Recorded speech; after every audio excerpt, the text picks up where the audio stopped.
Hey guys, welcome to Green Bean Fiction. So in today's video we are gonna see, what if abandoned Deku became Master Swordsman, Part 2. Before starting, make sure to hit that like button and subscribe if you are interested in MHA fanfictions. This story is The Lone Swordsman, Deku by Digital Nonsense. Now without wasting any more time, let's dive in. Loud music plays throughout the stadium as confetti cannons go off. Commentator Mike.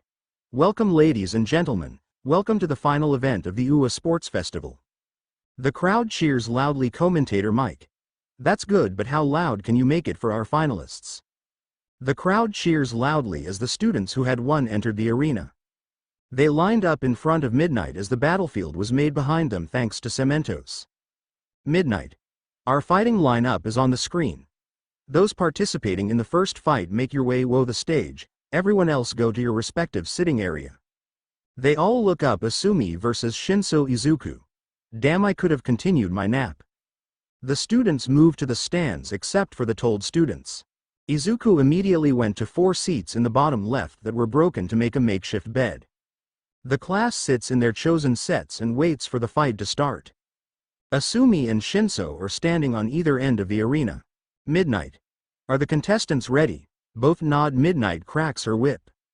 Midnight. Go. Shinso tried talking to Asumi, but she pushed him out of the arena so fast it was almost embarrassing. Asumi looked around the stadium before going and trying to help Shinso. He did not take this well, and stormed off and out of the arena. Asumi exited the arena shortly after. Midnight. What a efficient performance. Would our next contestant enter the arena? Izuku looked up to the screen. Izuku Midoriya versus Abara Shiozaki. Izuku. Who's that? Manama. Ha, the one. Losers are going against us, prepare to lose. Izuku looked up to his left to find a blonde kid laughing maniacally over the wall separating their class from 1B. Suddenly he was knocked out and a girl's head popped up over the wall. Kendo. Sorry about him, good luck. She waved. Izuku got up from his seat and made his way to the arena.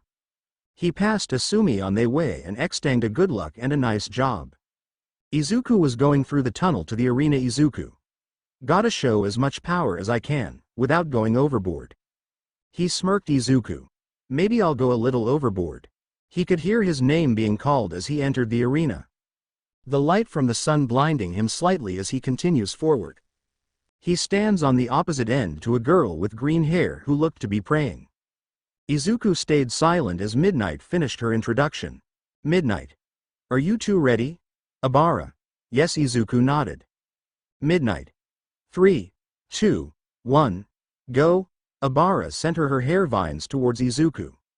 Izuku dodged, but vines came from the ground wrapping around Izuku's waist and awound his sword, making sure her couldn't draw it. Abara. I know of your power. God has blessed me, and I shan't let you win. Izuku. Let's see how strong your God is. Then Izuku walked forward despite the vines' struggle. The concrete cracked as the vines from the ground pulled on it. Then one after another the vines snapped. She sent more vines directly at him. But Izuku broke the last vine and rolled out of the way. Drawing his sword, he cut the incoming vines. Abara winced in pain. Izuku. I suggest you surrender, this is not going to be a pleasant experience. He raised his sword above his head, releasing a large amount of fire. Abara seemed scared of getting burned. Izuku readied himself for an attack. Abara. Wait. The flames stop Abara. I concede. Midnight. The winner is Izuku Midoriya. The crowd cheered as Izuku sheathes his sword. Izuku. Good choice. He yelled to Abara, who was sulking slightly. Izuku walks off as Midnight asks for the next 2 contestants. He walks back up to his seat, walking by Kirishima on the way. He returned to find Asumi sitting next to his spot. He shrugged and went to sit down as the fight started. Asumi. Good job. I felt the heat from here. Izuku. Thanks. What was up with that kid you fought? Asumi. He's from general education. Tried saying how easy it was for me and how privileged I am to have a good quirk. Izuku. You do have a good quirk. Asumi. Yeah, well, I felt bad for making him lose so fast, so I went to help him up and he cursed at me. Izuku. It's an effective strategy, don't blame yourself for him being a sore loser. Asumi. I guess. Hey, isn't it tiring using so much power all day? Izuku. I should be asking you that. How long does it take for your stockpile to run out, 'cause I don't remember it ever happening. Asumi. Oh, well, I've been training a while. I guess I just have a lot. She sounded nervous for some reason. Izuku was curious but didn't pry. The next few fights went on, the crowd cheered and the second round started.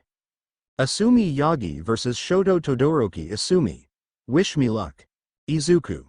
Yeah, she left and Ochako took her place almost immediately. Ochako. Hey Izuku. What's up? She said, trying to be cool. Izuku. Nothing, just watching the festival. Ochako. Yeah, me too. Your fight against that Vine girl was cool. Izuku. Yeah, you did a pretty good job against Bakugo. Ochako. He still won. Izuku. Get stronger, you'll beat him next time. Ochako.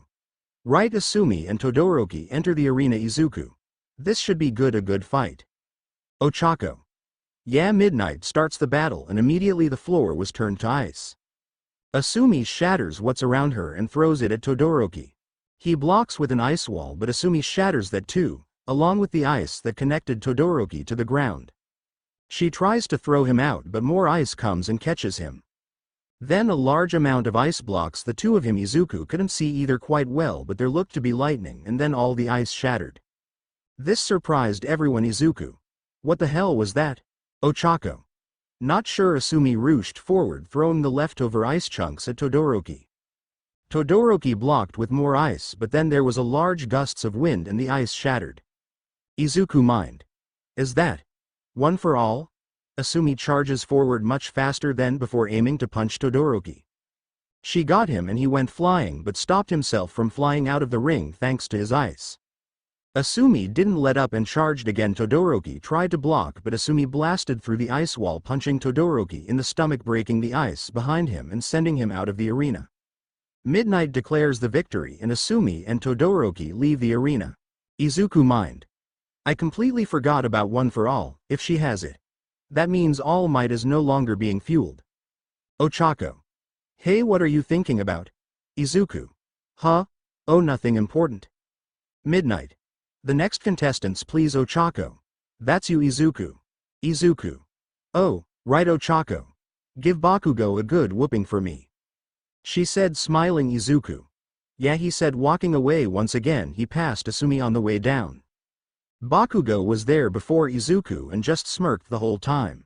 Izuku got in position opposite Bakugo. Midnight. Are you ready, boys? Bakugo. Yeah. Izuku nods as he reaches onto his back, pulling off a cloth and dropping it on the ground in front of him. Midnight. Begin. Bakugo rushed forward using explosions as a boost. Izuku also rushed forward, grabbing the weapons from his back. Bakugo hesitates slightly, not knowing what they did, and Izuku takes the opportunity to kick him back to his side of the arena. Bakugo looks at Izuku, eyeing his new weapon. They were two identical jagged blades with chains attached at the handles. You know what I'm talking about. Izuku was wrapping the end of the chains around his arms. Bakugo growled and put his hands together. Bakugo. AP shot. A ton of large glowing orbs were sent out and towards Izuku. Izuku ran to the side, closing the distance between him and Bakugo. When the orbs hit something, they blew up. Izuku spun one blades around, and as he did it, it lit up with green flames. He slammed it down where Bakugo was, but he rolled out of the way before it hit him. But when the blade hit the ground, it exploded with a mini geyser of lava. Izuku used the other one and threw it at Bakugo. He dodged back, but not enough, and the blade left a slash mark across your chest that was seared shut. Bakugo put both hands out, sending Izuku a large explosion. Izuku spun the blade he didn't throw at Bakugo, blocking the explosion. Bakugo used explosions to get around Izuku and hit him from behind. But Izuku was too fast, as he also spun around and wrapped the chain around Bakugo's neck. He then whipped the chain down, smashing his face into the concrete. Before Bakugo could recover at all, Izuku kicked him in the face but didn't let go of his neck, so he wasn't able to go anywhere. Izuku got angrier and angrier without really realizing it, and the fight turned more into a brutal beating. The crowd was shocked as Izuku punched, kicked and cut Bakugo, not letting him go anywhere. Eventually a loud whistle sounded off, bringing Izuku out of his trance. He let go, dropping Bakugo to the floor and stepping away. Midnight. You win. Izuku just walked away. His class was more than a little shocked with his brutality. Denki. That was hardly even a fight. Mina. What was that about? Sue. He seemed angrier than at the USJ. Isumi. I guess he hasn't forgiven. Ochako. What do you mean? Isumi. Nothing important. She gave a skeptical look which made Isumi avoid eye contact. Midnight. Well, would the finalist please make their way back to the arena? Isumi. Well, that's me. She walks up to the stage as Izuku waited on the other side. He seemed to be distracted with his own thoughts. Midnight. Well, this is the final battle. On your marks, get set, go. Isumi readied herself for anything Izuku might have planned, but Izuku just turned around and walked off stage and exiting the arena. Everyone present was confused that Izuku just walked away. Midnight. I guess we have our winner, Isumi Yagi. The crowd cheers, but most still wondered what happened with Izuku. After the fights the medals were going to be giving out, but Izuku never showed up to get his. Even as All Might handed them out, he was nowhere to be seen. Izuku sat on a hill far away from most cities. Sitting in the tall grass as wind rustled through his hair as much as the grass. The sun slowly setting, the background turning the blue sky an orange, and farther away from the sun, a purple. Izuku's eyes were closed as he breathed in and out slowly. Isumi. Hey Izuku. Izuku didn't respond. She walked up and sat beside him. Isumi.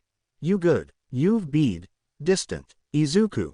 I got so angry, fighting Bakugo. There was so much hate I wanted to put behind me, but the more I fought, the more I just wanted to hurt him. But not only him, Mom, Dad, even you.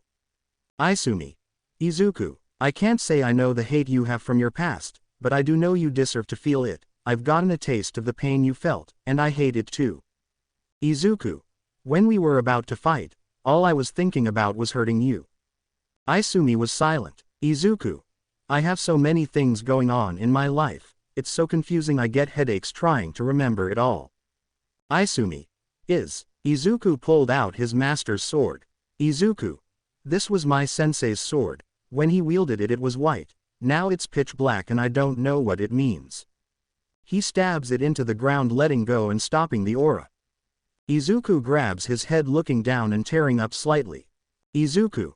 No matter how I look at it, I feel like a fraud, never truly one thing, all the lies, and can do nothing for anyone. They both sat in silence. Izuku. Should I just give up? Isumi.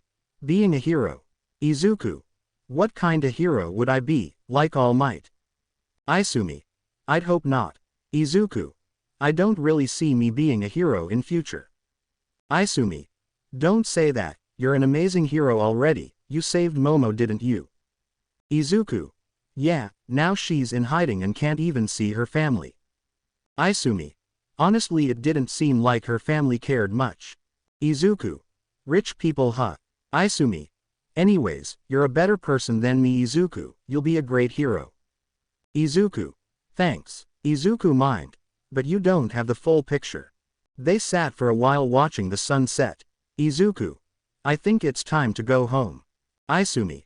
Right, Izuku. Izuku. Yeah, Isumi. Please don't give up. Izuku. Right. They walk off, going their separate ways. Izuku. As all my existence is. Making other people happy, always helping, always giving. What have I got left? He gets into his apartment, setting his swords down on a table. Izuku. You here to kill me? He referred to the tall man with a skull-shaped mask sitting on his couch. A foe? Not quite, or not yet at least. Izuku. Is this 'cause I haven't checked in on you at all? 'Cause you didn't exactly give any contact information. A foe?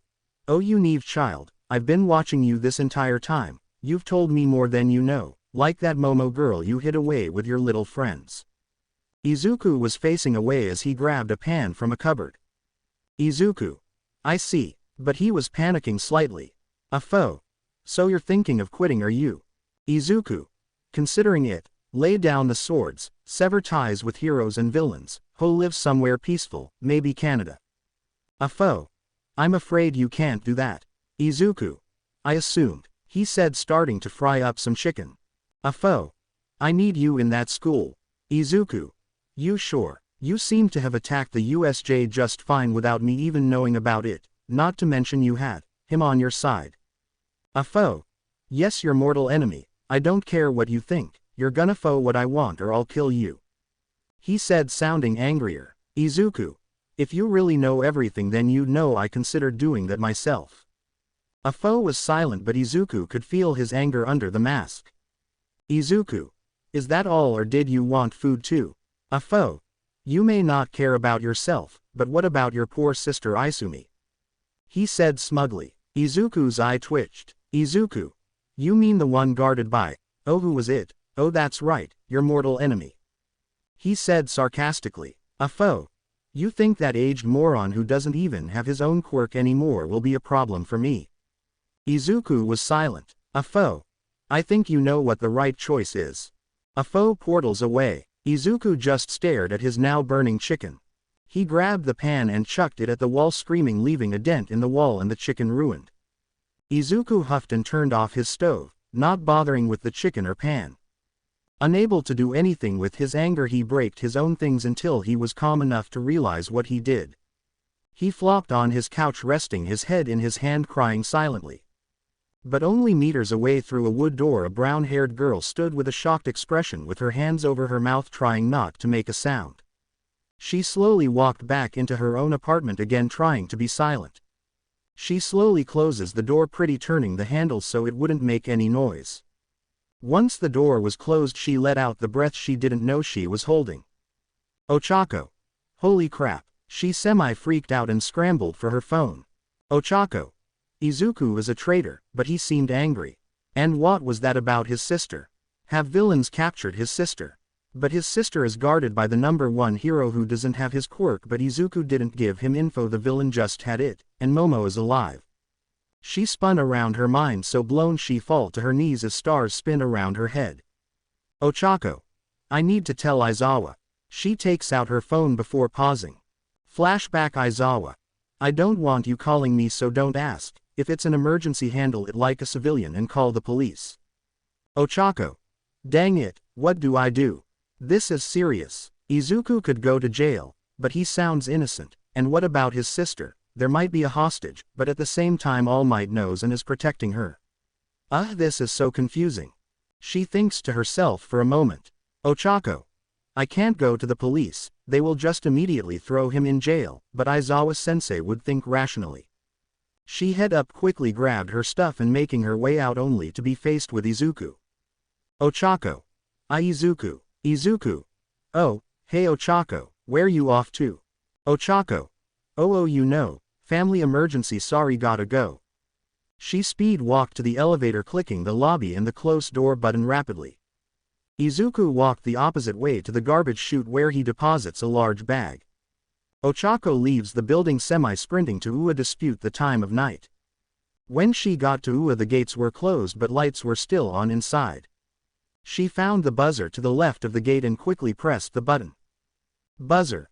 This is us, School for Young Heroes, state your purpose. Ochako. This is Ochako Uraraka from Class 1A Hero Course, I need to speak with Mr. Aizawa. Buzzer. He's asleep, may I take a message? Ochako. No, it's important, please, I need to see him now. The person on the other end of the buzzer sighed and the gate opened. Ochako ran inside to Aizawa's office, where both he and Nezu waited. Ochako was out of breath. Aizawa.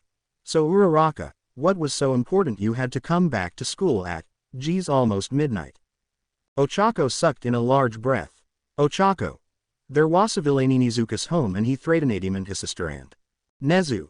Whoa, calm down, we would like to understand what you're saying. Ochako. Izuku. Aizawa. Who? Ochako. Midoriya. Aizawa. Oh right, go ahead. Ochako.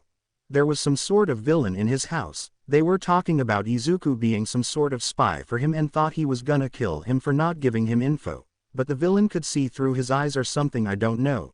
Then the villain threatened him to stay in Ua even though he wants to leave. Also he has a sister apparently, one that the villain threatened to hurt but is also somehow protected by All Might who doesn't have a quirk.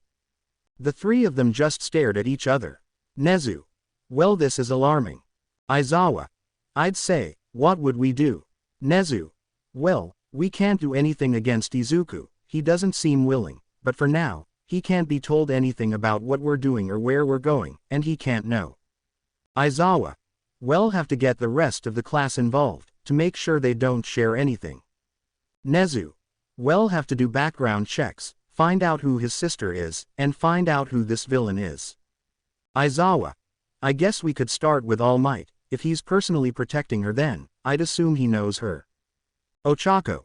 Wait, what about him having no quirk? Nezu. I'm afraid that's classified, but please don't go around saying it. Ochako. So it's true. Aizawa. Uraraka, calm down, we have it under control. Nezu. You handle All Might, I'll do the background check. Aizawa. Yeah, I'll ask him when he gets to school tomorrow. Nezu. As for you, go home, and do not spend prolonged time around Midoriya, you don't want to become a target for this villain. Aizawa. But don't change daily routine, differences stand out. Ochako. Okay, thank you for hearing me out. Nezu. Thank you for informing us about this. Aizawa. Well, handle this with care, so go home and rest, we start internships tomorrow. Ochako. Right, I'll go home. Aizawa. Would you like to spend the night in the break room? Ochako. Yes please. Nezu. I'll arrange a fresh uniform for you. Ochako. Izuku is a good person, I'm so sure of it. Aizawa. No need to explain. Ochako. Thank you. Aizawa nods. Izuku walks into the class to find everyone there before him. They all stare at him, making him form a more confused look. But regardless, he made his way to his seat. Denki. Hey Midoriya, where's your new weapons? He said nervously, trying to just cut the tension. Izuku. Oh, I don't like them all that much, they're hard to use, and I think they make me angry. Denki. Oh neat, he said with an awkward smile. Izuku. Sure. Aizawa. Okay everyone, those who have internships are able to leave now for your first day, everyone else, you're stuck here with me. The majority of the class got up and left, grabbing their hero costumes along the way. Izuku gets on a train that was heading out of town. It seemed no one else in his class was going this way. He pulled out his phone and started to play a game while he waited. It took a while, but eventually he reached his stop where he proceeded to get off and walk into town. Shortly he arrived at a tall and prestigious building. He sighs and goes inside, being met with the receptionist. Receptionist. Oh, are you a new sidekick? Izuku. No, just an intern. Receptionist. Oh right, take the elevator to the 31st floor. Endeavor's office is pretty obvious, but you can always ask a sidekick for help. Izuku. Thanks. He makes his way into the elevator, pressing the correct button and moving up. He arrived and exited the elevator into a large open room full of desks and heroes in a busy fashion. Burnin. Hey newbie. Welcome to the Flaming Sidekickers. Izuku. Thanks, but I'm just an intern. Burnin. Of course, that's where most of us started. Izuku. Okay, so when do I meet Endeavor? Burnin. Oh, you won't. Izuku. What? Burnin. Your training will be handled by one of us, don't worry, we're pretty good at it. Izuku. Why would he ask for me to internship if he wasn't even gonna be here? Burnin. Endeavor hires anyone with fire he seems worthy to be a sidekick, plus he's pretty busy brooding over the fact his son refused his internship request. Izuku. Okay, so what kinda training are we doing? Burnin. Oh, nothing too extreme, little this, little that. Izuku. Okay, Burnin. Well, let's go to the training room and get you situated. Izuku. I'll follow you. They go back down in the elevator a few floors and exit into a blue and white training room filled with weights and other various training equipment. Burnin. Go change in there, she said, pointing to a room off to the side. Izuku. Got it. Izuku goes in and gets into his hero suit. He exits to find Burnin sitting in a chair looking bored. Burnin. So how precise are you with your fire? Izuku. Fairly. Burnin. Good, Show me. She walked him over to what looked like a shooting range. Burnin'. Hit the target at the end, don't worry about the collateral. She said, patting him on the back. Izuku drew his sword. Burnin'. You always need a weapon. Izuku. Yes, it's how I was trained. Burnin'. This should be good. Izuku lifted his sword back as a light flame traced the blade. He slashed forward, creating a beam of green energy flying forward, cutting along the walls, eventually hitting the target. The walls were on fire, as was the target. Burnin' clapped slowly. Burnin'. That was terrible. Izuku. I hit the target. Burnin'. If those walls were civilians, they would be dead. She flicked a switch, causing sprinklers to go off down the range. Burnin'. Try again, she said, pulling up her chair and sitting down again. Izuku. Why, if I wanted to ensure the safety of people, I'd just get closer. Burnin'. You destroyed the USJ. People with fire quirks are some of the most dangerous. You need self-control. Izuku. Fine. Izuku switched his grip to where the sword was above his shoulder, facing forward. He jabs forward, sending a small shot out, hitting the target. Burnin'. Inventive. Nice, but can you change your fighting style to include it? Izuku. I'll make a workaround. Burnin'. How about we move to the training dummy? Izuku nodded. Burnin'. You know, I was a lot like you once. In fact, the speech I gave was given to me when I first started, haha. Izuku. Oh, Burnin'. So you already know how to house your sword. Izuku. Yes, I was trained. Burnin'. And you can produce a lot of fire, so all you gotta do now is condense it. Izuku. That's how I hit the target. Burnin'. Okay, but can you do that without shooting it out? Izuku. I don't know. Burnin'. Well, work on that, I guess. I got paperwork to do, so someone will be down to check on you in a little while. That cool? Izuku. Sure. Burnin'. Good. The sprinklers here are all manual and the switchers are over there. Try not to burn the place down. She said, closing the door of the elevator. Izuku. I really hope this trip is gonna be worth it. I gotta be stronger than him. He turns to the dummy. It was completely made of metal. Izuku produces flames from his sword, but not a terrible amount. Izuku. Focus, condense it, control it. The flame glows brighter yet smaller. Izuku looks at his sword to see it glowing with a bright green glow. Izuku. It's like Sensei's, just glowing. Izuku slashes at the dummy and it was immediately cut in half with an orange glow in the metal. Izuku. Ha. Izuku then falls to his knees. Izuku. Wow, that takes more energy than I thought. He stands back up and gets in his stance. Izuku better keep at it then. He spends the day training but makes little progress, making this technique easier to use. Burnin' forgot about him, so it was pretty late in the night when he went home. He enters his apartment, setting his katana down by the door and continuing onto his couch where he flops. Izuku rests for a moment. Izuku. So hungry. He takes out his phone and dials the nearest pizza place. Izuku. Yes, I would like a large pepperoni with extra cheese. Thank you, my address is ***************. Thanks again. He dozes off only to be woke up by the delivery driver knocking at his door. Izuku jerks up as he was awoken. He forces himself up and out of bed couch. He opens his door to find a girl a little shorter than him with a pizza box in hand. Girl. Wow, you're so muscular. Izuku. Yeah, you kinda have to be a hero. He said, not really thinking much, trying to rub the tired out of his eyes while taking the pizza and paying the girl. Girl. Hey, I usually don't do this, but, can I come in? Izuku. Come in. Girl. Yeah, I've never been with a hero before. Izuku. Sure, he said again, not thinking much. Izuku took the pizza to his coffee table, sitting back on his couch. The girl follows, sitting beside him, snuggling up to him. Izuku didn't notice as he was still half asleep, chewing on a slice of pizza. The girl got a little upset by Izuku ignoring her, so she took the pizza from Izuku's mouth, putting it back in the box.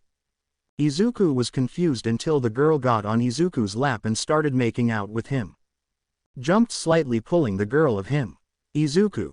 What are you doing? Girl. What? I told you I always wanted to be with a hero. Izuku. Wait, I'm in. Then all thought process went out the window as the girl took off her top. The girl smirked as Izuku stared at her chest. "Girl. You like," she said, bouncing her tits in Izuku's face. Izuku just stares. The girl starts running her arms along Izuku's body. "Girl. Your muscles are so defined." Izuku. "Thanks." Izuku. "Damn, I can't believe I had sex, wonder if I could do it again, but with who, I don't even know that girl's name, whatever, I need to get to school." A quick shower and Izuku was out of there, only to stay at UA for less than an hour again to go to Endeavor's agency. He walks in to be met with Burnin herself this time. "Burnin. Hey newbie, guess what?" Izuku. "Oh hey, Burnin." Eyes are up her buddy. Izuku. "Huh, oh sorry, I'm a little out of it this morning." Burnin. "Oh it's fine, plus I'm used to it, wouldn't wear an outfit like this if I didn't want at least a little rubbernecking." Izuku. "Rubbernecking." Burnin. "I'm not explaining it, now go get dressed cause it's your lucky day." Izuku. "Why, what's happening?" Burnin. "Well, you know how I said you probably won't meet Endeavor." Izuku. "Yes." Burnin. "Well, today you're gonna be going on patrol with him and me." Izuku. "Oh, that's pretty good." Burnin. "It's great, no other interns get to do this." Izuku. "So why am I doing this?" "There's lots of sidekicks." Burnin. "He's being considerate. I guess. Don't question it and go get changed." Izuku goes inside and changes into his hero suit and meets up with Endeavor and Burnin. Burnin. "So we will be patrolling Hosu, we're not expecting anything serious, so it should be good." Endeavor. "Come on, we're leaving," he said, getting in the car. Burnin. "Shotgun," she said, getting in with Izuku following into the back seat. Endeavor drives away. Burnin. "Hey newbie." Izuku. "Yeah." Burnin. "Do anything interesting last night?" Endeavor. "I suggest you stay silent, she gets loud otherwise." Burnin. "Do not." Endeavor doesn't respond to her. The rest of the ride was silent. They park here, the center of the city. Endeavor. "Stick close and don't fall behind, I move fast and I won't slow down because of you," he said, pointing at Izuku. Izuku. "Got it." Endeavor nods and turns on his earpiece. Endeavor. "Let's move." He uses his fire to fly through the street as Burnin and Izuku follow on foot. Izuku is easily able to keep up, however, and they arrive at a jewelry store that has its alarms going off. Before Izuku could even fully draw his sword, Endeavor was in the building. Burnin. "Gonna have to be faster than that newbie," she said, laughing at him. One of the robbers was thrown through the window as Izuku sheathes his sword again. Izuku. "I'll be faster this time." Burnin. "So like, how do you not kill people with your swords?" Izuku. "Restraint, cut what needs to be cut." Burnin. "Neat." Police sirens go off in the distance as Endeavor exits the store holding 3 more robbers. Endeavor. "Come on, let's move out." He flies off before any of the nearby civilians could even say hi. Izuku and Burnin follow. Izuku looks ahead to see a large villain made of stone. Izuku preemptively draws his sword. But Endeavor burst into even more flames, sending himself forward and slamming into the monster and shattering it into pieces, leaving nothing but a frail man. Burnin. "You always this slow." Izuku. "I don't see you doing anything," he said in a huff of anger, sheathing his sword. Burnin. "I'm backup, but you are going against the number 2, so guess it's to be expected." Izuku grunts and looks back at Endeavor. Izuku mind. "If this is the number 2, how could I beat the number 1? Gotta be faster, no hesitation." Endeavor. "Let's move out." Izuku takes a deep breath as Burnin ran after Endeavor. Izuku runs off at full speed, easily catching up to Izuku. Izuku held onto the handle and scabbard of his sword, ready to spring at any moment. Burnin. "Looks like you're catching on, newbie." Izuku was so focused he didn't notice the small burn marks he left on the ground as he ran. They turn a corner to find a small pile up of cars. Endeavor. "Make sure the civilians are safe." Burnin. "You got it, boss." "Come on, newbie." Izuku takes a moment to calm himself down and gees towards the cars. Endeavor glances back at the burn marks. Endeavor. "Gonna have to tell Nezu his powers are advancing." Burnin. "The incident seems to be on the good side, sir." no major injuries and 0 deaths. Endeavor. Then we're on the move, I got no more calls so it's just patrol for now. Izuku walks up to them as Endeavor walks away. Burnin. Don't fall behind now newbie. She said following Endeavor. Izuku sighs and follows as well. They spend the rest of the day taking down various villains and helping a variety of civilians. As the sun began to go down they slowed slightly. Endeavor. Okay, it's getting late, I'll drive you two home now. Izuku. I'm still good for a while. Endeavor. That's not your call, now let's go. Izuku. I'll just take a train then, save you some gas. Endeavor. Fine, come on Burnin. Burnin. I'm coming, see ya newbie. They head off in separate directions. Izuku got on the train and patiently waited for it to take him home. But just as it started moving a large explosion could be heard in the distance. Izuku looked out the window to see part of the city on fire. Suddenly the train he was in was hit, flipping over with him in it. Izuku braces as him and everyone else rolls down a hill. The train goes through a few trees and slows down on a nearby road, getting hit by a few cars too. Finally stopped on its side. Izuku groans as he sits up and looks around. He was pretty cut up from broken glass. Izuku draws his sword and cuts a large hole in the roof. Izuku. Everyone please exit the train. The others in the cart who were barely recovered yet stands up and make their way out. Man. Sir, what about you? Izuku. What about me? Man. You've been stabbed. Izuku looks down to see a small metal pole through his abdomen. Izuku. I'll be fine. Now please get to safety. Izuku looks to the explosions in the city. Izuku. What the hell caused this? Suddenly a monster comes out of nowhere, tackling Izuku to the ground. He screamed in pain as the metal pole was pushed around. Izuku kicks the monster off of him, causing it to scream. The crowd panics as Izuku stands up, gripping his wound. The monster screeches and proceeds to charge him. Izuku rolls out of the way, drawing his sword. He pulls out the metal bar and throws it at the monster. Izuku charges the monster, slashing its chest and leaving a large gash. But the monster was unaffected and punched Izuku in his wound, sending him flying. He gets back up, wincing in pain as his wound gushed blood. Izuku. What the hell is this thing? Suddenly what seemed like a bolt of lightning hit the monster, sending it into the train. But upon closer inspection it was Izumi. Izumi. Are you okay? Izuku. Peachy, what's happening? Gran Torino. That monster attacked our train, but seemed to hit yours first. Izuku. Who are you? Izumi. This is Gran Torino, All Might's master. Izuku. Oh, so you're the one who trained him. Gran Torino. Yep, now stay here, your wound is bad and police will arrive soon, I'm gonna go assist in the city. He said, flying off with immense speed. Izuku, stand up. Izumi. What are you doing? Izuku. I'm fine, and we are needed, there aren't enough heroes in town right now, let's move. He runs into the city and Izumi hesitantly follows him. They got into the city to see Endeavor fighting alongside a few others. Endeavor. You two, get to the civilians and protect them. Izumi. Got it. Izuku, however, was distracted. He noticed what looked like Iida running off into an alleyway.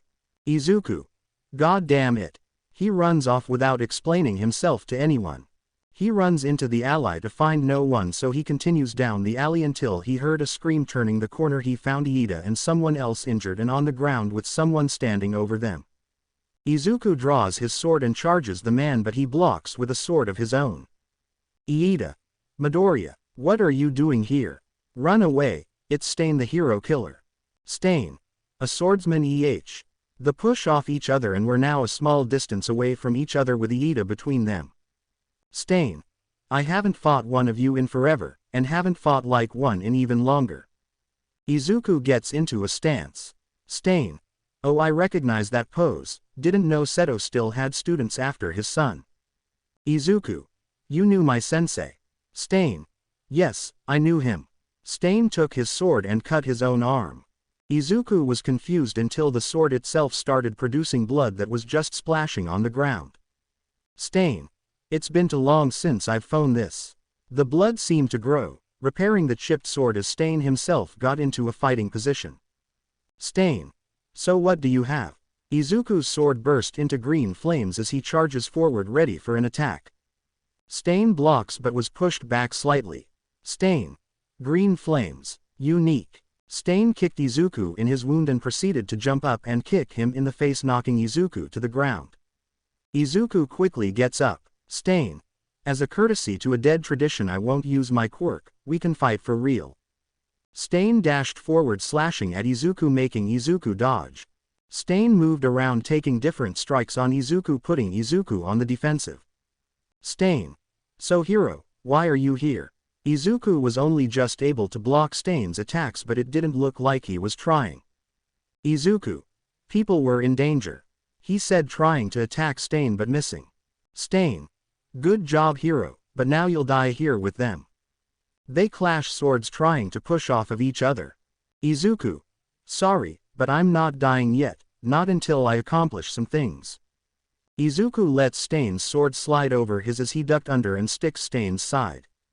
The bother jumped back. Stain. I guess we're even now, so I'm not holding back anymore. Stain starts jumping around the alley walls and floors at high speeds to the point Izuku could barely keep his eyes on him. And before he could even react, Stain slashed him across the back. Izuku grunted but kept himself focused. Ishuku. No holding back. A large tornado of flames erupt, causing Stain to move back. But as he moved, Izuku dashed through the tornado with a trail of fire behind him, splashing at Stain. Stain blocked, but Izuku kept going with a flurry of different strikes. Stain. You're learning, but still a novice. Stain kept up with Izuku, not letting any strike hit him. But the more Izuku fought, the more flames were produced. Flames started coming out of Izuku's eyes, hands and feet as he got faster. Stain. Do you even know what this is? He said, still keeping up. Stain. I'm done with this fight. Stain starts overpowering Izuku until eventually one strike went across Izuku's left eye. Stain roundhouse kicks Izuku away. Izuku slid across the ground until he was next to Iida. Iida. Midoriya, please run away.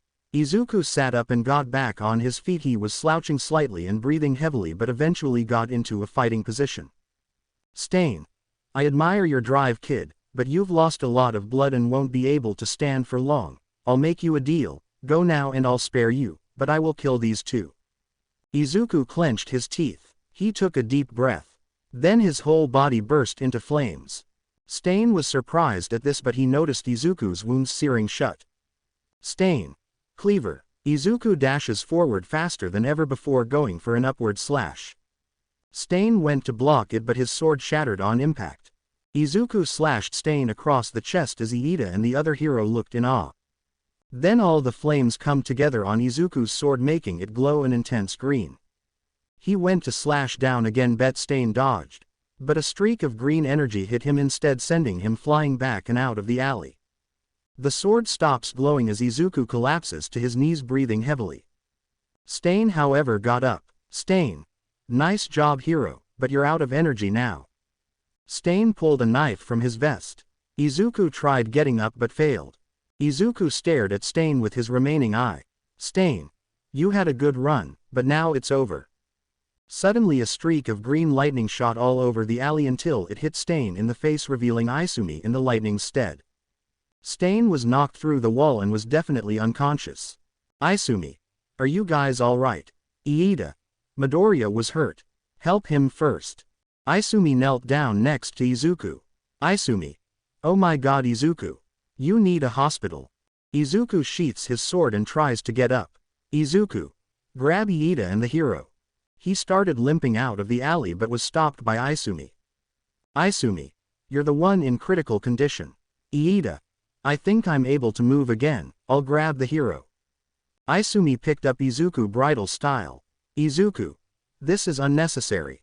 Izumi. Okay Iida, let's go. Izuku is currently sitting in a hospital bed. The room was dimly lit, mostly by the sun in the window. His body was bandaged heavily, most notably the ones over his left eye. He was contemplating his choices, and where he'd go next. There was a light knock on the door. Izuku. Come in. Izumi, Iida, and a few police enter the room, one of which had the head of a dog. The cop with the dog head walked up first. Hello Izuku Midoriya. My name is Kenji Suragame. I'm the chief of police here in Japan. Izuku. You guys mind standing on this side of the bed? I don't wanna turn my head so much. Kenji. Sure. The people shuffle over to Izuku's right side. Kenji. I'm here about your fight with the hero killer. Izuku. I assume that's why they're here. He said, referring to Izumi and Iida. Kenji. Correct. I thought it would be easier to sew this at once. You see, all three of you used your quirk illegally during the attack. Izuku. If we didn't, that moron plus that other hero would be dead. Kenji. I understand that, and I don't want to arrest future heroes, so I'm here to make a deal. Izumi. What kind? Kenji. Since no one saw your fight with the hero killer, you let Endeavor take the spotlight. Iida. So he defeats the hero killer and we act like nothing happened. Kenji. Correct. That way you'll be able to continue your hero training. Do you accept? Izuku. Sure. Izumi. Yes please sir. Iida. Sounds good sir. Kenji. Good. From now on the fact that you fought the hero killer stays in this room, understood? The teens nod while the other officers salute and shout sir. Kenji. I'll leave you now. You free to do what you please, woof. The chief leaves with his officers. Iida. Midoriya, I'd like to thank you for defending me. I was stupid to try and fight him by myself, and because of that you were injured. He said, bowing up and down at fast enough speeds to create a draft. Izuku. Yeah, Izumi, you should have seen them while they arrested him. Izuku. He woke up after I got in the ambulance. Iida. Indeed, we were with our hero teachers when it happened. Izumi. He yelled and thrashed about how we were all fake heroes. Iida. You forgot that one part where he yelled that All Might is the only true hero, and the only one allowed to kill him. Izuku scoffs. Izumi. Anyways, your injuries were pretty bad. Izuku. You got the report. Izumi. I was told them while you were sleeping. Izuku. Well, Izumi. There was shrapnel in your abdomen from your train wound. It was stopping your quirk from healing you, and the burns on the outside made it hard to operate. Iida. I'm surprised you ripped it out. You should never do that, otherwise you'll bleed out. Izuku. Thanks for the advice, what else? Izumi. You lost a lot of blood. That said, the only reason you survived was because of you. What's the word? Iida. Cauterized. Izumi. Right, but on the other hand, your eye was not able to be saved due to the burns. Izuku. Damn, Izumi. You'll be left with a pretty nasty scar there because of it. Izuku. Not my first, and won't be my last. Izumi. Right, well we'll be going now. Izuku. Right, see you guys at school. Iida. Rest up Midoriya, you'll be back on your feet in no time. The left Izuku's room. Iida. I don't believe it. Izumi. Huh. Iida. He risked his life to save mine, there's no way he's the traitor. Izumi. Right, I forgot about that bit. Iida. He's a good man at heart, I just know it. Izumi. Well, didn't Mr. Aizawa say he was defending someone? Iida. Right, well either way when it comes down to it, he's a true hero. Izumi. Like Stain said. Across the city but not very far, Aizawa, Nezu and Detective Tsukauchi stood in a room together. Aizawa. So there's nothing before the entrance exam. Tsukauchi. No, Izuku Midoriya didn't exist before this date. Nezu. So whoever is threatening him, helped him into the country in order to get Inuwa. Aizawa. Not necessarily. Tsukauchi. There is no one in Japan that's his age missing with a sister. Nezu. What about without a sister? Tsukauchi. A few but none mock his description or quirk. Aizawa. Speaking of which, did his quirk lead anywhere? Tsukauchi. Sadly yes, which brings us to our most pressing matter. Nezu. I think I know where this is going. Aizawa. Enlighten me. Tsukauchi. A few years back a older woman went missing. She had Izuku's quirk, she was found dead a year later. Nezu. So it's possible All for One is the culprit. Aizawa. All Might's nemesis. Thought he died. Tsukauchi. He had many abilities, who's to say if he could serve of death? Nezu. Which means we need to involve All Might now. Tsukauchi. Which brings up more questions honestly. Aizawa. What do you mean? Tsukauchi. Ochako explained that Izuku told the villain that his sister was safe due to her being under All Might's protection, but All Might said he isn't protecting anyone special. Aizawa. And if All for One is the one threatening Midoriya then? Nezu. What about All Might's daughter? Tsukauchi. You mean Izumi? Aizawa. What about her? Nezu. Jog my memory, but about 16 years ago All Might said he had twins, but since then he has only mentioned Izumi. Aizawa. Twins. I don't remember him saying that, it was always about his daughter. Nezu. Tsukauchi. Tsukauchi. Sounds vaguely familiar. Nezu. Tsukauchi, do you mind looking into this? Tsukauchi. I could bring up birth certificates, but other than that I wouldn't have much. Aizawa. What's this have to do with the problem at hand? Nezu. You'll see. Aizawa sighs. Tsukauchi. I'll continue to look into Izuku, I'll call you about the birth certificates. Nezu. Very well. Aizawa. I'm gonna get a cup of coffee. Nezu. Sure. Aizawa and Tsukauchi leave. Nezu. So, Izuku Midoriya, what mystery do you hold, I wonder? Izumi. Are you sure about this? Izuku. For the last time, yes. I need to get faster and stronger. He said, lifting up a large and heavy metal pole in the position he'd usually hold his sword. Izumi's body was surrounded by green lightning. She dashes around Izuku and went to hit him in the back, but Izuku turned around barely in time to block her kick. Izuku attempts to counter-attack but was too slow as Izumi got out of the way. Izuku charges after her, swinging his makeshift weapon, but Izumi ducked and swept Izuku's legs, making him fall. Izuku was breathing heavily. Izumi. It's been hours, let's take a break. Izuku. This isn't working. Izumi. I got to go, Dad wants me back now. She said, looking at her phone. Izuku. Yeah, Izumi. See you later, Izuku. She walked away. Izuku just laid there for a few minutes. Izuku. It's been a month. Finals are only days away, and I'm not improving, not to mention I haven't been able to activate that power again. He sits up, pushing the pole off of him. He grabs the pole and got into a fighting position. He charged at a tree and swung at it as fast as he could. The pole and tree shattered each other as Izuku fell to the ground, breathing heavily. He gripped his side as he got up. Izuku. Gotta keep going. He grabbed another pole from a nearby pile and hot into a fighting position. He swung at a tree with a flurry of attacks. The bark of the tree quickly shattered and Izuku attempted to go faster. Izuku.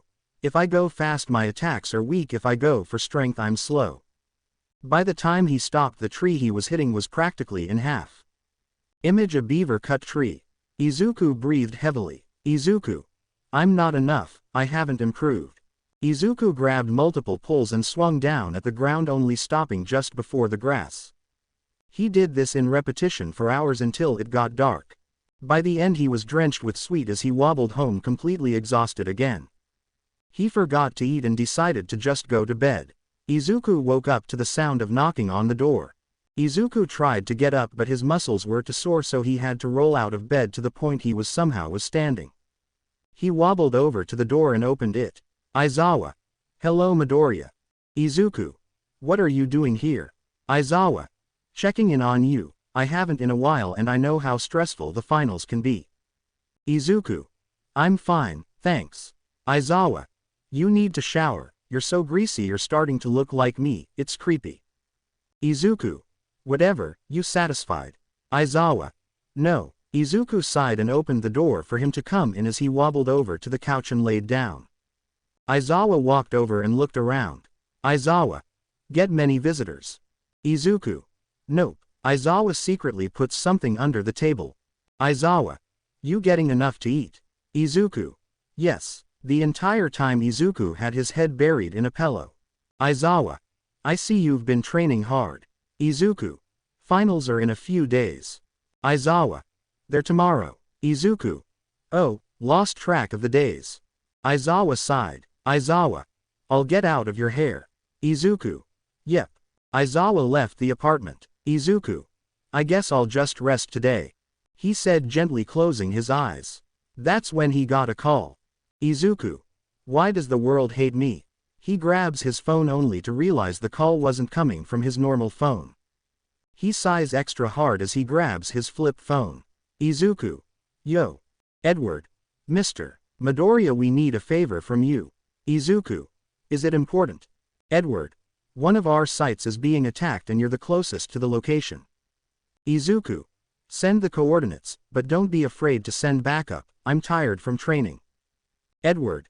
There are others on their way but it will take time. Izuku. Alright, I'm getting dressed now. Who would attack midday? Villains. Or heroes? Edward. We're unsure but based on the calls we got it's some kind of vigilantly. Izuku. Hooray, alright, I'm on my way. Edward. Good luck. The call ended and Izuku put the phone in his pocket. He finishes tying his boots and puts on his mask and hood. Izuku stretches. Izuku. Okay, let's get this over with. Across town. Aizawa. I got the bug planted. Nezu. Didn't I tell you to do that like 3 weeks ago? Aizawa. Haven't had the chance. Nezu. Sure, let me see. A few button taps on his keyboard later. Nezu. Okay, got the signal, I'll start the recording process. Aizawa. Oh, it sounds like he's getting a call.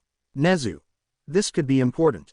They listen to Izuku's half of the conversation between him and Edward. Nezu. Sounds like he's on the move. Aizawa. He sounded pretty friendly. Nezu. I don't think this is our villains he's talking to. Aizawa. How many people is he attached to? Nezu. Sounds like a few, we need to discover his past to be sure. Aizawa. I haven't had any luck with that, even your theory with All Might is a dead end. Nezu. Well, this is an interesting case, isn't it? Aizawa. It sure is. With Izuku, he's just arrived at a series of warehouses. He heard crashes in the distance and ran towards it. He sees one of the warehouses has the front gates kicked in. He draws his sword and runs in. He sees a masked person that was in the process of chucking boxes down from a high place. Izuku, hey. The person jumped and turned towards Izuku. Izuku. You're the one that attacked. Wait, aren't you that vigilantly? Izuku. Sure, what are you doing? Trying to get the attention of the criminal organization that owns this. Izuku. Listen, you don't know what you're doing, I'll give you one chance to leave. You're a part of this organization. Then I'll have to take you down. They jumped from the stack of boxes, grabbing a number of them on the way down with telekinesis. As they land, the boxes were flung at Izuku. He dodges or cuts all the boxes. The intruder dashes forward at high speeds and goes to punch Izuku, but he blocks it with his sword. So you use a sword too, huh? Izuku. Yeah, got a problem. They didn't respond, just grabbed more boxes to throw. Izuku dodges the boxes as he closes the distance between them. His sword glows black as he slashes at the intruder. Wait a minute. Izuku. Izuku. What? The intruder takes off the mask. Izuku. Isumi. What the fuck are you doing? Isumi. I could as you the same. Why are you the vigilantly? Are you on a crime syndicate? Izuku. No, listen, people are on their way here for you, you gotta go. Suddenly someone came through the door screaming and charging with a bow staff. Momo. Wait, Isumi. Izuku. Momo. Isumi. Momo. Momo. Izuku. What's going on? Izuku. Why are you here? Momo. To help you. Why is Isumi here? Izuku. She's the intruder. Isumi. Why is Momo here? Izuku. The people's place you're attacking are the ones protecting her. Isumi. But this is supposed to be a big crime thing. Izuku. And who told you that? Isumi. Dad. Izuku. All Might. Momo. Your dad is All Might. Izuku. Not now, Isumi, did he send you out here? Isumi. Yeah, it's supposed to be for training, for the finals. Momo. Wow, you guys are already at finals. Izuku. Yeah, Isumi, you gotta get out of here. Suddenly a large crash came from the far wall. They all looked over to see a large man made of metal busting through. Izuku. Jesus, who are you?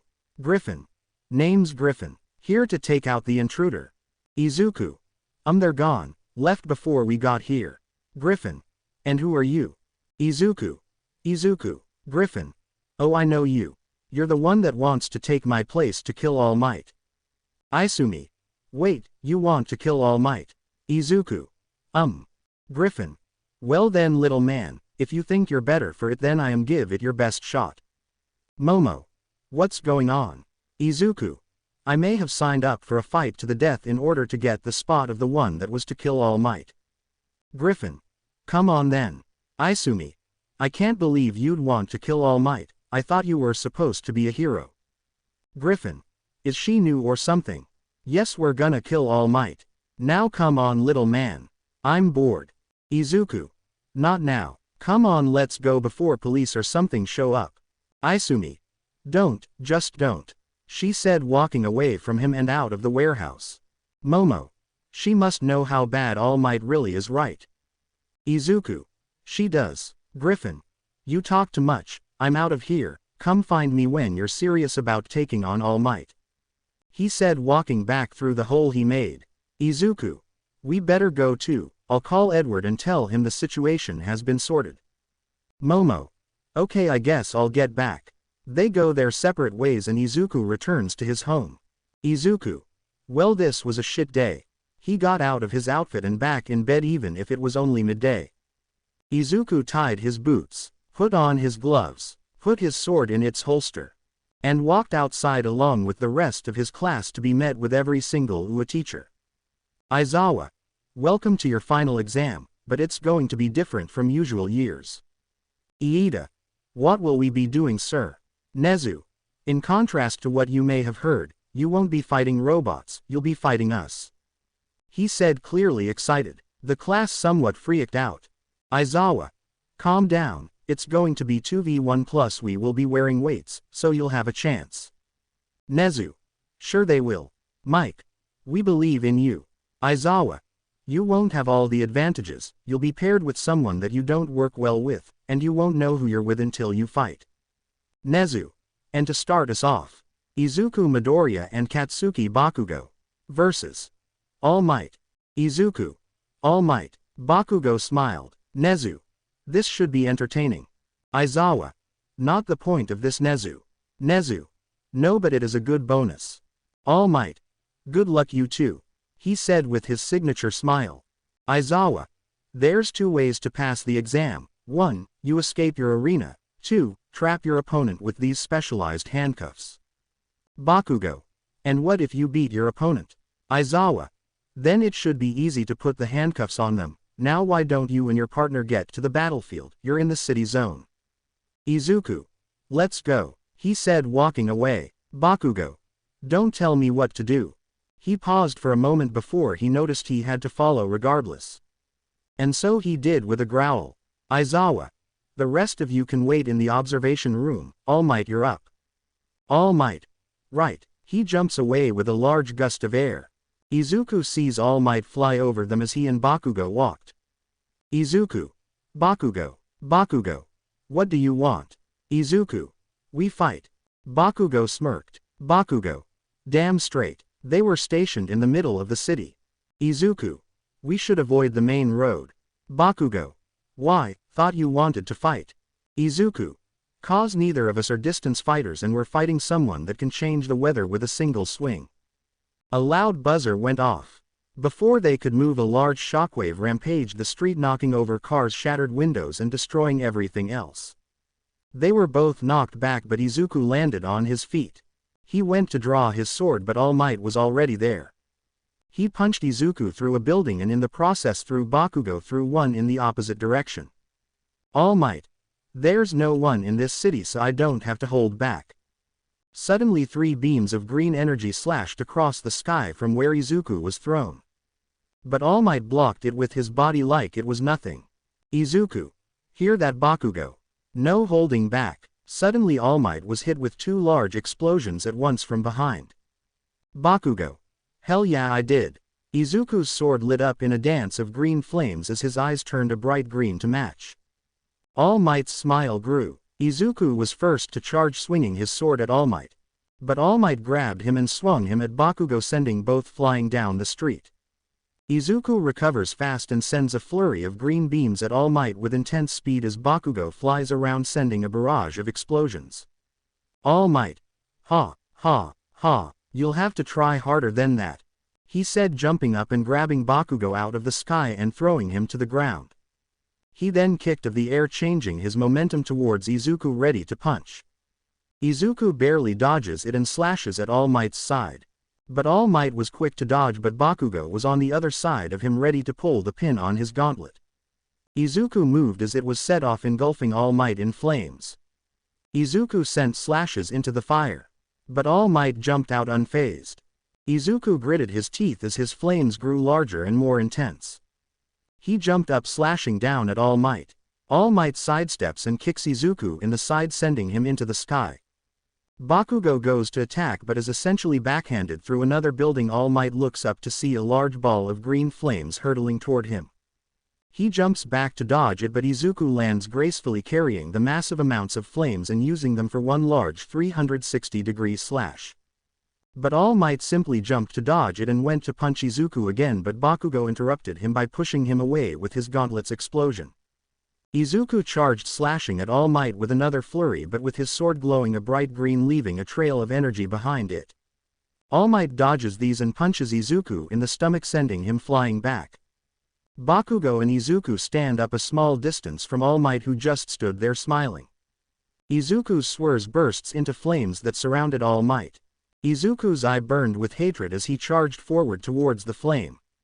Bakugo sent a number of AP shots through the flame as Izuku slashed through the entire area. But All Might wasn't there. However, he was quickly found when he landed on Izuku, cracking the ground with his sheer weight. He then swatted the air, sending a gust of wind to knock Bakugo back. He picked up Izuku and held him in the air.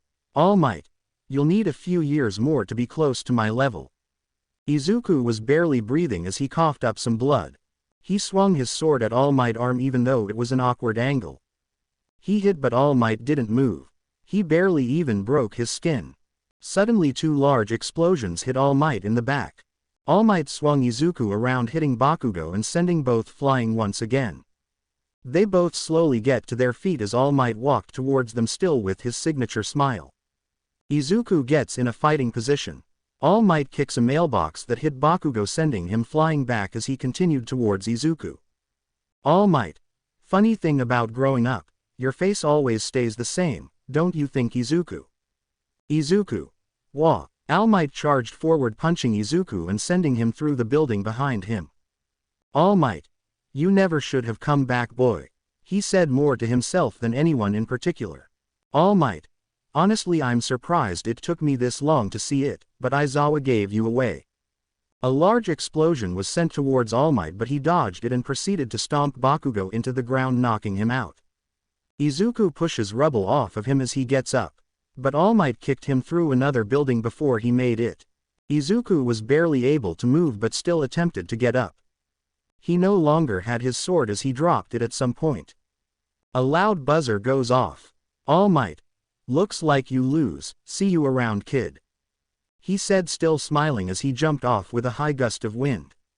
Izuku stands up and shuffles back through the hole he made. He finds his sword stuck in the wall and grabs it as he kept going. He puts it in his sheath as he exits the building. He finds the crater Bakugo was left in. Izuku. I hate my life. He said, coughing a bit of blood up as he spoke. He sat down next to Bakugo and waited. Eventually small robots with stretchers came by for the both of them. Izuku helped hoist Bakugo onto a stretcher before flopping on one himself. Izuku stared into the distance as he was taken away.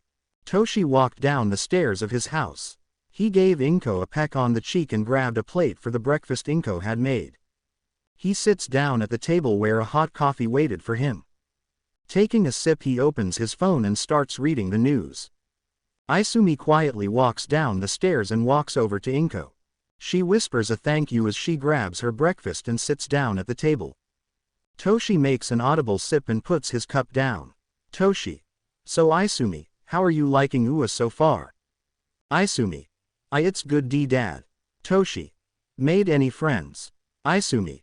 The G girls have been nice. Toshi. Meet any boys? Izumi. What? Toshi. That Izuku boy seems nice. Isumi. I guess. Toshi. So how long have you known? Isumi. What do you mean? Toshi. Don't play dumb, I know. Isumi. What do you mean? Toshi sighed and got up slowly. Toshi. Inko dear, do you mind leaving the room? I'll deal with the dishes. Inko. Okay dear. She leaves as Toshi slowly walks around, steaming and growing in size. Isumi was visibly shaking. All might. Now, Isumi. He grabbed her throat and lifted her out of her chair. Toshi. How long has Izuku been back? And why are you so friendly to that disgrace? Isumi was gasping for air. Isumi. He gasped, came back, gasped the day of the slime attack. Toshi dropped her as she gasps for air and coughs. Toshi. So that was him, and he's gained power. He looked down on Isumi. Toshi. Disappointing Isumi, very disappointing. He grabs her again. Toshi. Looks like you need to be taught a lesson.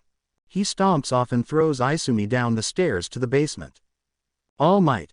Time for some durability training. Across the city. Izuku pushed his table up against his broken door. He was sweating considerably. He was wearing an open shirt that shows his bloody bandages. He was breathing heavily as he grabbed both swords. He limped over to the window and looked out. He checked the nearby building for people. He pushes a wardrobe in front of the window. He was breathing heavily. He was barely able to lift his swords up, but he stood in the center of his apartment holding both swords tightly. His vision was blurry and his blood was slowly leaking on the floor. Suddenly his door blew up, sending wood chunks into the room, one of which hit Izuku. 3 men entered wearing tactical armor. Izuku charged forward, slashing the first guy, killing him. The other 2 opened fire on Izuku. He spun around and slashed the second guy and charged forward. He stabbed through the mon's chest, but before he died he put 2 bullets in Izuku's gut. The body drops as Izuku makes his way to the door. He uses the leftover furniture to barricade the door once more. Izuku moves his bandages around so the new holes were covered and returned to his position. Izuku. I guess this is it. I'm sorry, I can't go on forever. I'll die sooner or later, I'm sorry. Izuku falls to his knees. Izuku. My body has stopped, I can't. He falls forward into a pool of blood. His vision goes dark. Is this really how you wish to die?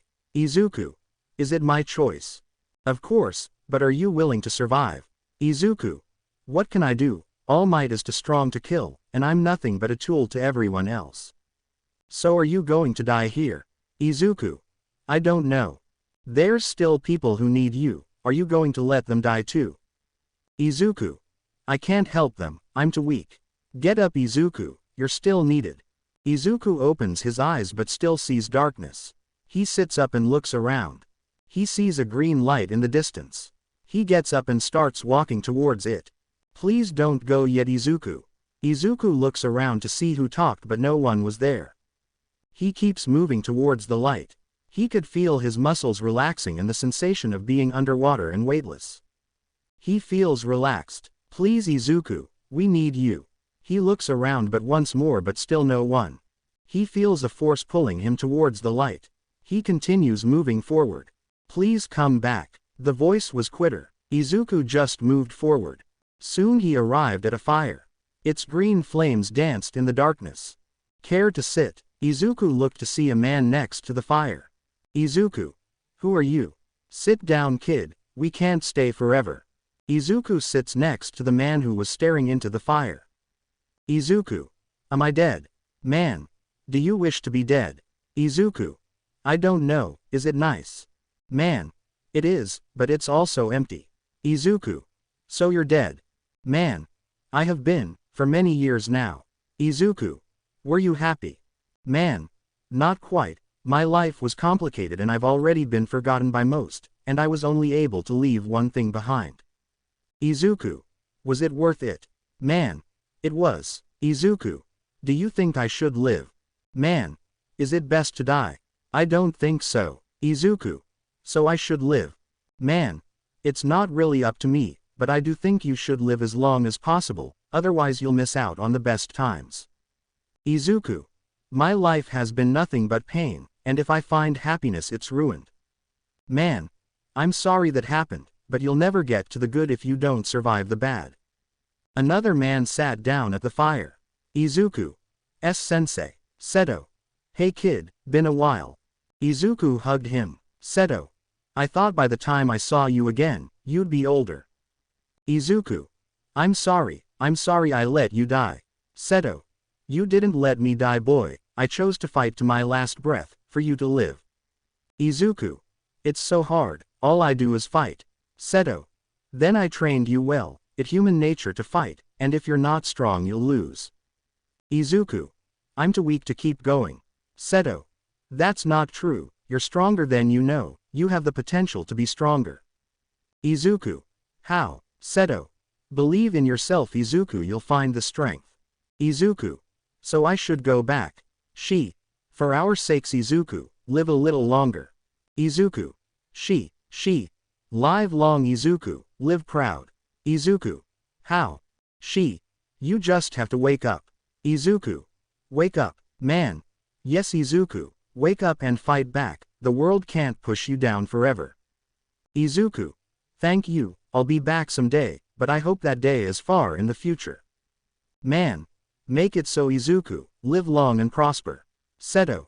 Cherish the time you have alive. Don't rush to the finish line when taking your time works just as well. Izuku nods and starts running away from the fire. Man. Do you think it was enough? Seto. It will have to be Hisashi. For his sake I hope so. Izuku runs as fast as he could away from the fire. He feels pain. His body aches but he keeps running. His legs tire but he stays strong. He feels his heart beating faster. Izuku. A little longer, that's all I need, just a little more. Izuku jerks up as he opens his eyes to a blinding light. He sits up and looks around. He was in some sort of hospital. He looks at his body and its various scars. Izuku. I'm alive. He goes to stand but his legs were weak. He needed to separate himself with the bed. He struggles to move forward.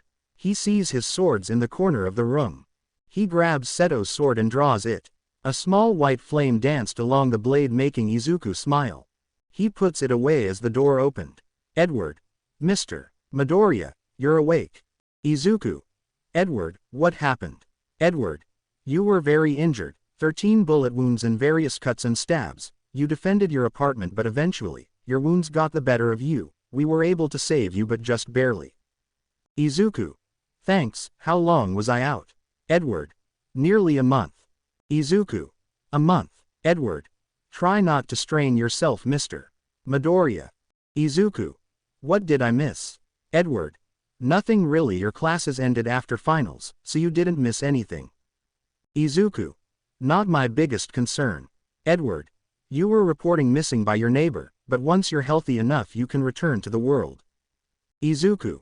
Right, Edward. I suggest you get rest, also your friend has been worried about you, I'll send her for a visit. Izuku got back into bed. Edward. Good to see you awake Mr. Midoriya, you worried us quite a bit. Izuku. Sorry about that. He leaves Izuku. Izuku. I'm still going. Izuku sat on a bed wrapping up his bandages again. His wounds were dry but painful. He grunts in pain as he stood up putting on his shirt. Momo. It's nice to see you standing again. Izuku. Yeah. Momo. You know the doctor says you should be resting. Izuku. Can't, things to do, and a summer camp to attend. Momo. Well I wanna help, I've spent some time studying on robotics and I have something to show you. She pulls out a tube that was covered in wires and metal tubes. Izuku, what's that? Momo. I call it a mechanical muscle, it can go under your armor and increase your strength and speed. It also braces your body, so you don't have to hold back in fear of pain. Izuku. I usually don't hold back, but this is a little messy. Momo. Oh, this is just a prototype, the perfected ones are already in your new suit and hero suit, courtesy of Mr. Yuki. Izuku. Who? Momo. You know that little old man that makes, you didn't know his name did you? Izuku. Never came up. Momo. That is incredibly rude. Izuku. So what happened to my old suits? Momo. Nothing really, this is just an upgrade, your vigilante suit and tools were recovered the same time you were. Izuku. Well, that's good, I guess. Izuku puts both his swords in his belt. Momo. Wait, I thought you only used one at a time. Izuku. Yeah, but not anymore. Momo. Well, I have to get back to work, good luck. Izuku. Thanks. Momo leaves. Izuku follows but is considerably slower. Izuku gets outside and takes a deep breath, ignored the pain. He makes his way across town into his apartment building. He made his way inside and took the elevator up. The door opens with a ding and he walks out. There was orange tape in front of his apartment. He ripped down the tape and walked through what used to be a door. He looks around at the destruction and blood. He pulls part of his couch out from rubble and sits on what's left. Ochako. Izuku. Izuku jumped slightly, wincing at the pain of the sudden movement. He looked to the doorway where Ochako stood. Izuku. Oh, hey. Ochako. What happened to you? There was police and so much blood. And you were missing. For a month. Izuku. Yeah, I just found that out like a day ago. Ochako. What happened? Izuku. Nothing much, just pissed off the wrong guy, a guy that wants me dead apparently. What's with the box? He said, referring to the box Ochako was holding. Ochako. I'm moving back in with my parents. The trip to Ua is longer but they want me to be safe, which this building is not. Izuku. I get it, I'll probably need a new place too. Ochako. I'd offer you a couch but. Izuku. I might get you killed. Ochako. I didn't mean it like that. Izuku. No, I want you to be safe. I'll find a new spot to crash. Ochako. Good luck. Will you be at school tomorrow for the summer camp? Izuku. Yeah. Oh, and do me a favor, don't tell anyone I was here, for yours and my safety. Ochako. Sure, are you gonna be okay? Izuku. Yeah, I'll be fine. Ochako. See you in school. He nodded and Ochako leaves. Izuku gets up with a painful grunt and walks into his room. Izuku. Thought so. The chained blades were gone. Izuku. They weren't in my room and Edward didn't mention them, so I assume stolen, or police have them. He leaves the apartment and walks around the city as it got darker outside. He wanders around until eventually he ends up at the beach. Izuku. Oh, I guess it's still dirty, huh? I wonder. He walks down the beach looking carefully at the trash as best as he could in the dark. Until he saw a small light source. He went towards it and hears light crying. Izuku ran the possibility through his mind and only one made any sense. Isumi. He moves the piece of metal blocking the entrance and painfully crawls inside. The fairy lights were as bright as ever and most of the stuff Izuku had was still in there, along with a number of new things. He saw Isumi laying down on the cot. Izuku sat down in the sand listening to the quiet sobs. Izuku. Hey Isumi. She jumped and fell off the cot where Izuku caught her, grunting in pain. Isumi. Izuku. She hugged him tightly, making Izuku grunt in pain. Isumi. I thought you died. She said, crying into his chest. Isumi. I thought he killed you. Izuku. Please, stop squeezing. Isumi stopped. Isumi. What happened to you? Izuku. Lot of guys tried to kill me, and they almost did. Isumi hugged Izuku again. Isumi. I'm sorry, Izuku. 4. Isumi. When I learned you wanted to kill him, I never wanted to speak to you again. I thought it was too far. I thought you were better than that, but when you went missing. Izuku. It's okay, I get it. Isumi. I ran away. I've been hiding here for a month. I wasn't reported missing, but I know he's looking for me. Izuku. He's probably angry. Isumi. Izuku. I'm scared. I don't know what to do. Everything is so confusing. Izuku put his hand on her head and patted it lightly as she leaned on him. Izuku. I'd wish for the good old days, but I don't think I've had any. Isumi. I'm sorry. Maybe if I was a better sister things might be different. Izuku.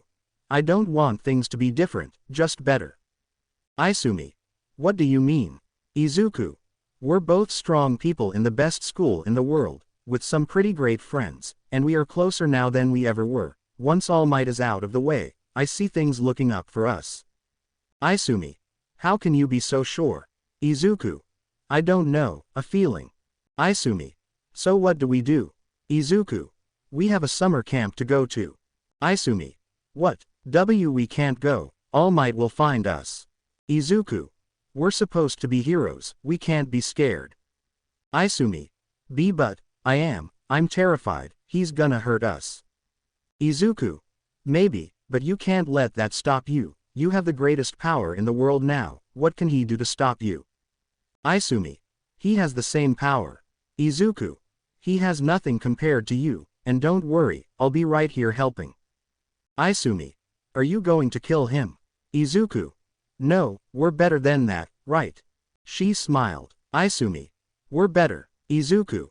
And we can only go up from here. Izumi. Can you stay with me tonight? Izuku. Yeah, nowhere else I'd rather be. Izuku and Izumi were walking together. The day was brand new and morning dew covered everything. The street had little people in them. Izumi. I'm not sure about this. Izuku. It will be fine. Izumi. How can you know that for sure? Izuku. We're going to a hero school, not a lot can happen without someone knowing, just make sure you're always with someone. Izumi. Right, are we sure we can trust them? Izuku. Aizawa feels trustworthy, just something about him. Izumi. Yeah, Izuku. I just hope they don't say anything about our uniforms. Izumi. Well, they can really only say something about yours, I left mine at home. Izuku. I guess, and mine looks like shit. Eventually they arrive at UA. It was still early, so not many students had gotten there yet. They make their way to their classroom. It was empty. Izuku. I didn't think we were that early. Izumi. Maybe we're really late, and they're already gone. The door opens behind them. They turn to look. Iida. Oh Midoriya, Yagi, you're here early. Izuku. Yeah, didn't get much sleep. Iida. That's a shame, sleep is important, but if I'm honest I'm a little glad. Before Momo was always here before me, it's been quite since. Izumi. Iida. It's okay, but may I ask where you both have been? The class hasn't been able to get a hold of you, we went shopping for the camp together. Izumi. I'm sorry, that must have been fun, I was just really busy, sorry. Iida. Oh, no need to be sorry, I understand. Izuku. I was out of town. Iida. Oh, you went on vacation. Izuku. Sure. Iida puts his duffel bag and school bag by his desk. Iida. Where is your stuff? Don't tell me you forgot about the trip. Izuku. I don't have much things. Iida. I guess that explains the state of your uniform, you look like a mess, no offense, and where is your uniform, Yagi? Now that I've noticed. Izumi. Damaged. There was an accident. Iida. Well, that won't do, both of you follow me. He leads them out of the class and through UA, eventually ending up at the basement level. Iida. This is where the school makes their uniforms, and I'm good friends with their supervisor. He opens the door. The room was full of sewing machines and different fabrics. Iida. Hashu. You in here, Hashu. Iida. What are you doing here so early? Iida. I need a favor, my friends here need new uniforms before school starts. Hashu. Oh, Hashu finally pokes his head around the corner of some fabrics. Hashu.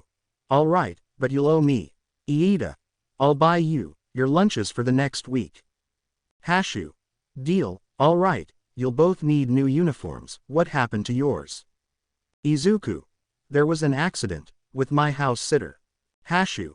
Well, alright, yours will at least be easy, your measurements are on your tag, I'll need to make hers from scrap.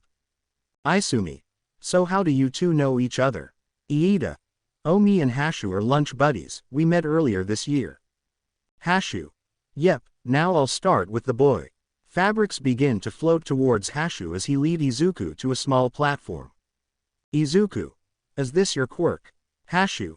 Yep, similar to our number 4, best genist, but unlike him, I didn't feel the hero business, so a few years ago I offered Nezu to make the school uniforms for half the price he was before. After I showed him my skills he gave me permission to use my quirk and a job. Now I make the gym uniforms, normal school uniforms, and specialized tailored suits for our principal. Izumi. That must be nice. Hashu. Yeah, it's great. I only wish the location was a little better, but I won't complain. Alright, I need the girl's measurements now. Izumi stepped up. A special cloth measuring tape floated over and started measuring her arms, legs, torso, and anything else that would be needed. Izuku.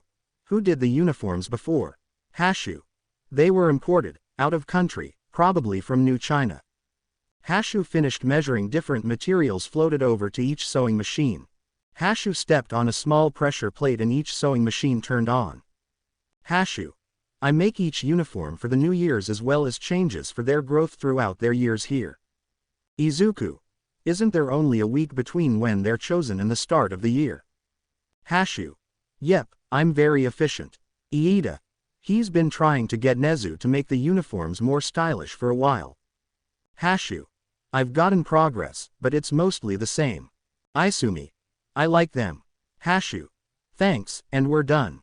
Izuku. That is efficient. Hashu hands them the new uniforms.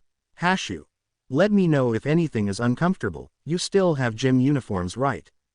Izuku. Mine's still in my locker. Izumi. So is mine. Iida. Thanks again, Hashu. Hashu. Anytime. Good luck on your camping trip. Group. Thanks. They leave Hashu and return to class. Iida. Most of the class should have shown up by now. Izuku. Thanks for the help, Iida. Iida. No problem. Consider it a thanks for saving me when I was at my lowest. Now go get changed. They leave to the bathrooms as Iida enters the classroom. A short while later, Izuku and Izumi enter the class. The rest of the students are already there, talking and conversating amongst each other. They take their seats. Eventually Aizawa walks in, pausing momentarily, staring at Izuku. Aizawa. The bus is outside. Go, Midoriya, a moment. The class grabs their bags and leave the classroom. Aizawa calmly walks up to Izuku, who was still sitting at his desk. Aizawa kicks the desk out of the way. Aizawa. Where were you? He glared at him, quirk activated. Izuku went to speak, but pain enveloped his whole body. He didn't know what happened, but he fell to the floor. Aizawa didn't know what was happening but kept his quirk activated. Izuku's body shrank as his hair shrinks too, making it shorter. His hair also changing color, Ito a dark green. Aizawa looks at Izuku. When Izuku stopped, he coughed up a bucket of blood. Aizawa's concerns reach their limit. Izuku coughs. Izuku. Recovering. He coughs out. Aizawa blinks, releasing his quirk. Another wave of pain goes over Izuku as his body goes back to his normal state. Izuku. Ow. Aizawa. What the hell was that? And my other question still stands. Izuku. Long story, it's my quirk, makes me bigger, stronger, and I was hurt very badly. Aizawa. Are you still hurt? Izuku. I'll be fine. Aizawa. You'll explain everything to me tonight. Go to the bus. Izuku. Sure, just give me a second. He didn't get any blood on his uniform, so he was able to get up and leave. Aizawa sets the desk back where it was and puts some paper towels to soak up the blood. He leaves the school to the bus. The students inside were yelling over each other as Iida tried to calm them. Izuku was sitting next to Izumi, breathing heavily. Aizawa. Quite. The bus goes completely silent. Aizawa. I'm taking a nap. If anyone wakes me, I'll make your life hell. He signaled the driver to start as he sat down. Windows were heavily tinted, to the point you could barely see out of it. An hour or two goes by, students are getting restless. Aizawa. Alright, stop here, we're taking a break. The bus pulls over to the side of the road with a hiss. Aizawa. Alright, everyone out. Everyone exits the bus, stretching their legs. Mineta. Wait a minute, this isn't a rest stop. I need to pee. Most ignored him, except Izuku. Izuku mind. He's right. This isn't a rest stop. Suddenly 4 heroes join them on the cliff with a show introducing themselves as the Wild Pussycats. Izuku wasn't really paying attention, noticing the teachers were all next to the bus as the Pussycats lead them closer to the cliff. Izuku found this strange. He puts his hand on his swords. Suddenly one of the Pussycats yell and slam her hands on the floor. Suddenly the ground moved, flipping up towards the cliff. The students scream as the fall of the cliff. The cliff falls back down, revealing Izuku, who had his green sword stabbed into the ground. Pixie Bob. So we missed one, huh? She readied herself to use her quirk again. Aizawa. Wait. She pouted and looked at Aizawa. Pixie Bob. What? Aizawa. I need to talk to this one. Mandalay. But Aizawa, it will look like favoritism if you let him come back with us. Izuku. It's fine, just drop me. Pixie Bob smirks and throws him over before anyone can do or say anything. Aizawa glares at her. Pixie Bob. What? He said I could. Aizawa huffs and gets back on the bus. At the bottom of the cliff, the students were recovering from the fall when Izuku came in from the tree line. He rolls as he hits the ground. Denki. What took you so long? Izuku. Unlike you guys, I actually caught myself. Bakugo. So what? You think you're better than us? Izuku. Can't you fly? Why are you even down here?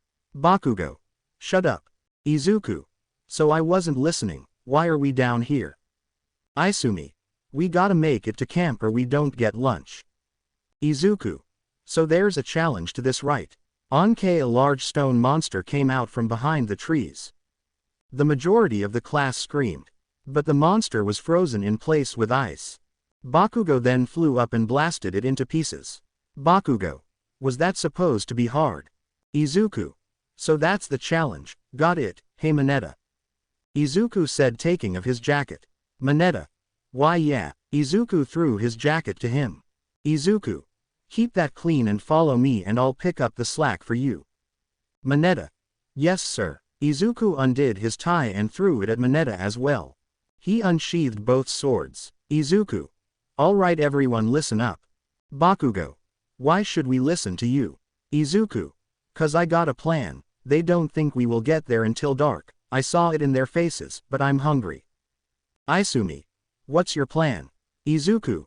Teamwork. I'm gonna act as a spearhead as everyone follows. Bakugo will guard our left flank and Isumi our right. Todoroki will be in the back blocking our path with ice so we're not followed. Everyone else with ranged attacks will be guarding the rest. If we do this well, we will arrive at base for lunch. Any objections? The group was mainly silent, with most agreeing. Izuku. Alright, follow me. He turns as everyone gets in position. Izuku charges forward as everyone follows. His swords burn brightly, one green and one white. Another monster stood in their way. Izuku jumped up and sliced the beast in half horizontally. The rock falls and the class continues. In the distance the bus arrives at the compound. The teachers and other heroes got off the bus. There was the sound of distant explosions but they mostly ignored them. Ragdoll. How long do you think they're gonna take? Tiger. A few hours at the least. Mandalay. I hope they're here for super at least. The sounds of explosions got louder. They all looked towards where the class would be arriving. Aizawa. That sounds a lot closer. Ragdoll. It's only been a half hour. Tiger. Ragdoll, how close have they gotten? Ragdoll. Over halfway. Aizawa. They must be using some major teamwork. They look up to see a damaged monster floating in the air. Aizawa. Uraraka's work. Eventually it falls back to the ground. Mandalay. So we wait out here for them. Pixie Bob. I'll go get the chairs. The teachers wait almost an hour but the students eventually arrive. They look tired. Aizawa. You guys slowed down. Isumi. The second half was harder. Ragdoll. Alright, come inside for lunch. The teachers head inside as the students follow.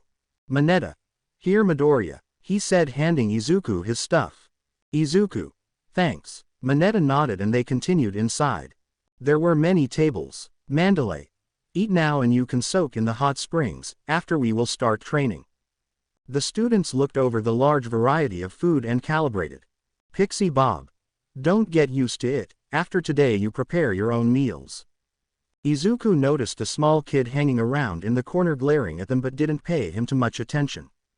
They ate lunch and were allowed to rest in the hot springs. Izuku trailed behind purposely. By the time he hopped to the locker rooms the other guys were on the springs. He took off his clothes. He was more lean but still muscular. He took off his bandages. His body was scarred from neck to toe, many new and many old, from stitches to burns he had them. He sighs as he puts his stuff in an empty locker and goes to the spring. He gets in and relaxes his body as the hot water soothed his muscles. He opened his eyes and noticed the rest of the guys staring at him. Izuku. What, Kirishima? Lot of scars, dude. Izuku. You've already seen them. Denki. Yeah, but it's a lot. Iida. Who gave you all of them? Izuku. A lot of people. Izuku glanced at Bakugo for a second, but no one seemed to notice. Izuku. Just focus on soaking. And so they did eventually leave the springs, changing into gym uniforms and going to the training grounds. Aizawa. Looks like we'll be able to start training sooner than later. Izuku stood in a stance with both swords above his head. He charged forward and cut a tree, landing just past it. The tree fell apart into small triangles. He sheathes his swords and picks up a large number of lumber and starts walking in a specific direction. He very quickly arrives at the camp. Izuku. I got more firewood. He yelled to his class, who was currently at different cooking stations. Uraraka. I could use some over here, please. Izuku. Got it. After a whole afternoon of hard training, the class was allowed back to cook their own dinner. Izuku put a few logs next to Uraraka's stove. It was about this time Class B showed up. Monoma. Ha, what is this, class? He was knocked out when 3 separate blocks of wood hit him in the head. Kendo. Honestly, you deserve that. Izuku collected the thrown wood and put it in the pile. Izuku. You better start cooking or you won't have much time to eat. He said, walking to a stove where a pot of stew was cooking. Kirishima. Dude, how are you making stew when they gave us the ingredients for curry? Izuku. Easy, I use the ingredients to make stew, along with some I gathered myself, one I can eat without cooking for at least 3 days. Denki. But where did you get the pot? Izuku. I asked for it, they said my ingenuity was great, and now I can focus on training. Class B started their own meals, some struggling more than others, but Class A offered their help. Todoroki started a few extra fires, others helped teach them to cook. The sun was slowly setting. Izuku, along with some help, set up a huge bonfire with the spare wood he collected. The 2 classes sat around chatting and eating their dinner, laughing at jokes told and all around having a good time. Even the teachers and the pussycats came out to enjoy themselves as it got dark. Soon the teachers advised their students to go to bed as training started bright and early. The students shuffled their way inside and upstairs, where rooms were separated by boys and girls. Izuku, however, was still outside watching the fire. Aizawa. I think it's about time you told me everything. Izuku. How far back do you want me to go? Aizawa. As far back as it takes. Izuku. It all started on the day of my actually birth, both my parents FAI. Aizawa. Streamline it. Izuku. Fine. For a moment they both watched the fire as it crackled. Izuku. I was born quirkless. Aizawa. I already have a bad feeling about this. Izuku. My real name is Izuku Yagi, brother of Isumi, and son of All Might. Aizawa. So Nezu's suspicion was right. Izuku. Yeah, I was bullied at school ruthlessly, mostly by my sister, and Bakugo. At home I was ignored, shunned and abused. I went through life so angry at the world for what it did to me, and one day I snapped. I beat up my greatest bullies and ran away. The form you saw me in this morning is what I used to look like. Aizawa. Your green hair comes from your mother, I guess. Izuku. Well, considering All Might is blonde, yes, I'd assume so. Aizawa. No need to be sarcastic, continue. Izuku. I was going to kill them that day, almost did too, but my sensei saved me, helped me, trained me, but as much as I wish it didn't last. We were attacked, he and my brother student died that day, and I was thrown from the cliff to survive. Aizawa. How high was the cliff? Izuku. Very. I ended up back in town, and I saved Isumi and Bakugo from that sludge villain. Aizawa. So that was you. Izuku. I went home to gather some supplies that I'd left behind, and maybe some replacement clothes, but nearly everything I had was gone. What little I had, and that's when Isumi found me. Turns out she started getting abused pretty heavily after I left, for the sake of training. Aizawa. So All Might not only neglected you, but abused your sister. He nodded. Izuku. He turned on her and she saw life from my point of view. She helped me hide in that beach full of garbage, and that's when the local media picked me up. They explained what they were and their goals and offered me a job. Aizawa. What was the job? He said in a much more serious tone. Izuku. Kill bad heroes. Izuku said bluntly. Aizawa was a little taken aback. Aizawa, so are these the people you're spying for? Because they sound a little too nice for it. Izuku. So you know about that. I'm surprised you let me come along, also I'm not in prison. Aizawa. The bus was designed so no one but the driver could tell where we're going along with other countermeasures. Izuku. For your guy's sake I hope it worked. Aizawa. What happened next? Izuku. Guy called all for one, picked me up, offered me power in turn for a favor. Aizawa. So he is alive, why did you want power? Izuku. Cause at this point I planned on killing All Might for what he's done to me and Izumi. Aizawa. From what I've seen you no match. Izuku. Yeah, I know, even with weights he destroyed me and Bakugo. Aizawa. So you met two major crime lords. Izuku. Essentially, I did some work until both parties asked me to join the hero course. Aizawa. Both. Why? Izuku. The mafia wanted me to watch the students, make sure they were just, good heroes, and help them, all for one, I assume to destroy them. Can I ask you a favor? Aizawa. What? Izuku. Let me stay, I want to protect the ones I love, for as long as I can. I know you could send me away for forever, but I ask, could you just let me keep going for a little longer?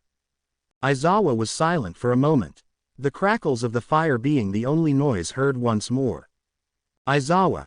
No more killing, even All Might, he will have justice if what you say is true, but you can't be the punishment. Izuku. I already promised I wouldn't. Aizawa. I'll let you, for as long as you stay on the path of the hero. Izuku.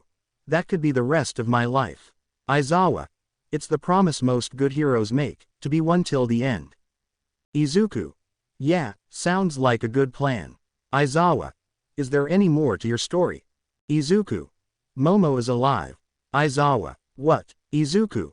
All Might had sent guys to kill her, but they saw more profit in faking her death and selling her off, but I saved her. The guy you arrested was later killed in her cell. Aizawa. Wait, that means you're that vigilantly. Izuku nodded. Aizawa. Yaoyorozu is alive, where is she? Izuku. The mafia is looking after her. Aizawa. You put a lot of faith in these people. Izuku. They're good people, they save almost as many people as heroes. Aizawa. I'll take your word for it. Izuku. So how did you find out I was the traitor? Aizawa. Uraraka overheard your conversation with who I presume is All for One. Izuku. Wait, then wouldn't she have heard Momo was alive? Aizawa. She didn't tell us. Izuku. Maybe it slipped her mind. Aizawa. I guess there was a lot on her mind. So where were you over the month? Izuku. Oh, since you asked All Might about me, he found out I was alive. I figured it out on his own, I assume, since you didn't know who I was. So he sent guys to kill me. I presume he used the UA files to find where I lived, and he almost got me. Aizawa. Is that why you're so hurt? Izuku. You noticed. I'm flattered. He said sarcastically. Izuku.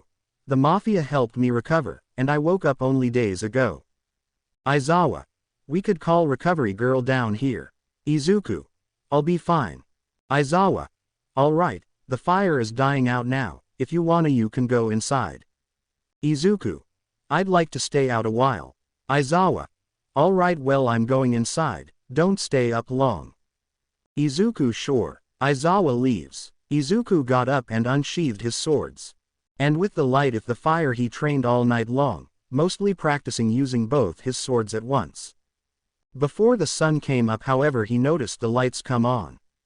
He watched his very tired class walk out, led by Aizawa and the Pussycats.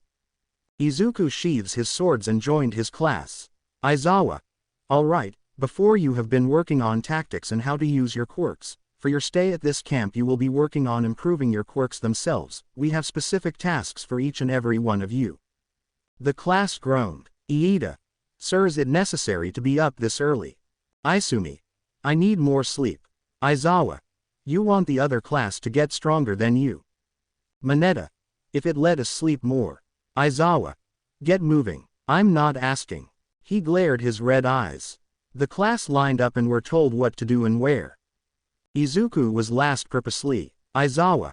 Alright Midoriya, you're with me. Izuku. We're training together. Aizawa. Somewhat, let's go. They go a little farther out. Aizawa. So the files say your quirk is cell generation, you heal faster, and you grow faster, correct? Izuku. As far as I know. Aizawa.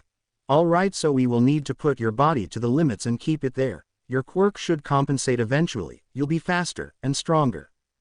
Izuku. Alright, so what are we doing? Aizawa. Cut down that tree. Izuku got in position and in the motion of unsheathing his sword he cut the tree, and immediately put his sword back. Aizawa. Good, now catch. He said, pushing over the cut tree towards Izuku. He caught it with a huff, dragging his feet a little. He was now carrying the large tree. Aizawa. Heavy. Izuku. A little. He said, huffing out. Aizawa. Good, now follow me, and if you lose me, carry the tree back to the camp, I'll be waiting. Izuku nodded and then took off in a sprint. Izuku was surprised but started running too.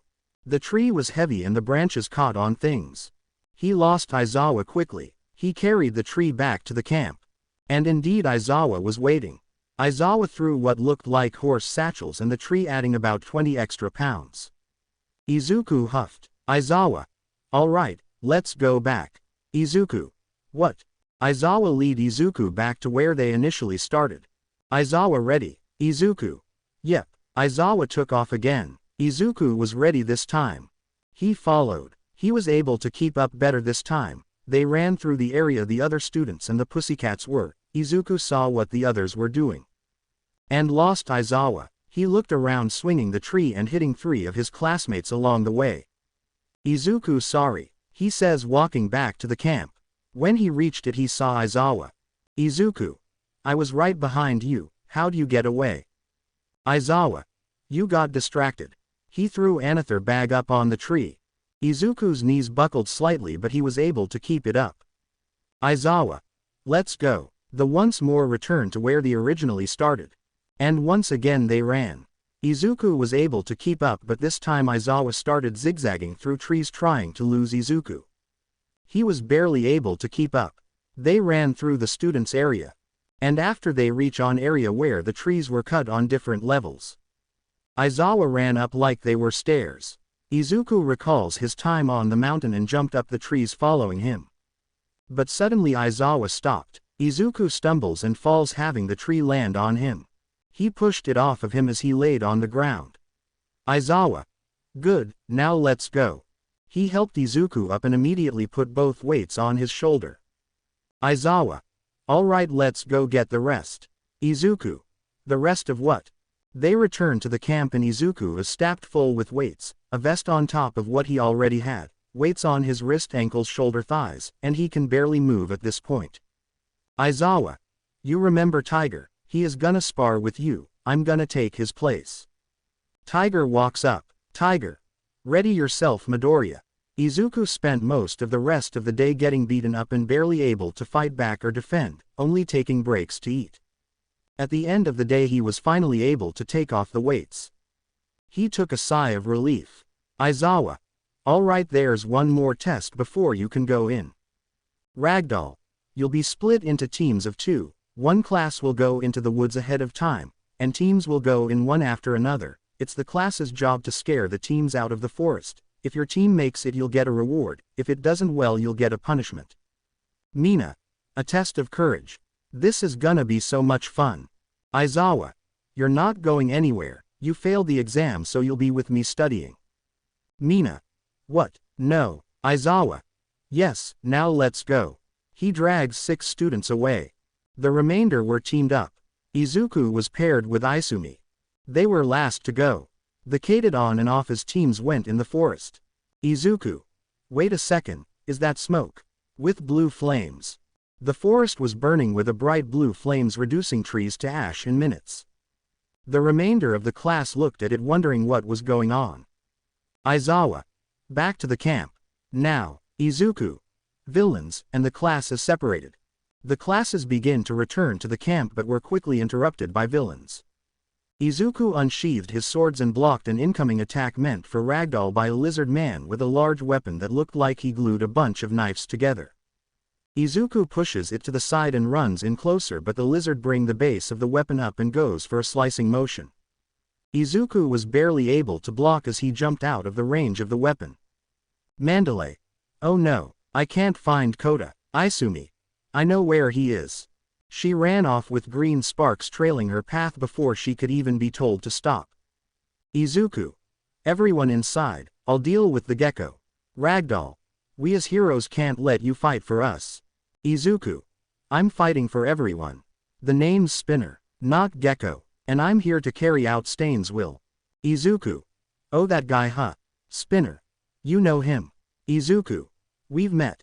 Spinner. And you lived, I'll have to take you seriously. Izuku's swords lit up the area. Suddenly a large person holding a large iron beam came out of the forest, but Ragdoll blocked Izuku. Ragdoll. I got this one.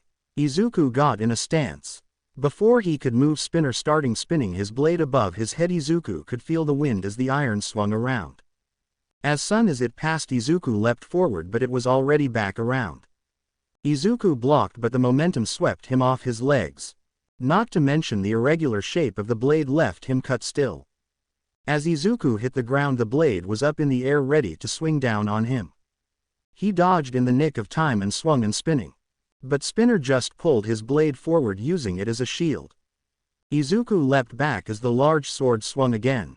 Izuku unleashed a flurry of slashes, sending green and white slashes through the air to hit Spinner, but he blocked with his sword. Izuku. It's like a sword and shield all in one. Spinner ran forward, swinging his sword in circles again. Izuku jumped over the first swing and tried to fight him closer, but the sword swung around again. Izuku put both swords straight out in order to block.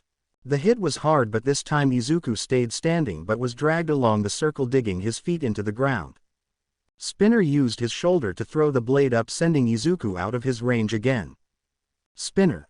Neat trick setting your swords on fire, but it won't help. Spinner charged forward, swinging a large circumference. Izuku used his swords to deflect the sword up and over him as he charged in to attack Spinner. But Spinner brought the blade down, blocking Izuku's attack and setting up an attack. Izuku deflected the sword to the ground and went in for another attack. But the sword was brought up by the hilt, blocking the attack. Izuku then once more had to block as the blade was pulled back in a slightly motion.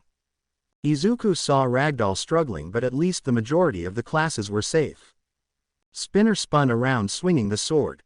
Izuku reversed the grips on his swords and blocked, but was flung back by the force behind it. Izuku. Fine, if I can't go for the lizard, I'll ho for the sword. He stances up and charges forward, his swords glowing brightly with their flames contained. Spinner once more spun at Izuku. Izuku sliced down the center of his sword, melting the outer pieces as he moved forward. Suddenly there was rumbling. Izuku stumbles, as did Spinner. But Spinner got the upper hand and swung at Izuku. Izuku was able to block barely and was cut up again. Izuku ripped off what remained of his shirt and sheathed one of his swords. Spinner. You got a large amount of scars for a kid, guess that's why the master wants you. Izuku. Of course he does. Izuku gets in a stance with his green sword. Spinner. You couldn't beat me with two, how do you think one will go?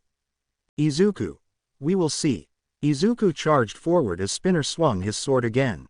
Izuku blocked with his one sword and grabbed onto Spinner's blade with his free hand.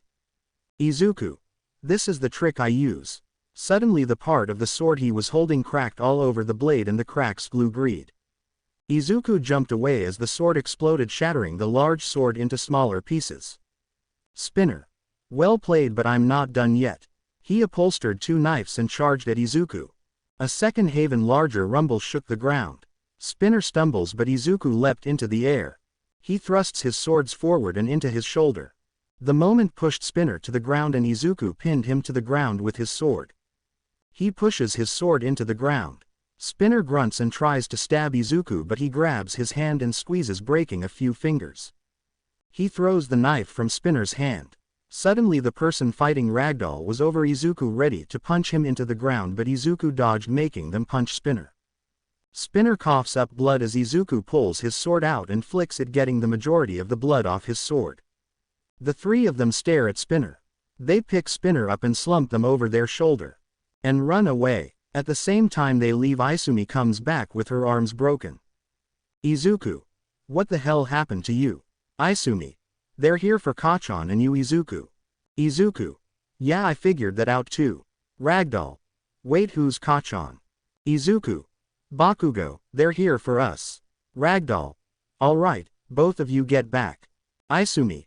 Wait, Aizawa has a message to deliver. The students are allowed to use their quirks to defend themselves. Ragdoll. Fine, but get to safety now. Izumi. No, we have to help. Izuku. Go back, your arms are broken. Go get them set, I'll go after Bakugo. Ragdoll. No, I'm the hero here, both of you go back. Let the heroes handle this. Izuku. We're all heroes here, and I made a deal with Aizawa. Izuku sheathed his sword. Izuku. I'll follow the path and collect as many students as I can. Ragdoll. Fine, Izumi, come with me. Izumi. Fine, I trust you, Izuku. Izuku picked up some loose sticks in his discarded shirt. Izumi. What are you out? Izuku made splits for her arms, tying them tightly. Izuku. Your adrenaline is wearing off, good luck. He runs off into the woods, sheathing Seto's sword, and produces a bright white flame as he holds it above his head. Ragdoll. Alright, let's go. Izumi nodded and they left. Izuku was running through the woods. The fist people he came across was Ochako and Sue. They were being attacked by a girl with knives. Izuku leaps and slashes down and the girl who was mid-attack. But the girl leapt back with exceptional speed, but Izuku twisted his body and swept her legs, making her fall. Ochako. Izuku. Watch out. Oh, you're cute, and you're already bleeding, take me daddy. The three heroes blushed at what the girl's intention. Izuku. You two back to the camp, I'll deal with the girl. Toga. My name's Himiko Toga, you're lucky I was told not to kill you, but I can make you bleed a little more. She jumped up and went to stab Izuku. Izuku slashed the knife, breaking it and snaking Toga in the face with the hilt of his sword. He went to kick her away, but she jumped back. Toga. You're not very nice. Sue. Vey, careful, she's fast. Ochako. Let's take her out and then we can go. Izuku. No, go find others and get back to camp. Toga. As fun as it would be to play with you, I gotta go.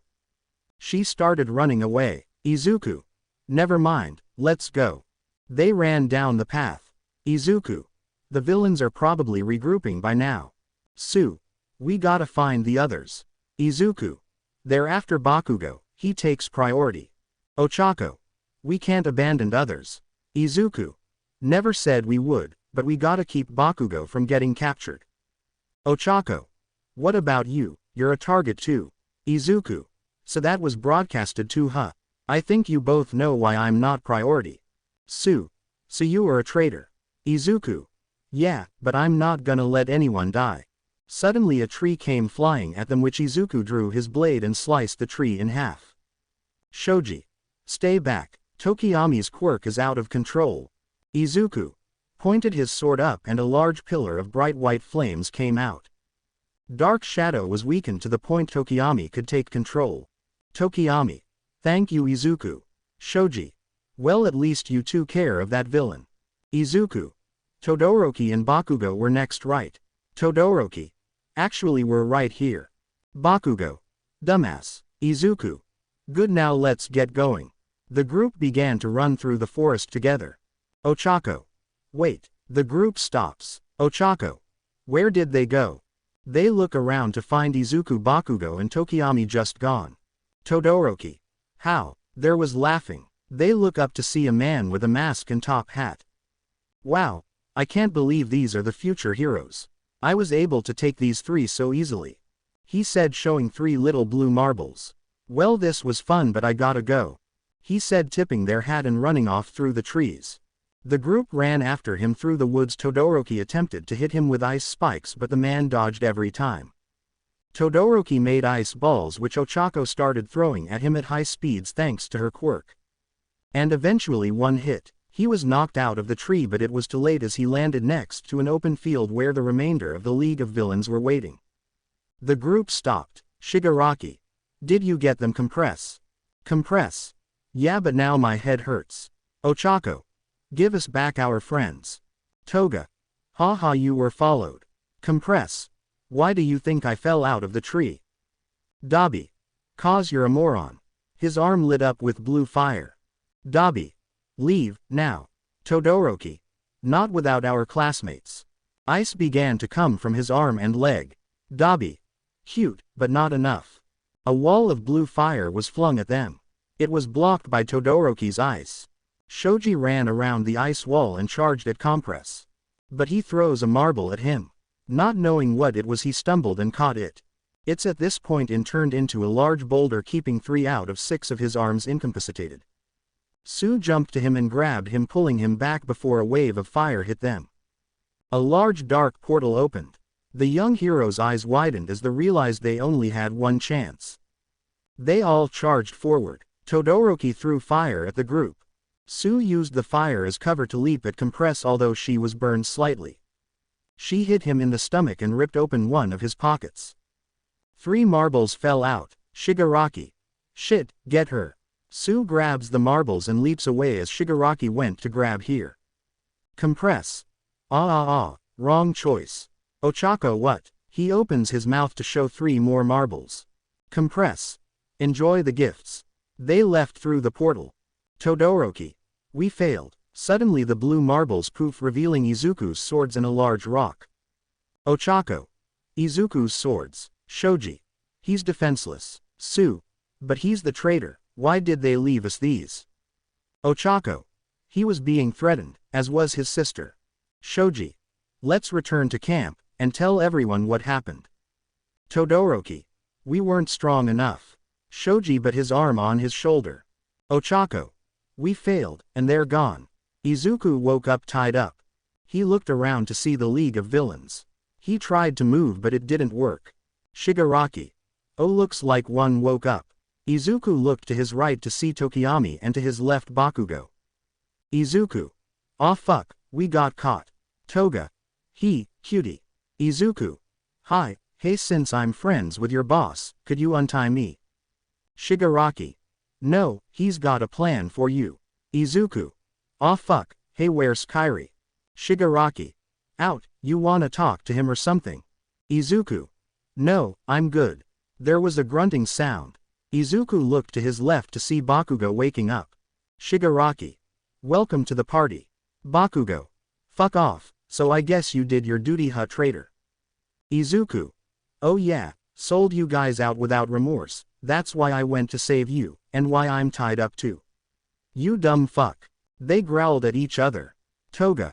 Oh look, they're gonna fight. Dabi. You sure we need them? Shigaraki. Just wait for the third one to wake. They went back to doing what they did.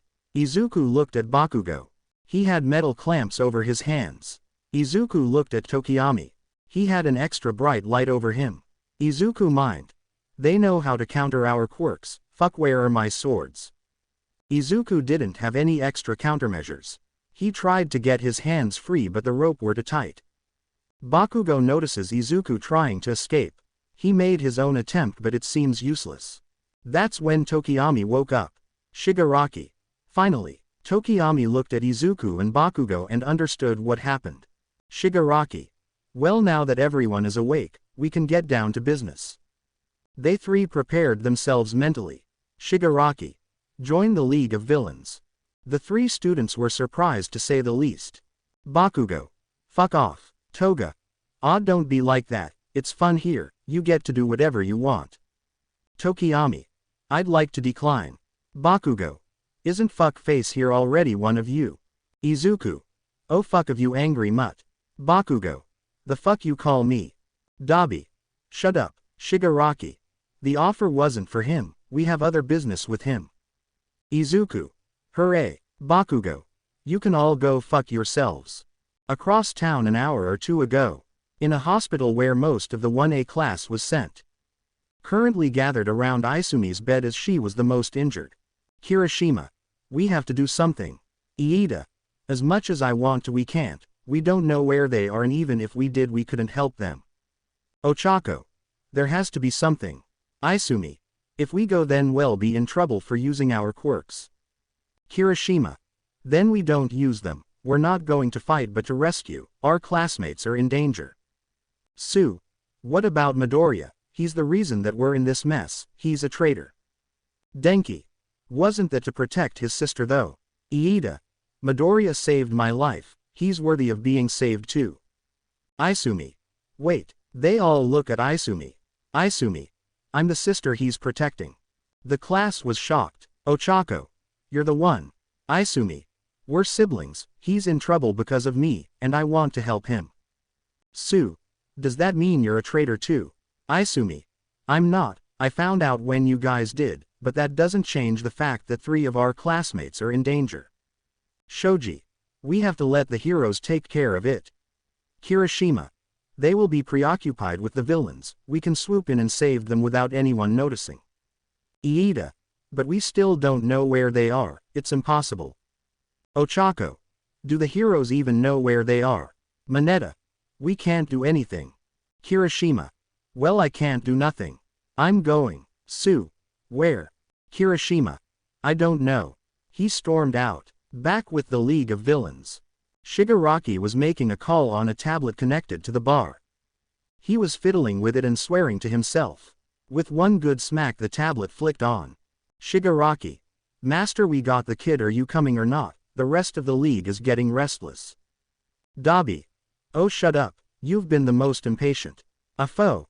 I'll be in shortly, currently dealing with a problematic nuisance. Shigaraki. All right, by the way, they refused. Maybe you can convince them. Afo. I'm sure I can persuade them. The call ended. Bakugo. Hey, could you morons perhaps fuck off and let me go? Toga. Come on. You'd be a great villain. You already don't care about your friends. Izuku. Don't you only care about being the best? Why aren't you a villain? Bakugo. Fuck you, villains suck ass. Izuku. But you could easily become the best, you'd literally have no limits. Tokiyami. Are you trying to persuade him? Izuku. No, just curious. I mean, he did torture people when he was young. Everyone weaker got hurt. Doesn't sound much like a hero to me. Toga. See, he gets it. Bakugo. Fuck off. I don't need to explain myself to you. How do you even know that? Afo. Cause this is your childhood friend young Bakugo. Don't you recognize him? Bakugo. So you are that Izuku. Izuku. Hi Kachan. Bakugo. Don't call me that traitor. Isumi doesn't need your protection. Izuku. Good, can't protect anyone in this position. Shigaraki. Master, you're finally here. Afo. Indeed, I've come to deal with our little traitor. Tokiyami. You revel in the dark, Izuku, but you're a good person. Afo. Yes, he is, a hero at heart, quite impressive nowadays, always willing to sacrifice himself for his friends, even you young Bakugo. He bent down slightly to reach Izuku's level. Afo. You fulfilled your purpose, Izuku Yagi. Izuku spit on him. Izuku. It's Midoriya now, thanks. Afo. I'd like to see you at your peak, Izuku, but I'm afraid you're already dangerous enough. One swordsman is more than we need. Compress. Well, it's a good thing we left your friend LS some mementos. Izuku. My swords, I assume, so why am I alive then? If you wanted me dead, why not kill me when you had the chance? Afo. I'm not wasting a perfectly good quirk. He placed his hand on Izuku's head. Izuku started screaming and Afo looked uncomfortable and his arm was flexing and wincing. Afo removed his hand as if he'd just touched a hot stove. His hand was charred black but was quickly peeling off and healing. Izuku was breathing heavily. Izuku. You could feel you in my head. Afo. Yes, not many can resist me like that, but now you're gonna suffer for it. He put both hands on either side of Izuku's head. Red lightning shocked Izuku as he screamed out in pain. Tokiyami and Bakugo looked in horror as Izuku was tortured in front of him. Soon he stopped. Izuku fell limp, his head smoking slightly, his body shrunk as Izuku coughed blood, his hair shrinking and turning green. Izuku. You didn't let me finish. A foe. Last words, young Izuku, use them wisely. Izuku. Did you feel me in your head? He smirked. A foe. What? Izuku took a deep breath, slipping through his bonds at the same time. He breathed a large amount of green fire out, setting AFO and the bar on fire, only blocked by Dabi's blue fire. A foe puts himself out as Izuku broke open Bakugo's cuffs. A foe. This is impossible. How did you get his quirk? That's not possible. A foe reached out to grab Izuku but was blocked by an explosion from Bakugo. Izuku. Make us an escape route, I'll get Tokiyami. The building was burning as Izuku made his way through green fire to get to Tokiyami. The League was escaping and even AFO was backing away from the intense flame. Izuku. Sorry Tokiyami. Tokiyami. It's fine, I owe you another one. He said even though his feet were burning. It was too bright to even use his quirk, but Izuku pulled him out of his blinds. Bakugo punched a hole in the far wall which Izuku and Tokiyami made their way to. A large explosion rumbling and collapsed the building as they got out. Bakugo helped them up and exits the alley they're in. A large gust of wind pushes them over. They look up to see All Might battling All for One. Izuku. Ah shit, we need to go. Tokiyami. My feet are burned. Izuku. So are mine, let's go. They attempted to run but they were slow. There were heroes close though. Izuku. Must have been ready to rescue us. Bakugo. Took them long enough. Tokiyami. You were almost killed. Izuku. I'm used to it. Another shockwave hit them, but this time Aizawa was there to catch them. Aizawa. Well done escaping. Izuku. Get everyone out of here, he's holding back. Aizawa. What? Izuku. Everyone here is in danger, get them out of here. Aizawa looked at All Might and AFO fight. Aizawa nodded and helped the three get to an ambulance. He then got out his phone. Aizawa. Everyone pull back. Give All Might room to fight. The ambulances and other first responders began leaving. Luckily they evacuated the area. As the heroes backed off, the fight escalated. The city was getting destroyed and no other was powerful enough to help either side. In the ambulance. Bakugo. How did you do that? Izuku. What? Tokiyami. I believe he means, how did you take a quirk from him? Izuku. I don't know, it called out to me, it was like I was in a wasteland yet surrounded by different things, and this one came to me as I was getting ripped apart, so I traded and we escaped. Bakugo. So what happened to you? Izuku. You mean after I kicked your ass? Bakugo. Shut it, Deku. Don't call me that, he said, flames escaping his mouth. Paramedic. Hey, no fire. You wanna blow us up? Izuku stopped. Tokiyami. I'm very intrigued about your past. Izuku. Long story, tell you later. Bakugo. I think I breathed into much smoke. Paramedic. You were in that burning building. You should have told me. He gave an oxygen mask to Tokiyami and Bakugo. Paramedic. Sorry, pure oxygen and fire don't mix. Izuku nodded in an understanding manner. Paramedic. Is anyone burned? Izuku and Tokiyami put up their feet. Paramedic. Geez, let me see. Bakugo. We can still hear the fight from here. Izuku. Hopefully All Might wins. Tokiyami. Are you used to this pain? It feels awful. Izuku. Yeah, I'm used to burns, wanna guess why? Bakugo. Shut the fuck up. The paramedic finished treating the burns. Izuku. You got a radio? Paramedic. Only the one in the car. Izuku. Turn it on. Paramedic. Hey, can you turn on the radio? Driver. News. Izuku. Yeah, he yelled for the paramedic. News. The fight is out of this world, the entire district is destroyed, and it looks like All Might shrunk. Izuku. Oh no. News. Wait, All Might hasn't given up yet. His arm is back to normal, he's fighting again. Bakugo. Come on All Might, you're number one. They heard the shockwave from the car. News. There's too much dust. We can't see the victor. The radio was silent. Each person in the car skipped a beat, anticipating the outcome. News. It's All Might.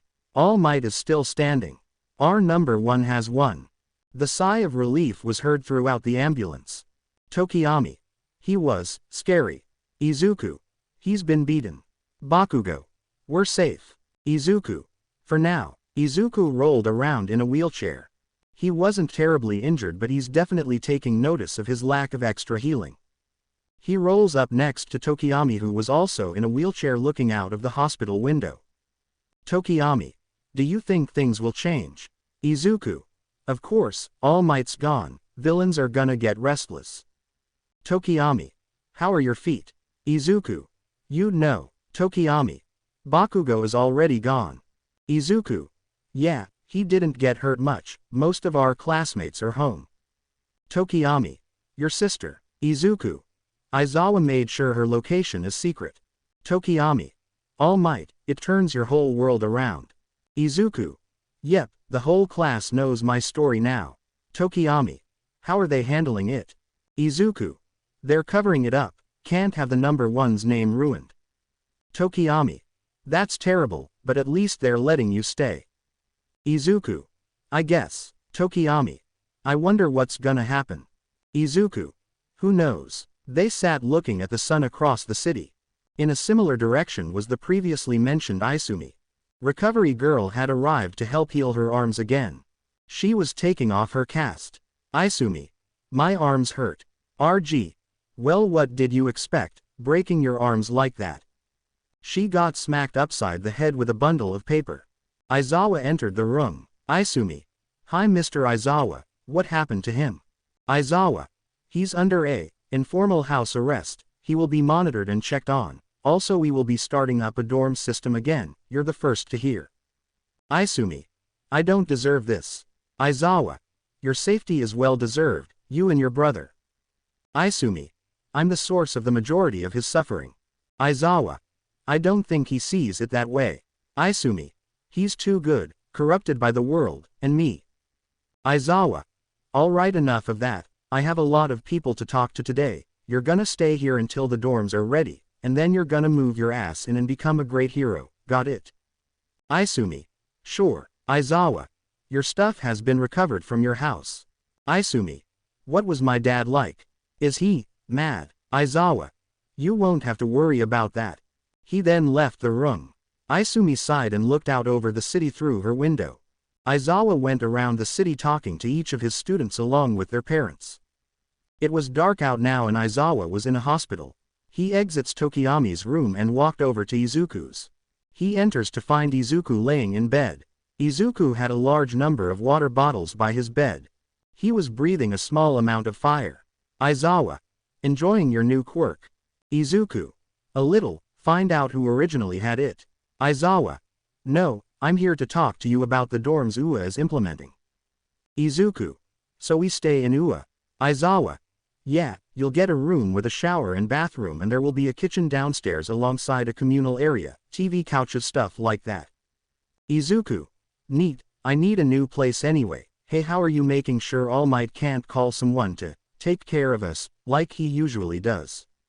Aizawa. His calls are being monitored, nothing in or out without us knowing. Izuku. Good, you wouldn't mind if I brought Momo back, would you? Aizawa. Of course not, I'm sure her parents want to know what happened to her too. Izuku. Unlikely, they're rich assholes who have been out of the country for 3 years in a month. Aizawa. She must be lonely. Izuku. Probably, but seeing her friends again will help. Aizawa. I'll leave her to you, it will be a nice surprise to see her at school again. Izuku. See you at school. Aizawa. Good night, kid. Aizawa left the room.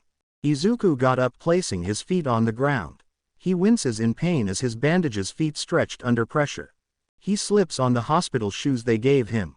He slowly walks out of the room. He walks down the hall toward the elevator. He goes down to the main floor. Izuku.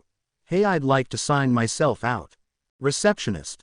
Alright, what is your name? Izuku. Izuku Midoriya. Receptionist. Alright, let me see here, it says you were in the villain attack and sustained burns to your feet, you haven't been cleared by your doctor. Izuku. My quirk is cell duplication, so I heal faster. Receptionist. You'll need either your doctor or parent to sign you out. Izuku. I'm an orphan. Receptionist. I'm sorry for your loss, please return upstairs. Izuku. Fine, oh my clothes were destroyed, do I get new ones or? Receptionist. You'll have to get someone to bring you something, or you might be able to fish something out of the lost and found. Izuku. Thanks. He sighs and goes back upstairs. Izuku. I don't even have my phone, how do I even contact them, I hope my swords are okay. He said, muttering to himself. Returning to his room, he found a man waiting inside. Izuku. Oh perfect, hey Edward. Edward. Mr. Midoriya, I've come to get intel, what is All Might's situation, is he still a threat? Izuku. Well, other than him being completely powerless, he's on house arrest, with no calls in or out. Edward. I see, I assume since you haven't picked up your phone it's been compromised. Izuku. I haven't seen any phone since I woke up. Edward. It wasn't recovered. He threw Izuku a new black flip phone. Izuku. Thanks, hey can you tell Momo it's safe to return to the hero course if she would like? Edward. Sure, but I can't promise anything, she is very useful to us. Izuku. Maybe work something out with her. Edward. Indeed, your newly fitted suit has been delivered. Izuku. How do you have my new measurements? Edward. We're very efficient. Izuku. Alright then, I guess I'll be seeing ya. Edward. Call if you need anything. He proceeded to leave via the window. Izuku chuckled to himself as he laid back in bed.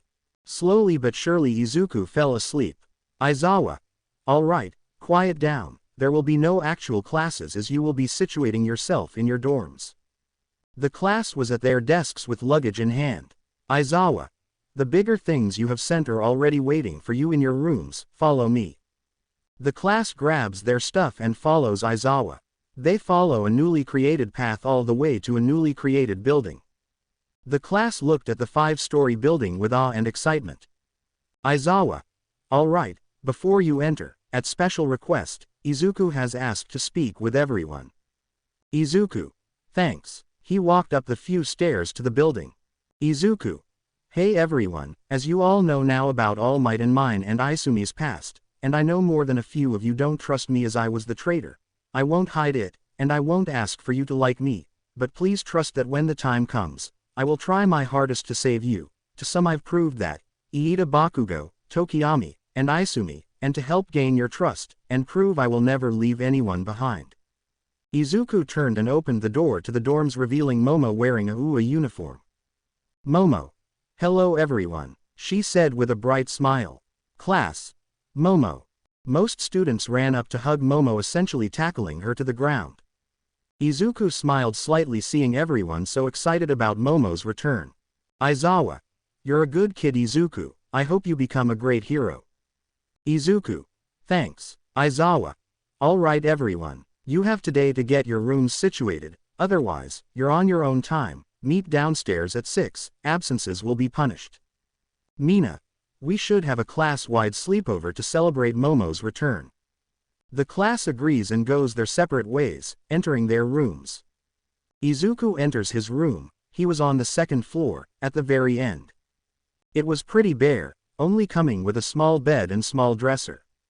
Izuku had nothing to put in his room. He opens the door to the bathroom. There was nothing special inside, a shower, a toilet and a sink. He shrugged. Izuku.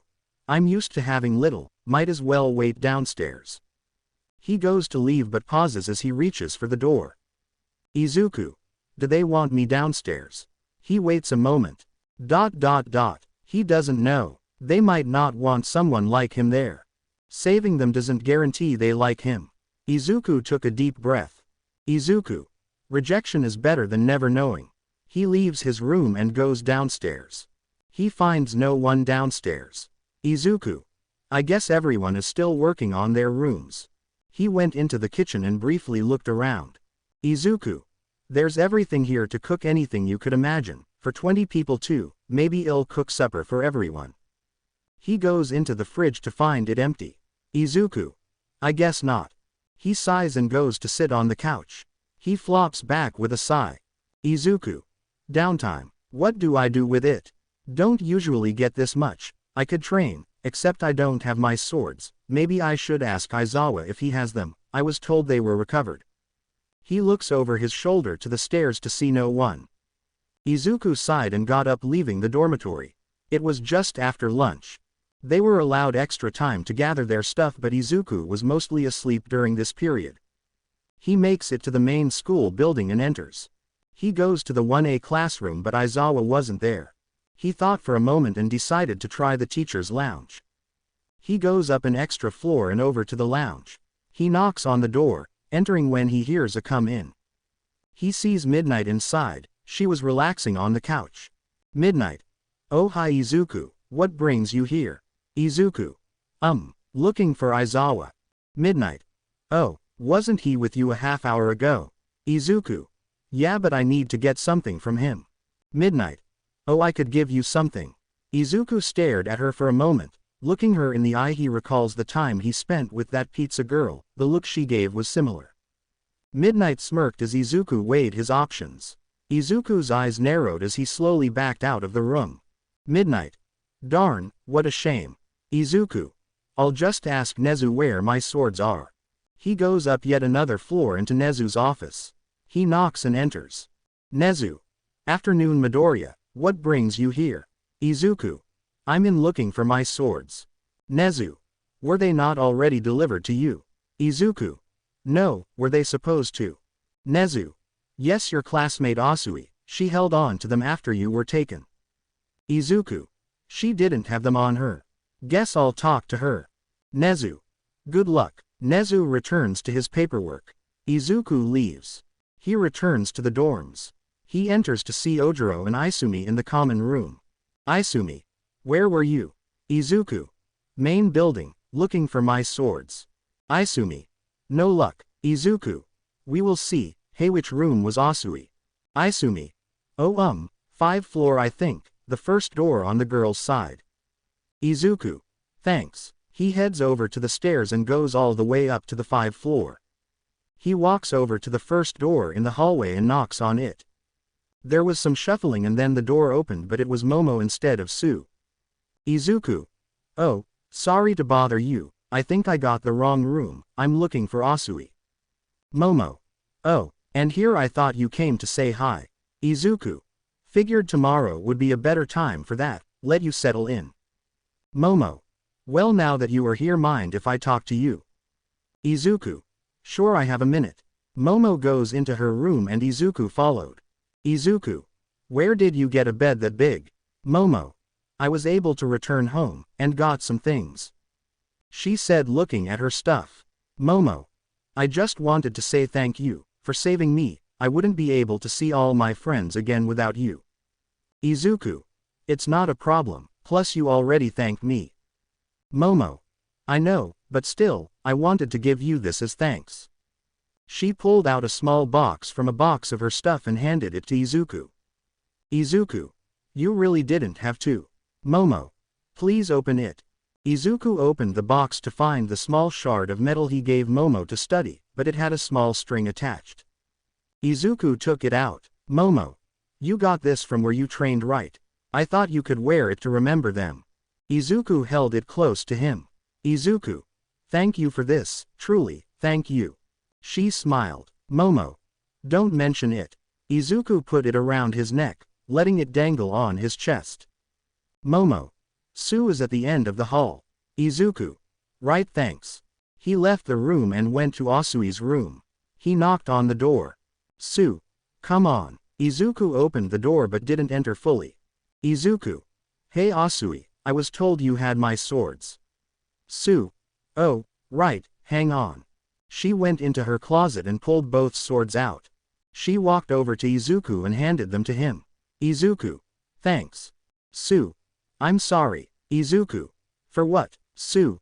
Before, when I thought you were the traitor, I hated your guts, even though I knew about your sister. When you were captured I hoped that you wouldn't return. It's an awful thing for a hero to think. But when I heard you were back safely I was glad.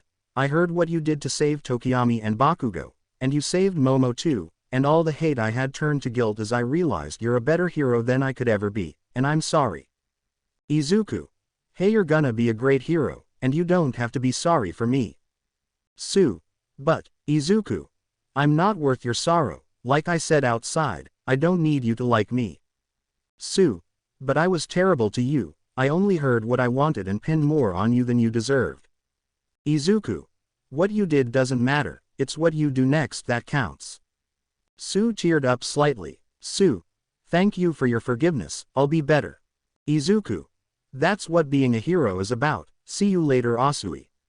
Sue. Call me Sue. Izuku smiled and nodded. Securing his swords with his belt he walked back downstairs. It was getting closer to 6. He reached the common room to find way more classmates than before.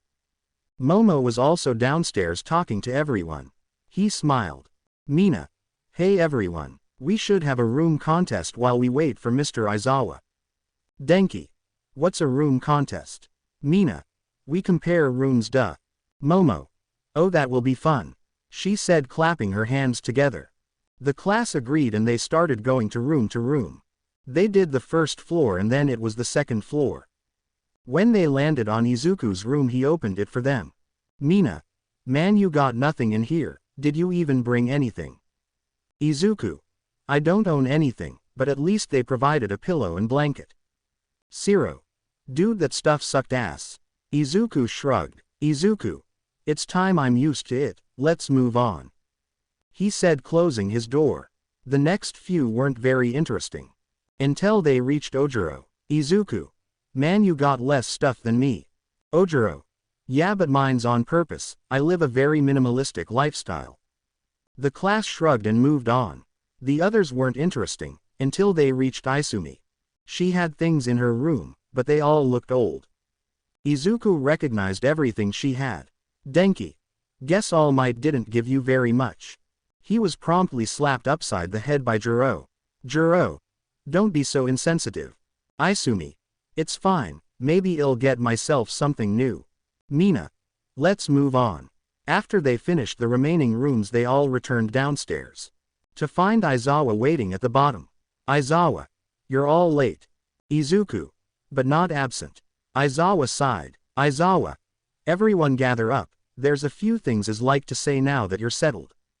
They all stand around him. Aizawa. You all were told the true story of All Might. You must not by any circumstance reveal this information to anyone. A few complained but most understood Aizawa. We can't have the number one be public enemy, we need people to have faith in heroes, especially after all the villain attacks lately, so you're prohibited to share this with anyone outside this class, got it? The class agreed. Aizawa. Now onto the dorm rules, there will be no smoking or drinking on premise, you should know these things are against the law but I know you're teens. The class nods their heads. Aizawa. There will be food provided in the fridge for meals to be made for the class. 2 cooks will be assigned per day, and you have to provide yourself with snacks and other such things. The class semi-groaned at this. Aizawa. Yeah, and lastly, for the love of God, no fucking in your dorms. Each student got embarrassed. Aizawa. That's all. Izuku. Wait, what about tonight's dinner? Aizawa. Oh yeah, there's pizza on the counter, you get 3 pieces each. The class looked over to find 8 boxes of pizza. Aizawa. I already took my share, so have it. The class cheered as they went to get their pizza. Aizawa smirked slightly as he left the building. The class proceeds to enjoy their mass sleepover, playing games and hanging out. Momo being front and center for most of it, eventually, each falling asleep in the common room. Izuku woke up in the common room but everything was dark. He sat up and looked around. He could see everything fine but it was all dark. It looked windy with heavy amounts of dust coming off of every surface. Yet Izuku didn't feel any wind, and there was no sound. He stood up and looked at himself. He was covered in shadow too. He is suddenly blinded by a bright light. He covers his eyes as he adjusts to the brightness. He looks over to see a bright light coming from the middle of the room. He walks over to it. There was one bright light alongside another smaller one. Izuku was confused. He looks around to find more light but not as strong as the 2 he was near. They started moving. Rising from the floor, the light looked like they were in the center of a people, but they were covered in shadow and unrecognizable. He backed away from them as they seemed to be surrounding him. He did recognize the dorms and decided to go outside. He rushed to the door and went outside. He couldn't the sun and was beginning to panic slightly. That's when he saw a man standing in the path made of green flames. He didn't have a face, but Izuku could tell he was starting at him. Suddenly he was grabbed from behind and pinned to the ground. Izuku struggled trying to break free, but he couldn't move. The flame man began walking away. Izuku wanted to follow, but as much as he struggled he couldn't. Suddenly the darkness began to be blown away with the wind as the flame man left his sight. Izuku could see again as the light of day. He shook his head trying to get his senses back. When he opened his eyes to find his classmates surrounding him, Su had him tied up with his young while Asumi's quirk activated was holding him back as Momo and Tokiyami secured his legs. Izuku. What's going on? The classmates holding him sighed in relief. Asumi deactivated her quirk and Izuku was let go. Ida. When we woke up, you were standing over Yagi. Momo. Your eyes, or eye was glowing green and you didn't respond to any of us. Denki. That's when you bolted Asumi. What was that? Izuku. I don't know, everything was dark, and I couldn't hear or see anything really, except these lights. I was next to two and they were the biggest. It only went back to normal when that man walked away. Su. What man? Izuku, there was a man. He was made of green fire. He was staring at me and walked away when you grabbed me. He held his head. Bakugo. What if this is a side effect of being in that crazy guy's head? Asumi. Maybe you should talk to Aizawa today. Izuku. Yeah, but let's pack up our stuff before class starts. Izuku stood up. Iida. Yes, we must clean up our messes from last night. Mina. The worst part of any sleepover. Momo. Come on everyone, if we all do our part it will go fast. The class walked inside and cleaned up and proceed to return to their rooms. Izuku goes to his bathroom and looks at himself in the mirror. He looked at his eye and didn't notice anything. He shrugged and got dressed in his uniform, putting his swords in his belt. He left, joining up with his classmates to go to school with Aizawa. We're doing hero training today. In a week or two you will be participating in a test to get your provisional hero license, and I want you all to be ready for it since the camp was mostly a failure. Grab your cases and let's go. The students grabbed their hero costumes and changed into them. They began to walk toward one of the training grounds. Momo. Hey Izuku. How is the new suit treating you? Izuku. Good, I feel lighter. Momo. So the mechanics are working well? Izuku. Yeah. Momo. Now remember, it's only going to support your current strength. Izuku. Got it. Meeting Aizawa at one of the training grounds, they gather around waiting for instructions. Aizawa. We will be doing battle training today. I believe this will best way to equip you for the test. Iida. Sir, will this be like the battle training we did with All Might? Aizawa. No, we will be doing one-on-one battle training. Izuku. Are the teams random? Aizawa. To you yes, but I've already chosen who fights who. You'll all be fighting at once to save time. I'm trusting you won't kill each other. The class nods. Aizawa. All right, Midoriya and Todoroki, Asui and Yaoyorozu. I hope you're not out of practice. Momo. No sir. Aizawa. Yagi and Tokiyami, Bakugo and Kirishima, Ashido and Shoji. He continued to name his students to where everyone had a partner, except Mineta, but no one cares about him. Izuku and Todoroki found a spot to fight away from the others. Todoroki.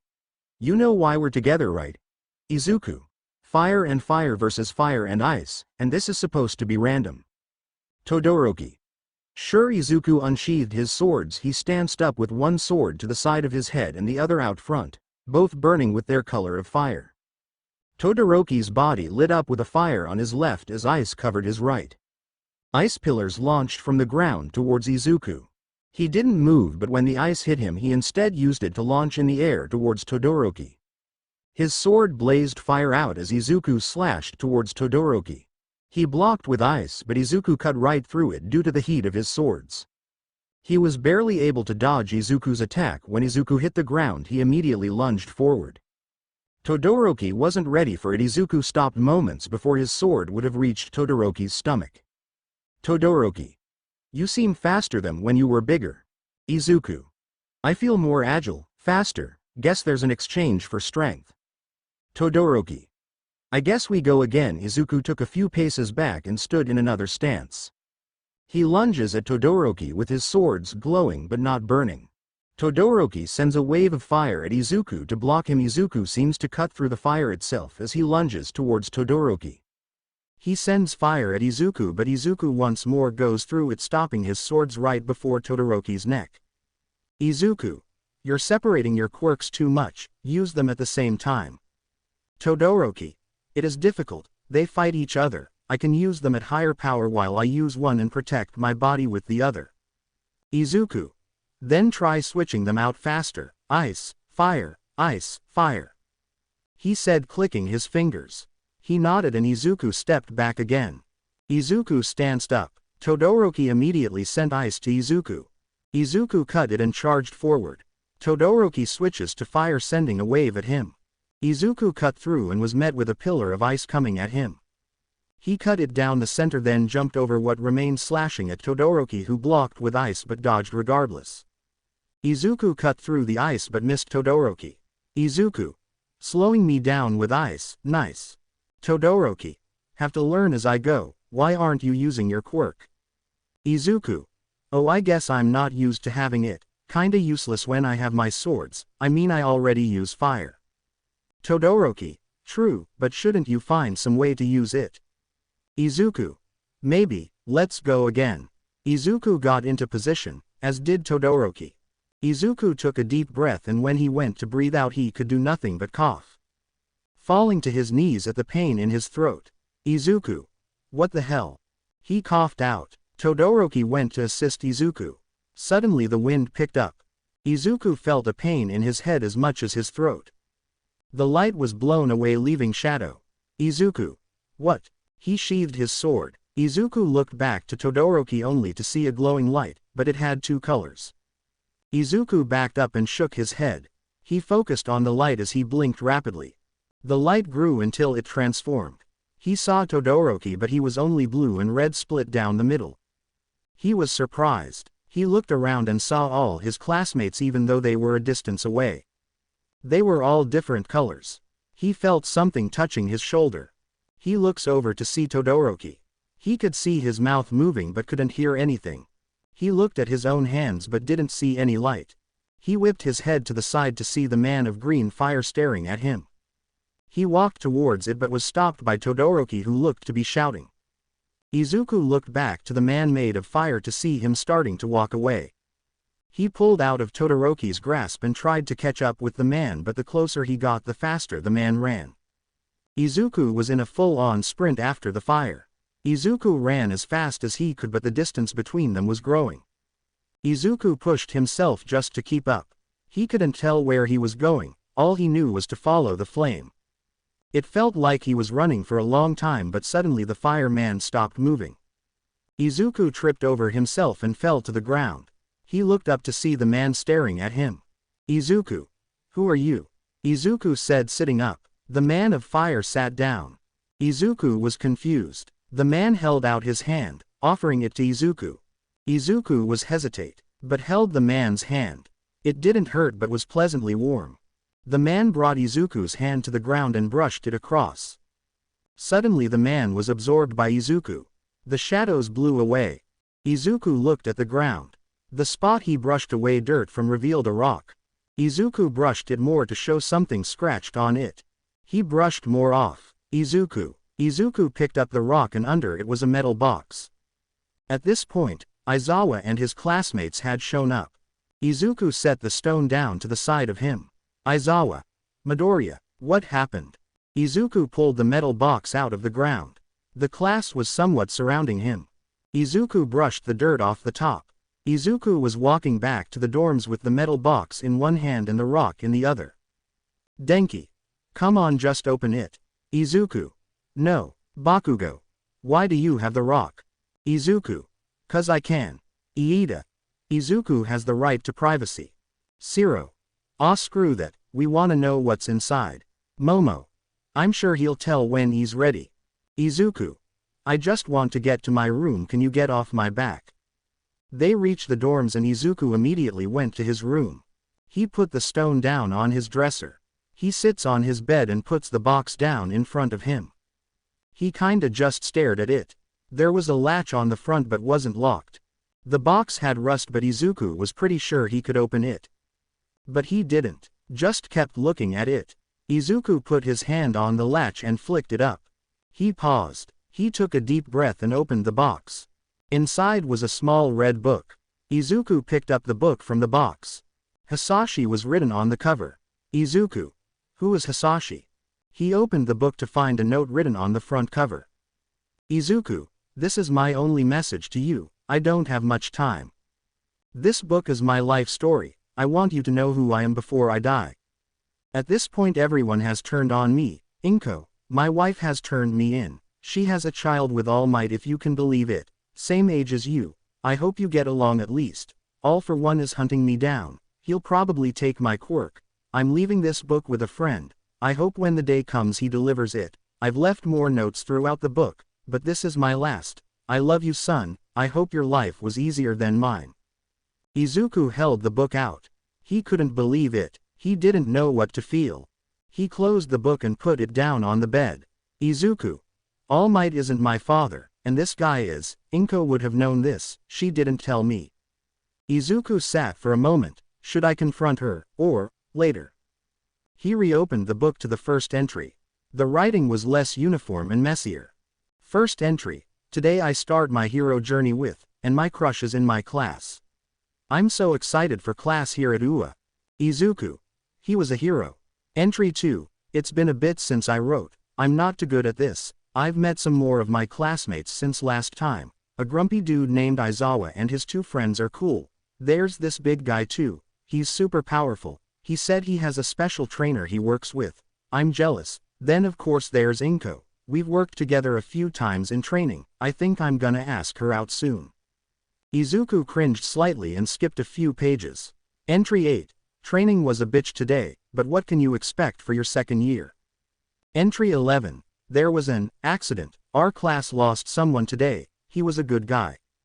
Entry 15. There's something wrong with the heroes. I was on patrol in my work study. We passed by a homeless man and when I went to help him Slashfire stopped me. Said he wasn't worth our time. I thought heroes were supposed to help everyone. Entry 17. I started something today. Something I can't go back from. I've left UA. The heroes. No, the government lied to us. All of us. I tried to convince them. But no one listened. Except Inko. Although she didn't come with me. Entry 20. I learned the government has weapons, privately trained heroes they use to kill those who would disturb peace. What peace? They are monsters, it's them who I'm fighting. Entry 21. I was on a mission today to free kids from the Hero Commission. I learned my quirk had different abilities I haven't seen before. I thought I could only breath fire, but turns out I have something else. I'm gonna call it Dragon's Eye. I can see people, from far distance and through walls. It's remarkable what happens when you're put through the ringer. I only wish my efforts were successful. Izuku. Wait, that's like. I have his quirk, is that why it called out to me? Entry 24. I've got a protege, his name is Marcus Nickel, he seems to hold the ideals I do, to save by any means necessary. We've moved into criminal areas though, but we need to pay the bills, I have a lot of people to keep safe. Entry 30. I've met a man, a scary man. He offers power but his intentions are a mystery. I'll keep him close, but I don't trust him. Entry 34. Something's wrong. I've gotten text and calls from Inko. She says we have a child. I don't know how. We haven't spoken in years. Entry 40. I don't know what's going on. I have a kid but she also has a kid with All Might. I don't know how it happened but All Might is angry with me. It's not a good thing to be on his bad side. I've gone to All for One for help. He is powerful. Entry 41. He's definitely trying to kill me. He's sent men and even come after me himself. I'm lucky to be alive. Plans have been pushed forward. Tomorrow we set the trap. Entry 42. Every possible thing went wrong. I think there's a law about that or something. All Might was injured, but All for One turned on me. I've left my livelihood to Nickel now. Entry 43. My son's name is Izuku. I can only hope for his safety. If heroes can do anything, I hope it's to protect him. I haven't even seen him. And I love him more than anything. Inko. Although she hates me, she'll raise him. I hope he gets strong, and is the next number one. I haven't seen anything of All Might. If I'm lucky he's down for good. All for One was injured too, but not enough. Entry 44. This is my last one. I'm going out fighting. I know I won't make it out alive. I had so much to accomplish. I leave it for the next generation. And you, Izuku. Izuku closes the book. He looked outside his window. The sun began to go down. Izuku. I feel like I've been lied to, by everyone. Izuku got out his phone and dialed. Edward. Evening, Mr. Midoriya. Izuku. I need to talk to Mr. Nickel. Edward. You'll need to schedule an appointment to see him. Izuku. No, on the phone, now. Edward. I'll see if he'll speak to you. Izuku sat impatiently. Mr. Nickel. Izuku, I assume this is important. Izuku. Why haven't you told me about my father? Mr. Nickel. He was my mentor. Izuku. Not my question. Mr. Nickel. I didn't think it was necessary. How did you find out? Izuku. I have his journal. Mr. Nickel. I thought that was lost when he died. Where did you recover it? Izuku. In the ground. You know what, I have other people to talk to. He hung up before Mr. Nickel could say anything. Izuku stood up and put his swords in his belt. He grabbed the book and put it inside his jacket. He left his room. He was going through the common room when he was stopped. Isumi. Hey Izuku, where you going? Izuku. Out. Isumi. Oh, what was in the box? Izuku. Nothing, he said, continuing to walk. Isumi. Is something wrong? Izuku. No, I just have somewhere to be. Isumi watched as Izuku left the dorms. Izuku left Ua and walked all the way home. He looked at his old house for a few moments. He was more angry than he ever was before. He wants just here for Inko or Hisashi, but All Might too. He's confronting everything that has harmed him over the years, every little shove, cut, punch, every little thing. He confronts it here. He walked up to the door as it began to rain. He stopped seconds before the door. Izuku. This is the true test of strength. He kicked open the door. He saw both of them in front of him. His parents. He took out his master's sword and threw it like a spear. All Might screamed as he was pinned to the wall. Izuku. I know about Hisashi. Inko. So, you come here and hurt Toshi over a dead criminal. Izuku. My father, my real one, he told me through a message that you never did. You disowned me and he wants to kill me, yet you told me nothing. Inko. He was a criminal, he only hurt Izuku. And what about him? He said, refuting to All Might, who didn't have the strength to free himself. Izuku. He abused both his children while you sat by and did nothing. Toshi. I made Isumi stronger, you were always a failure. Izuku. You tortured her. And abandoned me, but look, I'm now strong. Even though he wasn't touching it, the sword in All Might's shoulder lit up, burning him. Izuku himself had flames on his hands and eyes.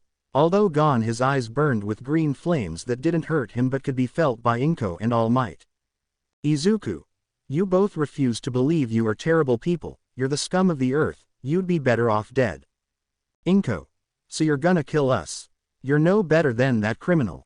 Izuku. No, I'm not going to kill you. I made a promise, because unlike you two, I'm better than that. I'm going to tell the world about the real All Might, and the real Inko. You'll get what's coming to you, but not from me. He pulled the sword out of All Might. All Might. And who's gonna believe you? I'm the number one and you're just some punk.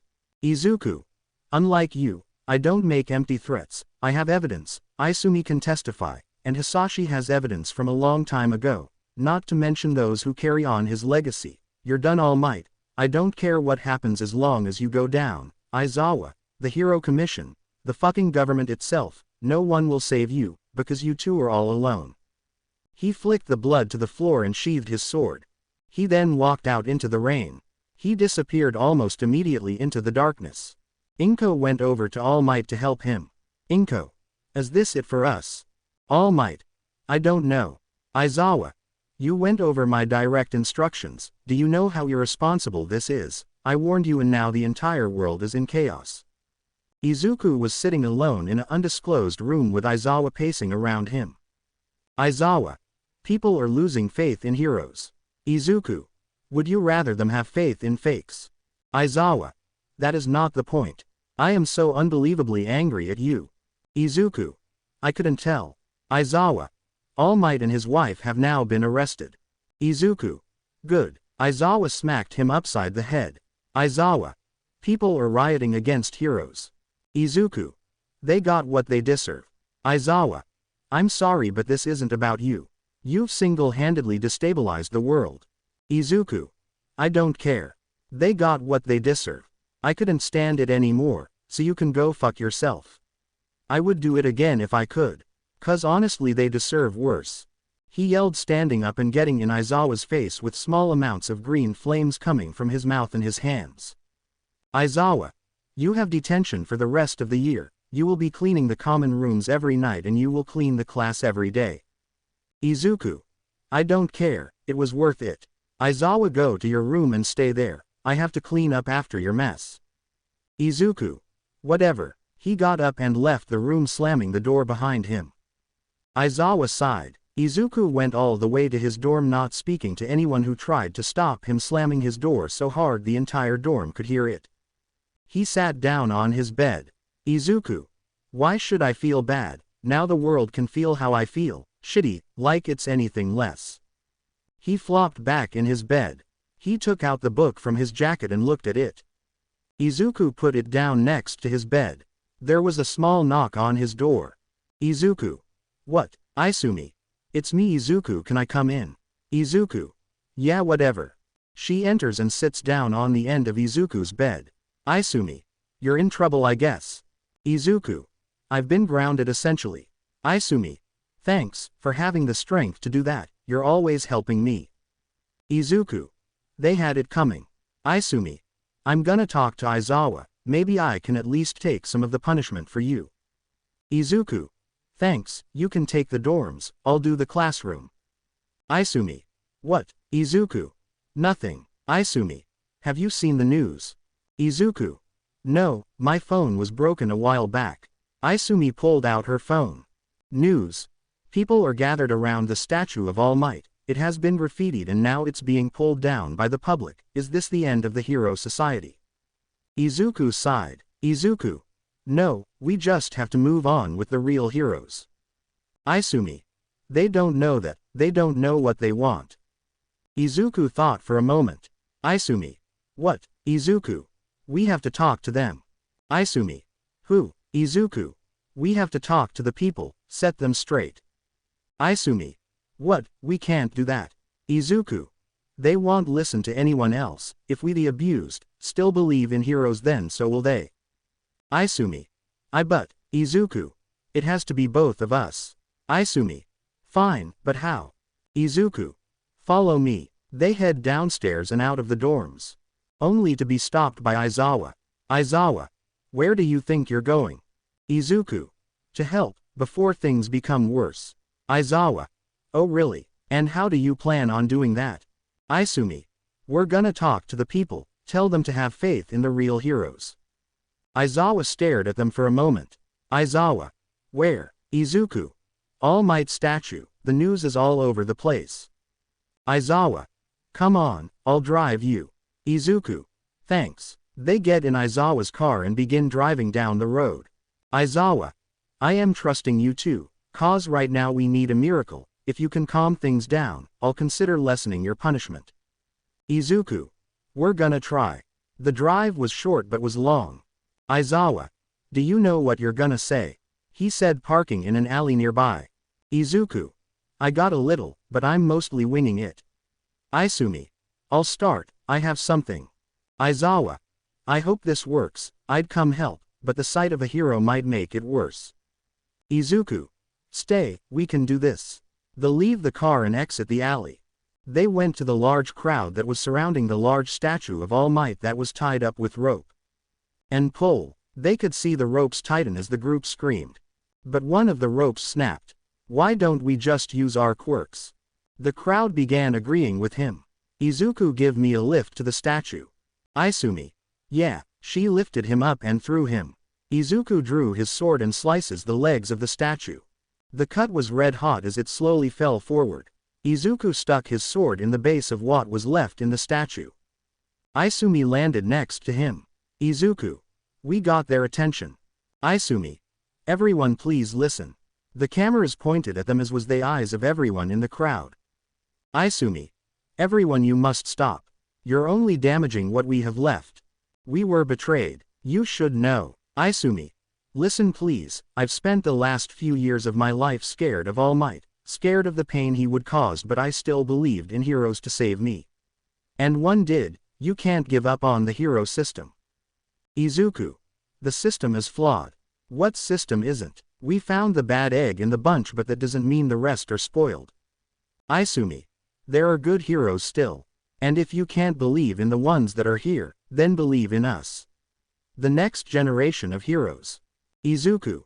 We are ready to sacrifice for your safety. But you have to trust that we have your back. That we will keep you safe. Trust the heroes to train their replacements. Izumi.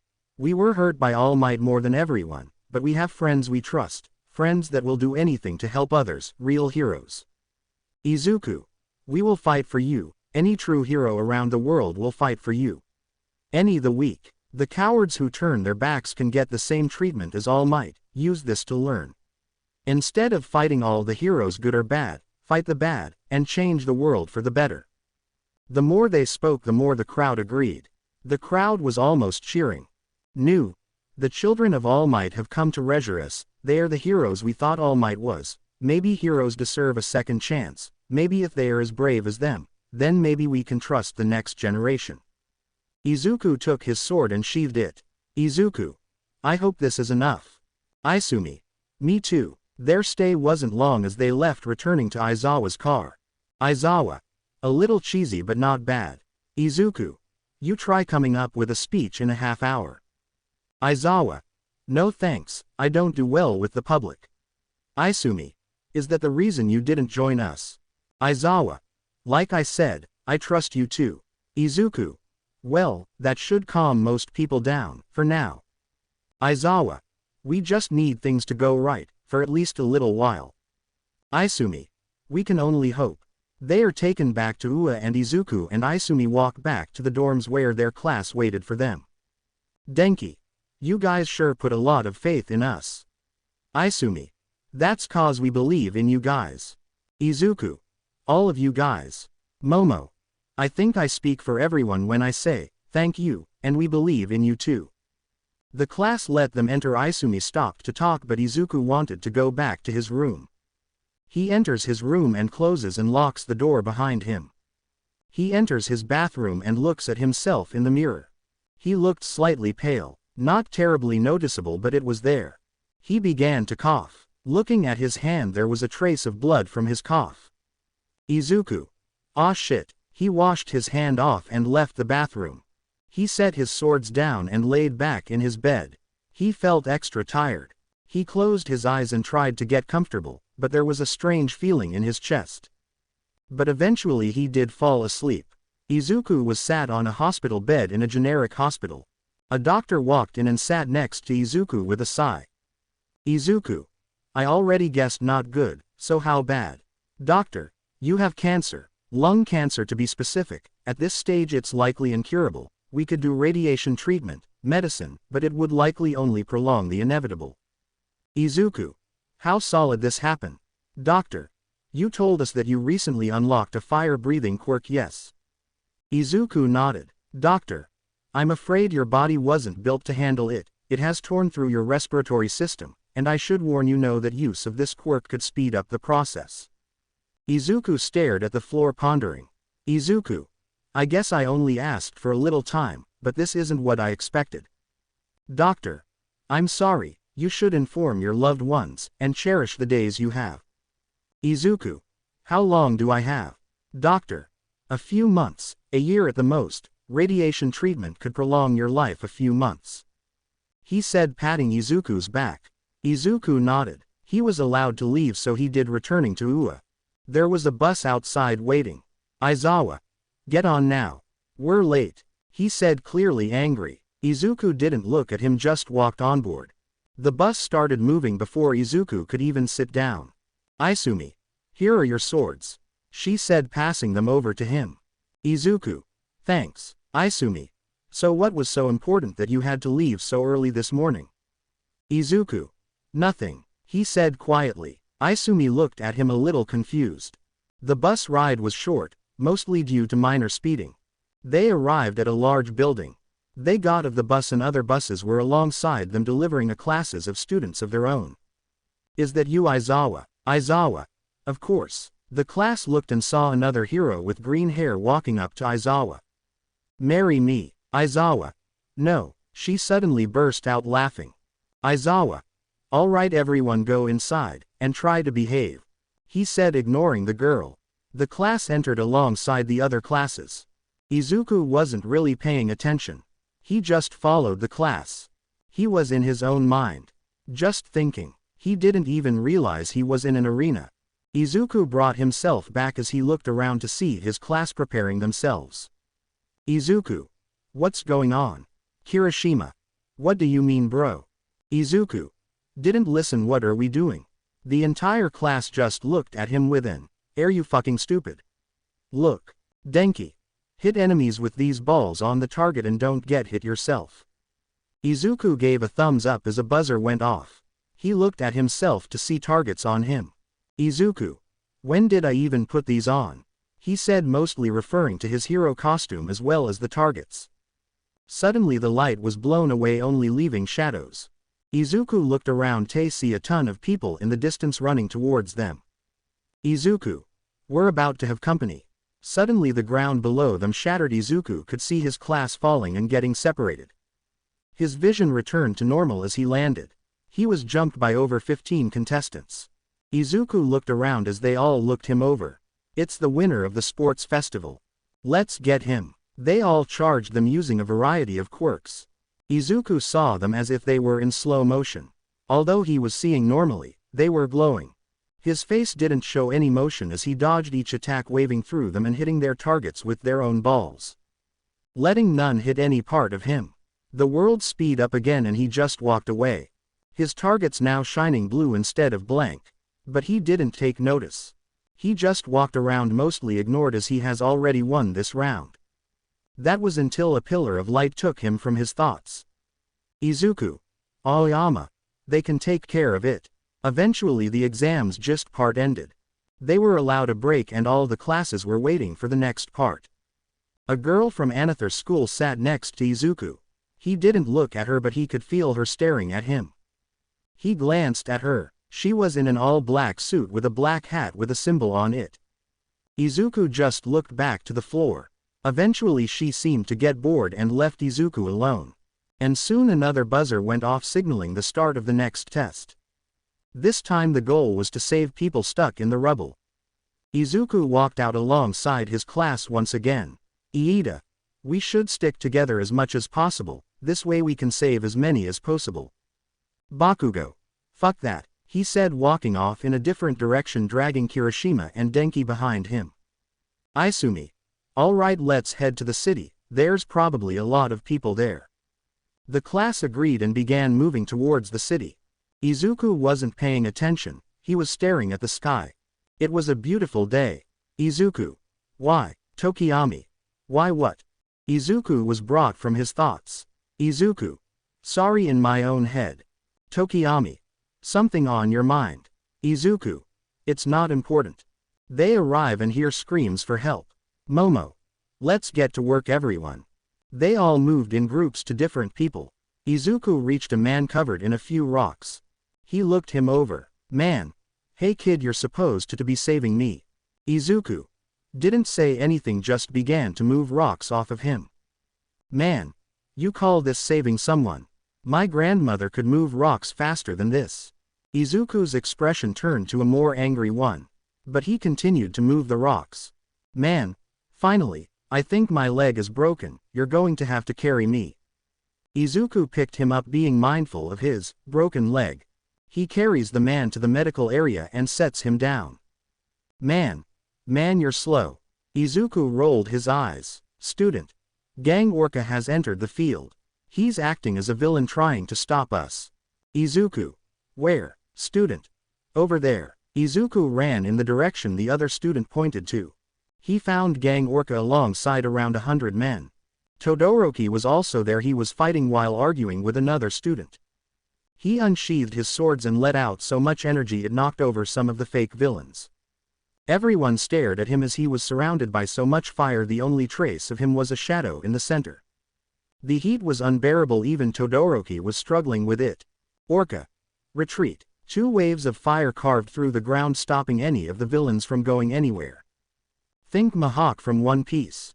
Izuku. Stand down so you can be arrested safely. His voice was loud and demanding. Without orders, a large number of them laid down their weapons. Even Orca surrendered as the heat was too much for him. The fire stopped as the last man stood down. Izuku was breathing heavily and his sword still danced with a minimal amount of fire. Todoroki. That was impressive. Izuku. Go. There's still people to save. Todoroki. Right. This isn't over, Endeavor son, said the guy Todoroki was arguing with. But they both ran off to go fight. Izuku fell to one knee and coughed excessively into his glove. There was blood but not a ton. He whipped it off and stood up. Orca. Well played, you made EV. Izuku interrupted him by pointing his sword at him. Izuku. Until this test is over you're a villain, so go back so you can be arrested. Orca smiled and relented, returning to his spot alongside his men. Izuku watched over them while the test continued, weapons still drawn. But the test did end. Izuku sheathes his swords. Izuku. You now outrank me, so I guess you're free to go. Gang Orca once again walked up to Izuku. Orca. That was very efficient, you had a great career ahead of you. Izuku. Not really, he said quietly, walking away from him. He met up with his class who were talking and seemed really excited. Izuku wasn't. He stood nearby while they waited for the results. A few classmates did notice Izuku's attitude but no one said anything. The results came. Izuku saw his name. Bakugo. It's not there. Denki. What's wrong, Bakugo? He said, chuckling to himself. Todoroki. My name isn't there either. Kirishima. I got the results, Bakugo. He said, waving a piece of paper. Bakugo. Give it, he said, growling through his words. Izuku grabbed his paper. Slow but careful, with rescued man and efficiently and effectively handled over 100 villains, vigilantly watching them until arrested. Izuku crumpled his paper and threw it away. Isumi. Didn't like your results. Izuku. I passed, that's all that mattered. Isumi. Is someone wrong? You seem upset. Izuku. I'm fine. She knew this wasn't true but didn't push any further. The class changed, then got back on a bus and was returned to Ua. Izuku, however, didn't follow his class into the dorms. He instead walked into the woods. He went in a fair distance yet not very high. He stopped in front of a large tree. He winded up a punch the tree as hard as he could, blood splattering on the trunk. Izuku. Why? He screamed as loud as he could. Izuku. What was it all for? He punched the tree again. Izuku. All this fighting just to die to some fucking disease. This time he hit his head of the tree with tears streaming down his face. Izuku collapsed to the ground. Izuku. Why me? Was I not good enough? Why do I have to die like this? Blood was streaming down his face alongside the tears. Izuku. Is this what I get for saving them? Cancer. He punched the tree over and over again. Izuku. Why? He repeated to himself with every punch. He stayed there until it was dark. At this point he couldn't punch anymore. He was dehydrated and tired. He stood up. His blood was dry and cracking, irritating his skin. But he didn't care. It was very late. Izuku assumed everyone was asleep by now. He dragged his feet as he made his way back to the dorms. He opened to find his entire class waiting by the door. He was confused as he looked at all his classmates who had sad faces when he landed on Jiro, who stood in the middle of them. Izuku was overflowing with emotions. He didn't know what to do. Isumi came over and hugged him. Jiro. I'm sorry, we all know. Izuku just broke down crying, Isumi stopping him from falling to the floor. The class gathered around him. Izuku was laying in his bed. It was late in the morning and he couldn't bring himself to move. School had definitely started at this point but no one got him. He assumes they're letting him rest after he told them what happened. He didn't want to move. His hand was bandaged and his head had a small patch on it. He looked over to the window. It was at least lunchtime by now. His dragon sight activated, showing the man of fire standing next to his bed. Izuku. Hey. The man of fire knelt down and bowed to Izuku. Izuku. It's not your fault. Dad, you couldn't have known. I would have died then and there if you didn't help. The man still bowed. Izuku. I'm sorry, I'm wasting the life you gave me. The man shot up and waved his hands around. Izuku understood. Izuku whispered. I think I'm gonna quit, maybe go on an extended vacation until I expire. The man picked up Izuku's hand. He wasn't burnt but he could feel the squeeze. Izuku didn't say anything. Izuku. I guess I should get up, huh? The man took this as a sign of better feeling and vanished alongside Izuku Dragon Vision. Izuku. If I still had that other quirk, would I have survived? Adapted? Or would it have just speeded up? He sighs as he sits up. He doesn't grab his swords as he leaves his room and heads downstairs. It was quiet. Everyone was gone. He sighed again as he went to get something to eat. The fridge had a number of different meats and vegetables, but Izuku didn't feel like making anything. He looked through the cupboards, eventually finding a few packs of instant noodles. They had the name Momo written on them with Sharpie. Izuku. Meshi owes me. He said, taking a pack. He grabs a glass bowl and fills it with water and puts the seasoning pack in. He reaches into the fridge again and grabs some soya sauce and puts it in the mix. He puts the noodles in the microwave and clicks the buttons. Izuku watched as they slowly turned in the microwave. Beeping signaled the end and Izuku opened the microwave. He grabbed a fork and took the noodles to a table. But he lost his appetite. He sighed as he rested his head on the table staring at the noodles.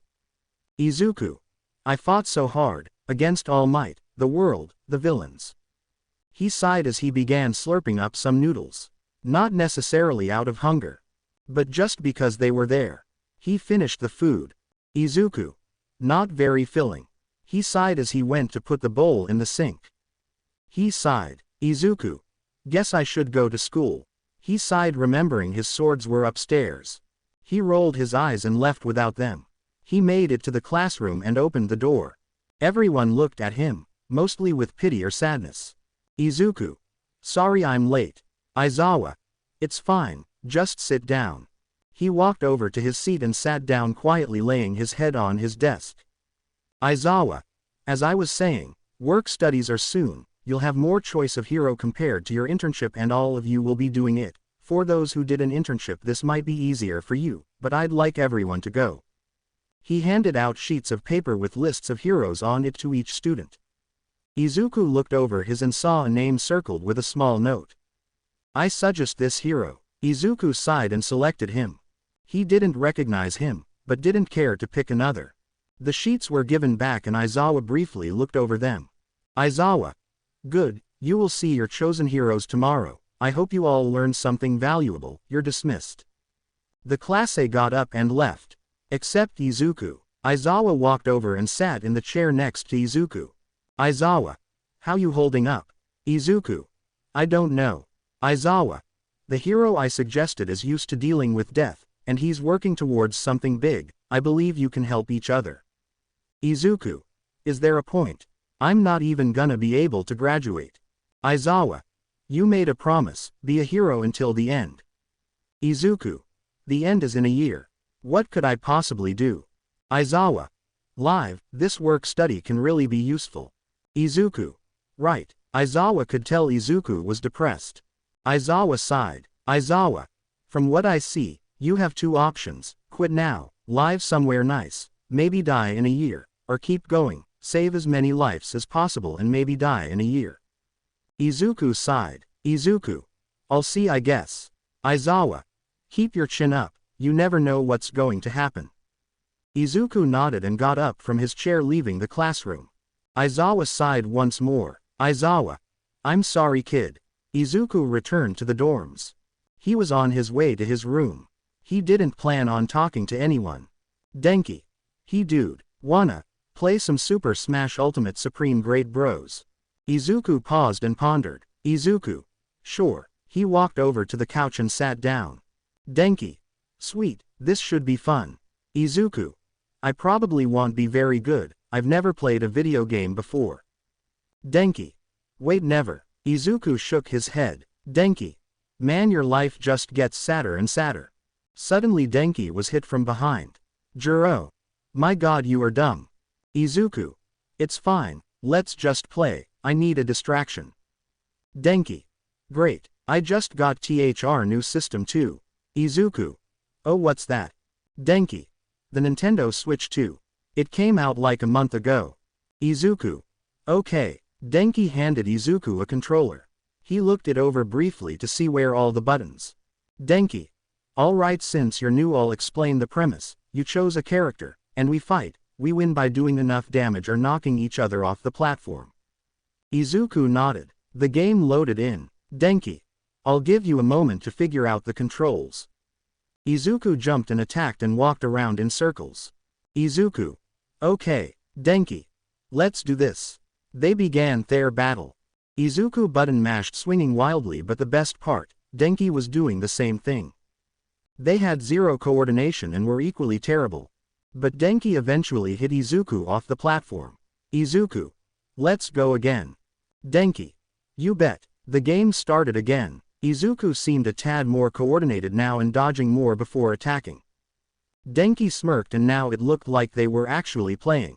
Izuku couldn't help but crack a smile as he played. Others noticed them playing, and it uplifted some of the gloom that had taken place here. A few rounds later Izuku had actually won. Denki. All lucky shot. Izuku. Thank you, this helped. Denki. Anytime bro. Kirishima. Yo, can we play some Mario Kart? Then we could fit in more people. Denki. How many controllers do you think I have? Izuku. Thanks, but I think I'm done for today. Denki. You sure bro? Izuku. Yeah. He returns to his room and sits on his bed. Izuku. It may not be peaceful, but I can still save people, and have some fun, fulfilling. He had a gentle smile. Izuku. Maybe I'll try new things, maybe take a short vacation to see some sights, but I'm not out of the game yet, knit for a while. Izuku was walking down the street, a briefcase in one hand with his free hand resting on the end of his swords that were on his belt. Beside him was an over-energetic blonde guy from the third year. He found out Izuku was going to the same spot and decided to walk together. Izuku didn't find this out until he was leaving. Most of the walk was him talking about Sir Night-Eye, the hero their work-study with. They arrived at a nondescript office building. Mirio. It's not much, but trust me, you'll enjoy your time here. Izuku. Sure, let's go inside. They enter and walk up the stairs after a brief interaction with a receptionist. They hear laughter coming from behind a door. Mirio. Bubble Girl must have gotten in trouble. He said, opening up the door, revealing a blue-skinned girl tied up to what looked like a torture device that was tickling her. Mirio. Sir Night-Eye liked to make sure people are happy and laughing. Izuku. Even by force. Night-Eye. You're here, good. He pressed a button and Bubble Girl was released. Night-Eye. You may return to work, and Mirio, can you give me a moment with the potential recruit? Mirio. Yes sir. They left the room, leaving Izuku and Night-Eye alone. Night-Eye reached out his hand, offering a handshake. Night-Eye. Welcome to my agency. Izuku shook his hand. Night-Eye. Before I accept you as an intern, I need to test you. Izuku. Sure. Night-Eye walked over to his desk. Izuku briefly looked around, noticing the All Might poster on the wall. Izuku looked back to Night-Eye, who was holding up a chess piece. Night-Eye.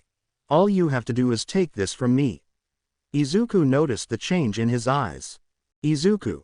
I don't suppose you'll tell me your quirk first, huh? Night-Eye. Would you expect your enemy to announce their quirks to you? Izuku. You'd be surprised. He said, setting down his case and swords. Night-Eye. I'll give you 5 minutes. Izuku nodded. He walked forward, closing the distance slowly before dashing for the chess piece. Night-Eye had moved it just enough for Izuku to miss. Izuku tried again, but when he missed, he tried to kick Night-Eye legs out from under him, but Night-Eye jumped over him. Izuku. So can you tell what I'm doing before I do it or something? Night-Eye. Something like that. Izuku. So I have 2 options, outplay you, or do something so sporadic you can't tell what in going. Night-Eye. Care to put these to the test? Izuku. Nope. Night-Eye. No, Izuku. I'm guessing with the change in your eyes you can see the future. Night-Eye. Yes, Izuki. So did this play out as you saw? Night-Eye. Yes, Izuku. So you had already made your decision? Night-Eye. I have. You are fairly disappointing. Izuku. Thanks I guess. Night-Eye. This is the son of All Might. Izuku. Big fan. He said, gesturing to the poster. Night-Eye. At one point I was his sidekick, and now he's in jail, and I hate that this is who he is, and I hate you for revealing this lesser version of him. Izuku. Not my fault. Night-Eye. You and your sister have ruined memories I once cherished. Izuku. All Might did that, not us. You are literally blaming the victims. Night-Eye. I know it was All Might. Izuku was just stating at him. Night-Eye composed himself. Night-Eye. You can join the mission, follow the lead of the heroes and follow orders. You're dismissed. Go train with Mirio or something. Izuku grabs his stuff and leaves the room. Mirio. So did it go well? Izuku. I'm on the team, and apparently we're training. Mirio. Training. But I have patrol this morning. Izuku. He didn't specify what kind of training. I'll follow you, teach me to patrol. Mirio. Oh, good idea. I can teach you what I have learned in my years at UA. Izuku. How long have you been working with Night-Eye? Mirio. Oh, since my second year. Izuku. Does he talk about All Might often? Mirio. He was a huge fan, big nerd about it, kinda a fanboy. Izuku. Oh, interesting. Mirio. Yep, now let's get dressed, don't wanna be late. Izuku. Yep. They head to the changing rooms and get their hero costumes on and leaves the room. Mirio. Your suit is rather dark. Izuku. I guess, yours is rather bright. Mirio. Very true. Izuku. So what's the number? Mirio. Ah, that's a part of my hero name. Izuku. Oh, and what's that? Mirio. Lemillion. Izuku. Interesting choice. Mirio. I named myself that cause I wanna save 1 million people. Izuku.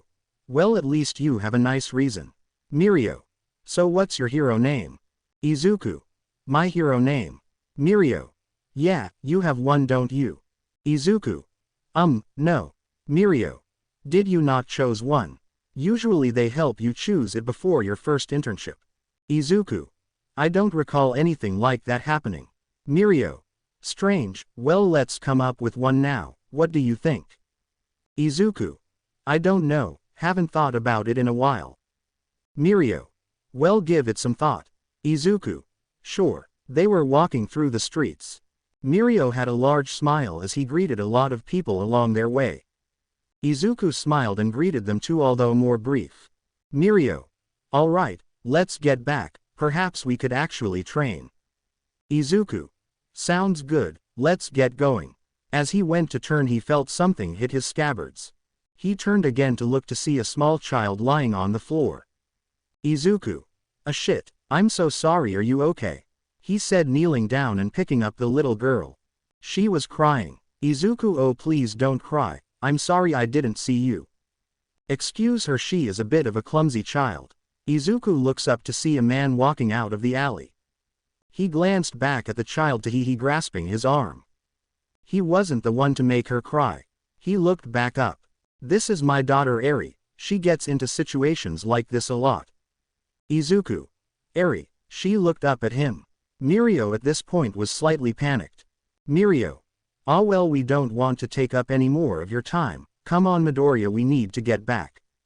Izuku looked at him slightly confused, he looked at the girl again who was clearly scared. Izuku whispered something to her. Come here, Eri, he said with anger in his voice. She nodded quickly and ran to his side. Izuku put on a fake smile. Izuku. You and your daughter have a nice day now. Sure. You too. They walked away. Izuku's expression changes. Anger being the most prominent as he looked back to Mirio. Mirio.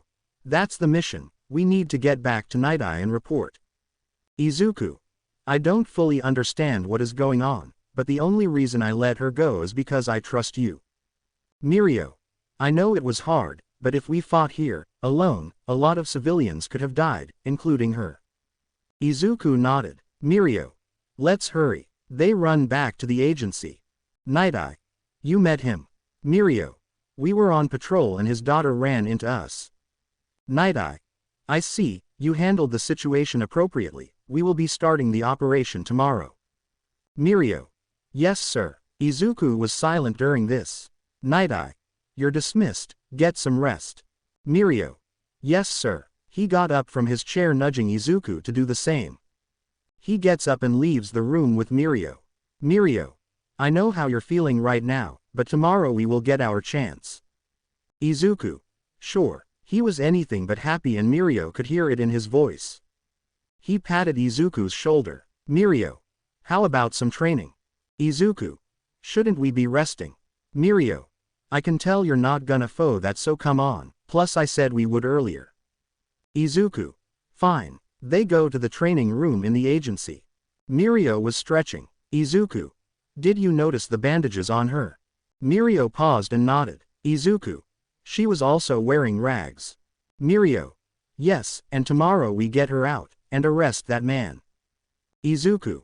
Right. Mirio. Let's try to take our mind off of it with some training. Izuku.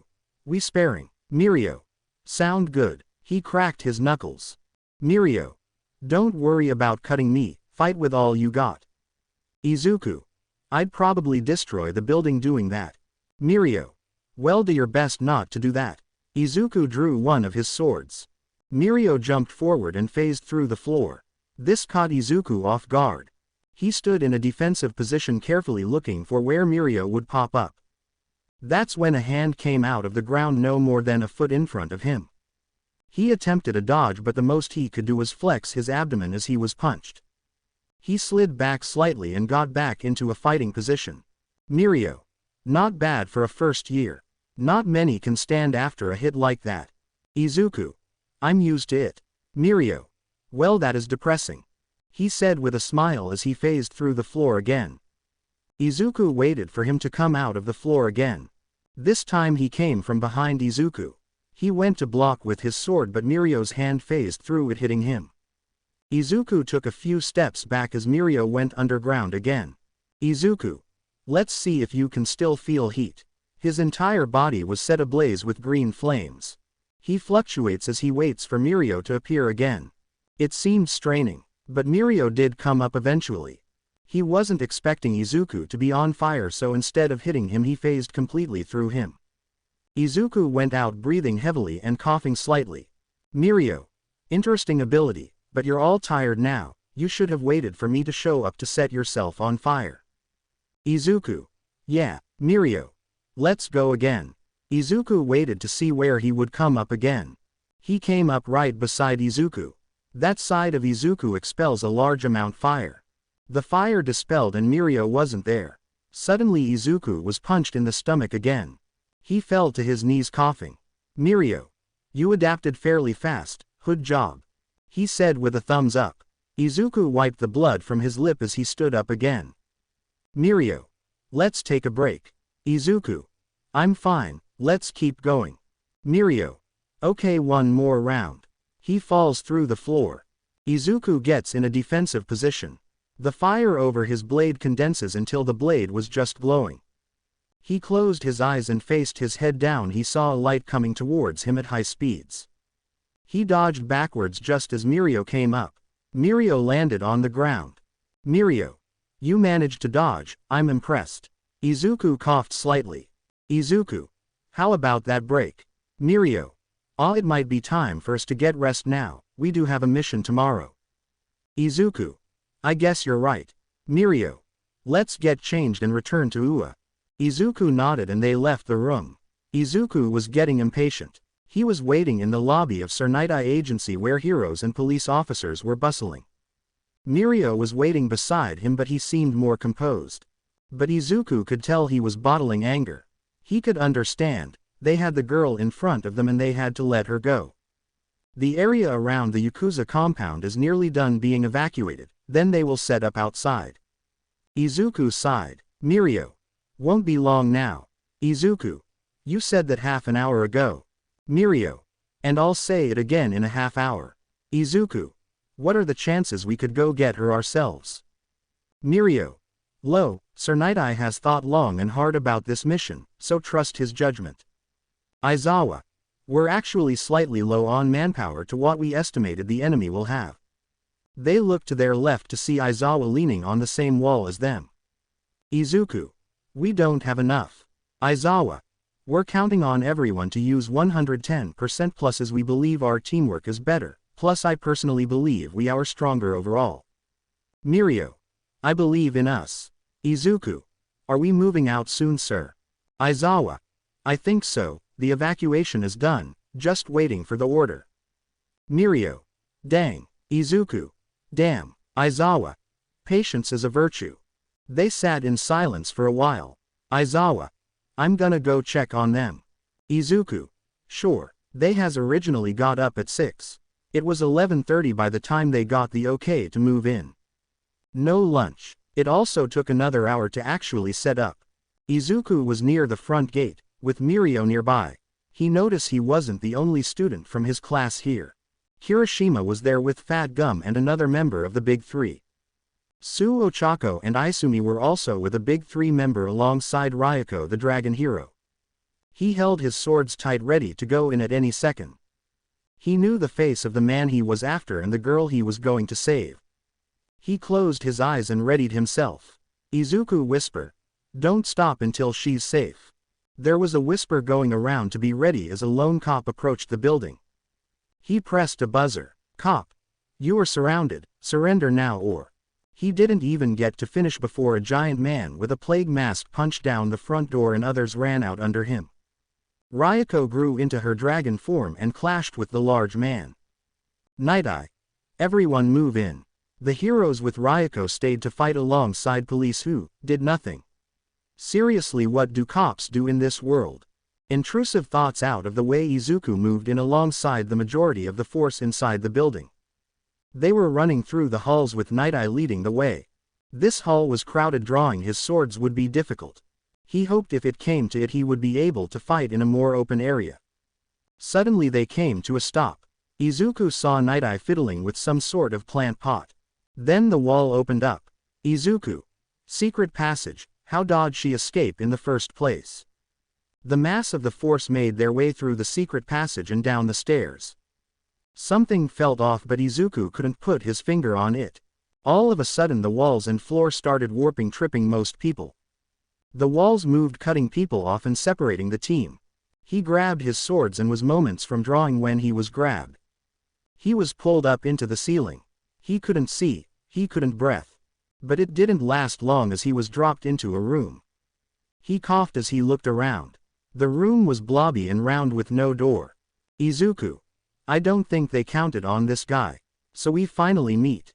Izuku looked to see that the wall had warped to let a man through, before closing behind him. He was a very large man wearing a full suit of very heavy-looking armor, carrying a longsword on his hip. Izuku. Am I supposed to know you? My name is Yoroi, the Thunder Flash Swordsman. You are a swordsman who has been gaining a lot of popularity, so I've come to enact the swordsmanship most ancient tradition. Izuku. I'm busy right now, can we do this later? Yoroi. I'm afraid not, the battle to the death has already begun, a victor must be decided. Izuku. Of course it's a battle to the death, what else would it be? Yoroi. What is your title? Izuku. I'm Izuku. Yoroi. Not your name, your title. Izuku. I don't have one. Yoroi. Are you but an apprentice? Your master should have awarded you your title after defeating him. Izuku. He is dead, I never finished my training. Yoroi. A shame, then to honor our coming fight I shall name you, the Green Dragon. Izuku. Thanks I guess. Yoroi. Draw your swords, so our battle may commence. Izuku sighed. Izuku. No getting out of this. Let's get this over with, I have a little girl that needs saving. Yoroi. I wouldn't worry about that, this shouldn't take long. They both drew their swords. Izuku. Where are you from? Yoroi. I come from the west, but enough of that.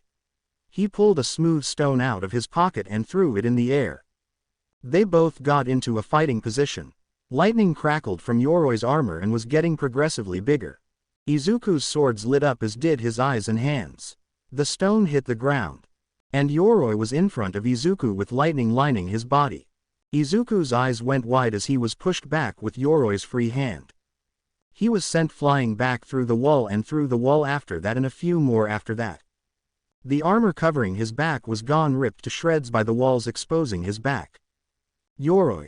You carry 2 swords, I did not expect that. What I've seen from the sports festival you only had one, where did the other come from?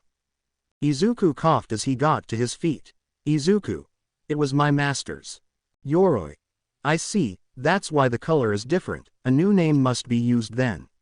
The dual flame dragon. It looked like he was teleporting. He was above Izuku, swinging down at him. He was barely able to block, but the force behind it was too much as he crashed through the floor. Yoroi dropped through the hole, landing next to Izuku. Yoroi. Not as much as I thought. Cop. Freeze. A cop had come out of a hall and was pointing his gun towards Yoroi. He pointed his sword back. Yoroi. Do not interrupt a duel between swordsmen. He flickered and was in front of the cop, ready to kill him. Izuku jumped up towards the cop to save him. He slashed at Yoroi, who blocked. Izuku. This is between us, right? No need to kill others. Yoroi. Very well. He disappeared and suddenly Izuku was kicked in the side, getting sent flying down one of the halls. He slid across the ground. Izuku. I can't even see him move. How is he doing that with that armor? Is this the full strength of a swordsman? Kirai was playing with me. Yoroi. You must be new, I expected more, your master must not have been very good. Izuku. He was great. Yoroi. Then who killed him? Izuku. His son or something. Kirai. He used black flames. Yoroi. The eternal darkness. So your master was the sun's pure light. He disappeared many years ago, so how soon in your training was he killed? Izuku. I had just made my first sword. Yoroi. Oh, that is extremely early, so you've learned what you know on your own. Have you fought any swordsman like this? Izuku. To Kirai and Stain. Yoroi. The drowning blood, did you win? Izuku. Against Stain, but he was very out of practice, compared to you. Yoroi. Well, now I feel a little bad, you have almost no real training. Izuku. What? But I was getting close to fighting my sensei. Yoroi. No, the training of a swordsman is a 3-step thing. Learn the basics of movement and build strength. Then you forge your sword. That's where you got to. Then you learn your energy and train your life force to enhance it, which you've somewhat done on your own. Then you learn technique, how to hone your life force perfectly. This takes years to learn, and even longer to master. It took me nearly 20 years to beat my master. Izuku. 20. I don't have that long. Yoroi. Should the fight stop? Oh dear, he is but a child. Izuku was being ignored. Suddenly the ground underneath them disappeared. And they began to fall. They landed in a massive open crater. Izuku looked around and saw Mirio fighting Overhaul. But he looked tired and bloodied. He picked himself up, ignoring the pain, and ran over. Yoroi. Hey, where are you going? Izuku was just able to get in front of Mirio to block an attack. Overhaul. Not Another one. Mirio.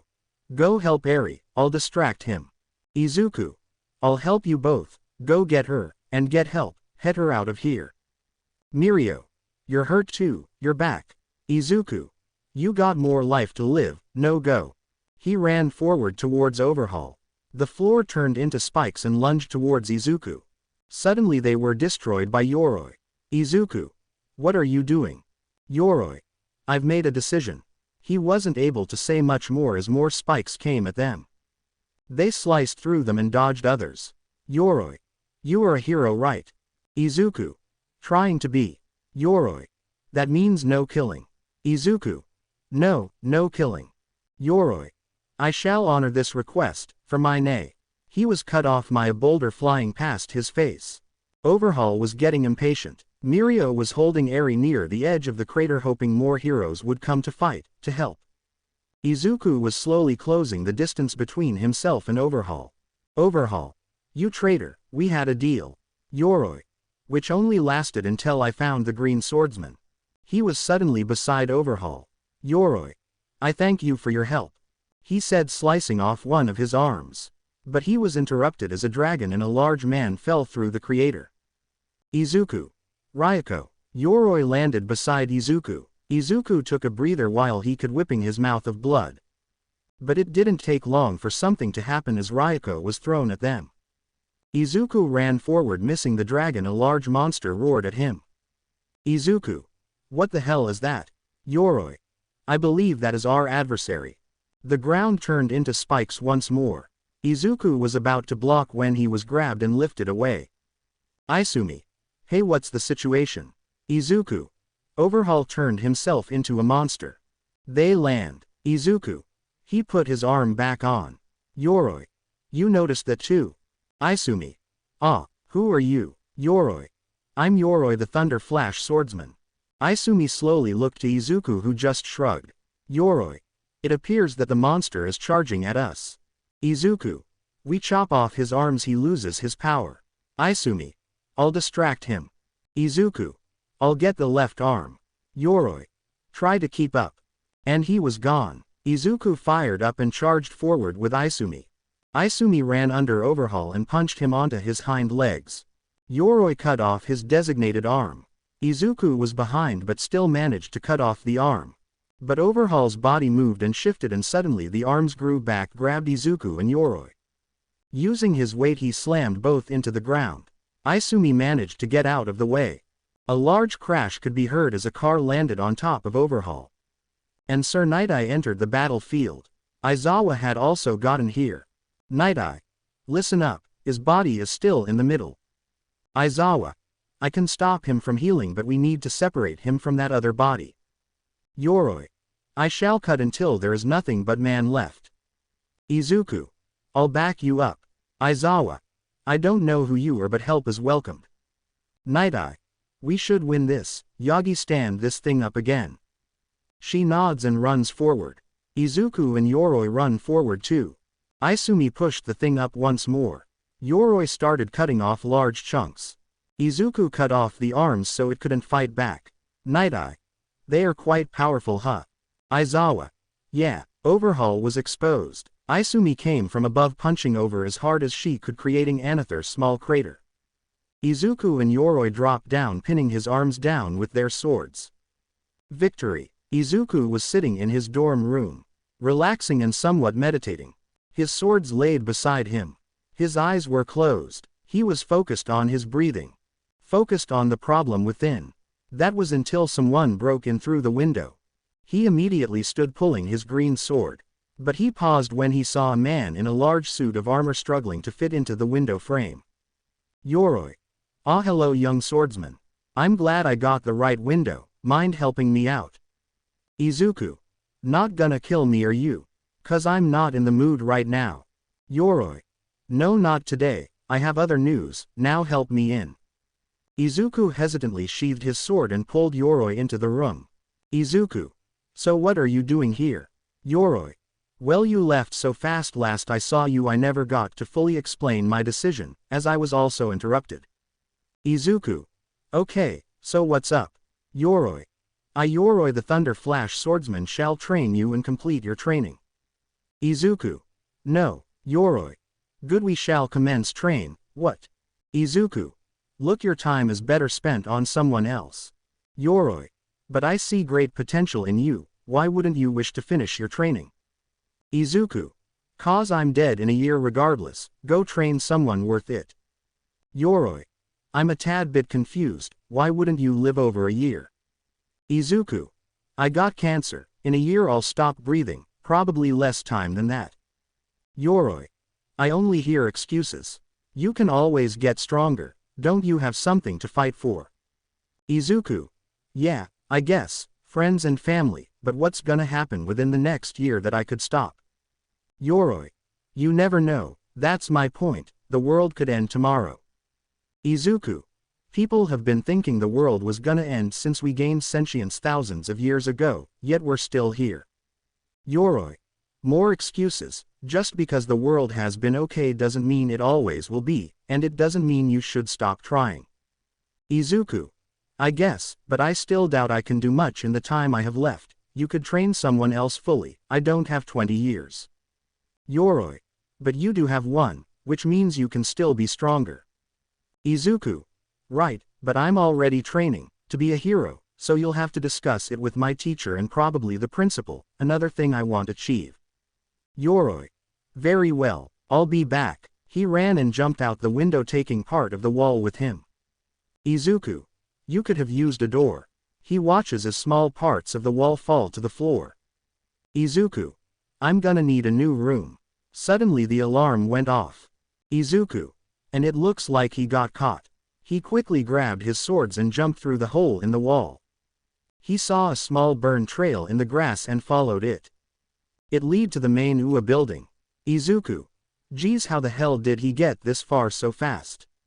At this point the alarm was already turned off as an announcement told the students it was a malfunction. Izuku didn't believe it as the front door was smashed and the burn trail kept going. He followed it up the stairs until he eventually landed at another broken door. He walked through to see Yoroi and Nezu sitting down at Nezu's desk. Nezu. I figured you would show up soon. Izuku. I see you've met. Yoroi. Yes, your rat friend here is quite an interesting fellow. Nezu. Haha, I've already told you I'm not a rat. Yoroi. See, he makes jokes too. Ha ha. Nezu. I will destroy you. Yoroi. Bring it, rat, you couldn't even hold a knife.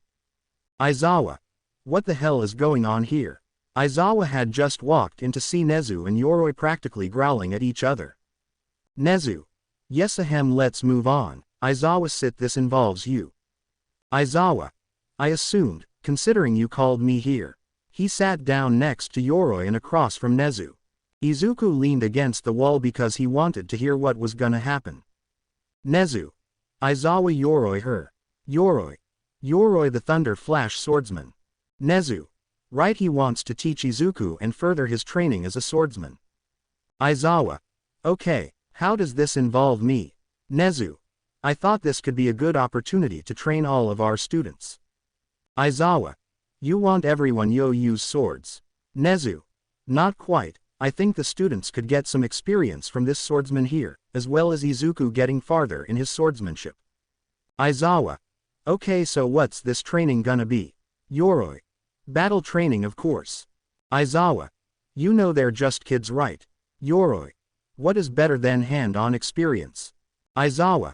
Sounds like someone I knew. Listen, you can't fight my students.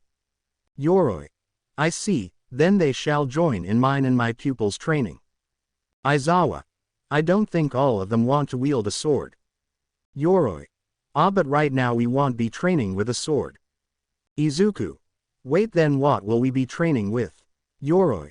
Well, our power comes from our life force and the life force around you. You can increase your control and limit. Izuku. Our own life force. Yoroi. Yes, haven't you noticed when your body burns alongside your swords that you are faster and stronger? It is even possible to activate this without your swords. Aizawa. So everyone can just set themselves on fire. Yoroi. Afraid not, the swordsman ability is 1 in 1,000 type thing, it's unlikely anyone in your school would properly form the ability. Nezu. We do have a large number of students, but I guess we can wait and see. Aizawa. Fine, as long as no one gets seriously injured. Yoroi. Wonderful, let's start immediately. Nezu. Hooray. Aizawa. Weekend training. Nezu. Yes, Aizawa. Whatever, as long as I'm not watching them. Nezu. We will start with Izuku's class, which means you will be watching then. Aizawa. Damn it, Yoroi. You can switch between any of your students, but Izuku will stay all day, as he is the one I am training. Nezu. Deal, Izuku. So glad I got a say in that. Nezu. I'll inform the other teachers that we will be doing some surprise training over the course of the weekend, starting with the first years and then going up. Aizawa. I guess I'll gather the rest of the class and we will train at Training Ground, Delta. Izuku. I'll meet you there and lead Yoroi to where we're going. Yoroi. Lead the way, my pupil. He said, standing up. Nezu. This should be interesting. They separated, all doing what they said they would do. Izuku's reached the training ground, which was a forest. Yoroi. A good spot. Izuku. So what is this training? Yoroi. We're gonna be meditating trying to draw in the life force of nature. This will help you not use your own in fights. I also believe this could help your classmates figure something out. I'm not really sure with them. Izuku. If one of them were a swordsman, how could you tell? Yoroi. Well, I'm not sure. My master never told me how he found me. Izuku. Yeah, mine wasn't able to either. He just showed up. I always figured it was a coincidence. Yoroi. Sounds like how mine found me. I was scrawny backpacking through Europe. My family never cared for me, so I never cared for them. I was out of money and out of food when he found me. Izuku. I was seconds from killing my sister and her friend. I was in the middle of the woods. Yoroi. Maybe if we reach their age we will find out. Izuku. Well, I hope you find out eventually. Yoroi shrugged. Yoroi. Anyways, have you meditated before? Izuku. Yeah, I used to when I was angry to calm down, and when I'm emotional every so often. Yoroi. Good, I believe this should be easy for you. You've already been using the abilities, so you might get it faster than I did. Izuku. So we meditate. Yoroi. Yep, but let's wait for your class first, that way I won't need to explain things twice. Izuku. Be warned, some of them are idiots. Yoroi just laughed. Eventually Aizawa showed up with the rest of the class as well as Eri. Izuku. You're brought Eri along. Aizawa. Yeah, I don't wanna keep her cooped up, plus she wanted to see you. Izuku. Waved at Eri, who waved back while hiding behind Aizawa's leg. Aizawa. We won't bother, so go ahead. He said to Yoroi. Yoroi. Wonderful, okay everyone, my name is Yoroi the Thunderflash Swordsman. The class didn't look very impressed, mostly tired, probably due to the unexpected training. Yoroi. So today we are going to be meditating to try and bring concentration to yourself and your powers, so sit down please. The class sat around Yoroi in a semicircle. Yoroi. Okay, so you're gonna need to relax and focus at the same time. Focus only on the wind blowing through the wind, the sound, the smell of the flowers. The class was silent as they attempted their meditation. Yoroi. Focus on the life around you, your classmates, the birds, the bugs, everything around you lives and breathes, even the earth itself. Immerse yourself in this live and become unnoticeable. You're a part of the landscape, a tree, unmoving. At this point Yoroi began glowing yellow. Yoroi. The life around you powers you, makes you strong. Go from sand to dirt to wood, stronger and tougher. Use that strength for yourself and bring that energy into your body. Izuku slowly began to glow a green color. It was dim but noticeable, but nothing to Yoroi, who was bright. Bakugo. Alright, this is dumb, I'm out. Yoroi. And where are you going? Bakugo. Back to bed. I thought we were gonna train. If we're just relaxing I can fo that in my bed. Yoroi. Patience is key to gaining great strength. Bakugo. Bull, I'm gonna be number 1 by the time I graduated.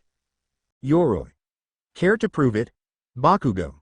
Gladly. Yoroi stood up and showed Bakugo a small metal bell on a string. Yoroi. Turns are simple, get the bell and you can go. I'll give you a full hour, but if you don't you must sit down and admit that this can help you get stronger. Bakugo. Deal. Yoroi. Everyone else must still focus on meditation. Consider this as a harder challenge, to ignore us and meditate. You can start when you're ready. He said, taking his sword off his belt and placing it next to Izuku. Bakugo charged forward with an explosion, reaching for the bell. Yoroi didn't even use his power, just raised his hand and punched Bakugo in the face, knocking him to the floor. Yoroi. You'll get nowhere if you don't intend to go 100%. He used explosions to stand and charged again, but this time swung around to the side again. Yoroi didn't even look at Bakugo, just sidestepped him so he missed. But Bakugo didn't stop and blasted towards him again. Yoroi bent down so Bakugo went over him, only to immediately stand tall and headbutt Bakugo in the stomach. He hit the ground and curled up. Yoroi. You can quit whenever you want, you have 58 minutes left. Bakugo growled as he stood up. He was bullied for the next hour, and Yoroi never used his power once, even when Bakugo just started attacking him, disregarding the bell. Yoroi either took the damage or dodged and counter-attacked. When the hour was over, Yoroi pinned Bakugo to the ground. Yoroi. Did you learn your lesson? Bakugo only growled, but suddenly Yoroi jerked his head to the side somewhere. Izuku was also looking. There was a small cyan glow coming from Eri. I hope you guys enjoyed this video and make sure to like and subscribe to the channel. Now we will see you in the next video.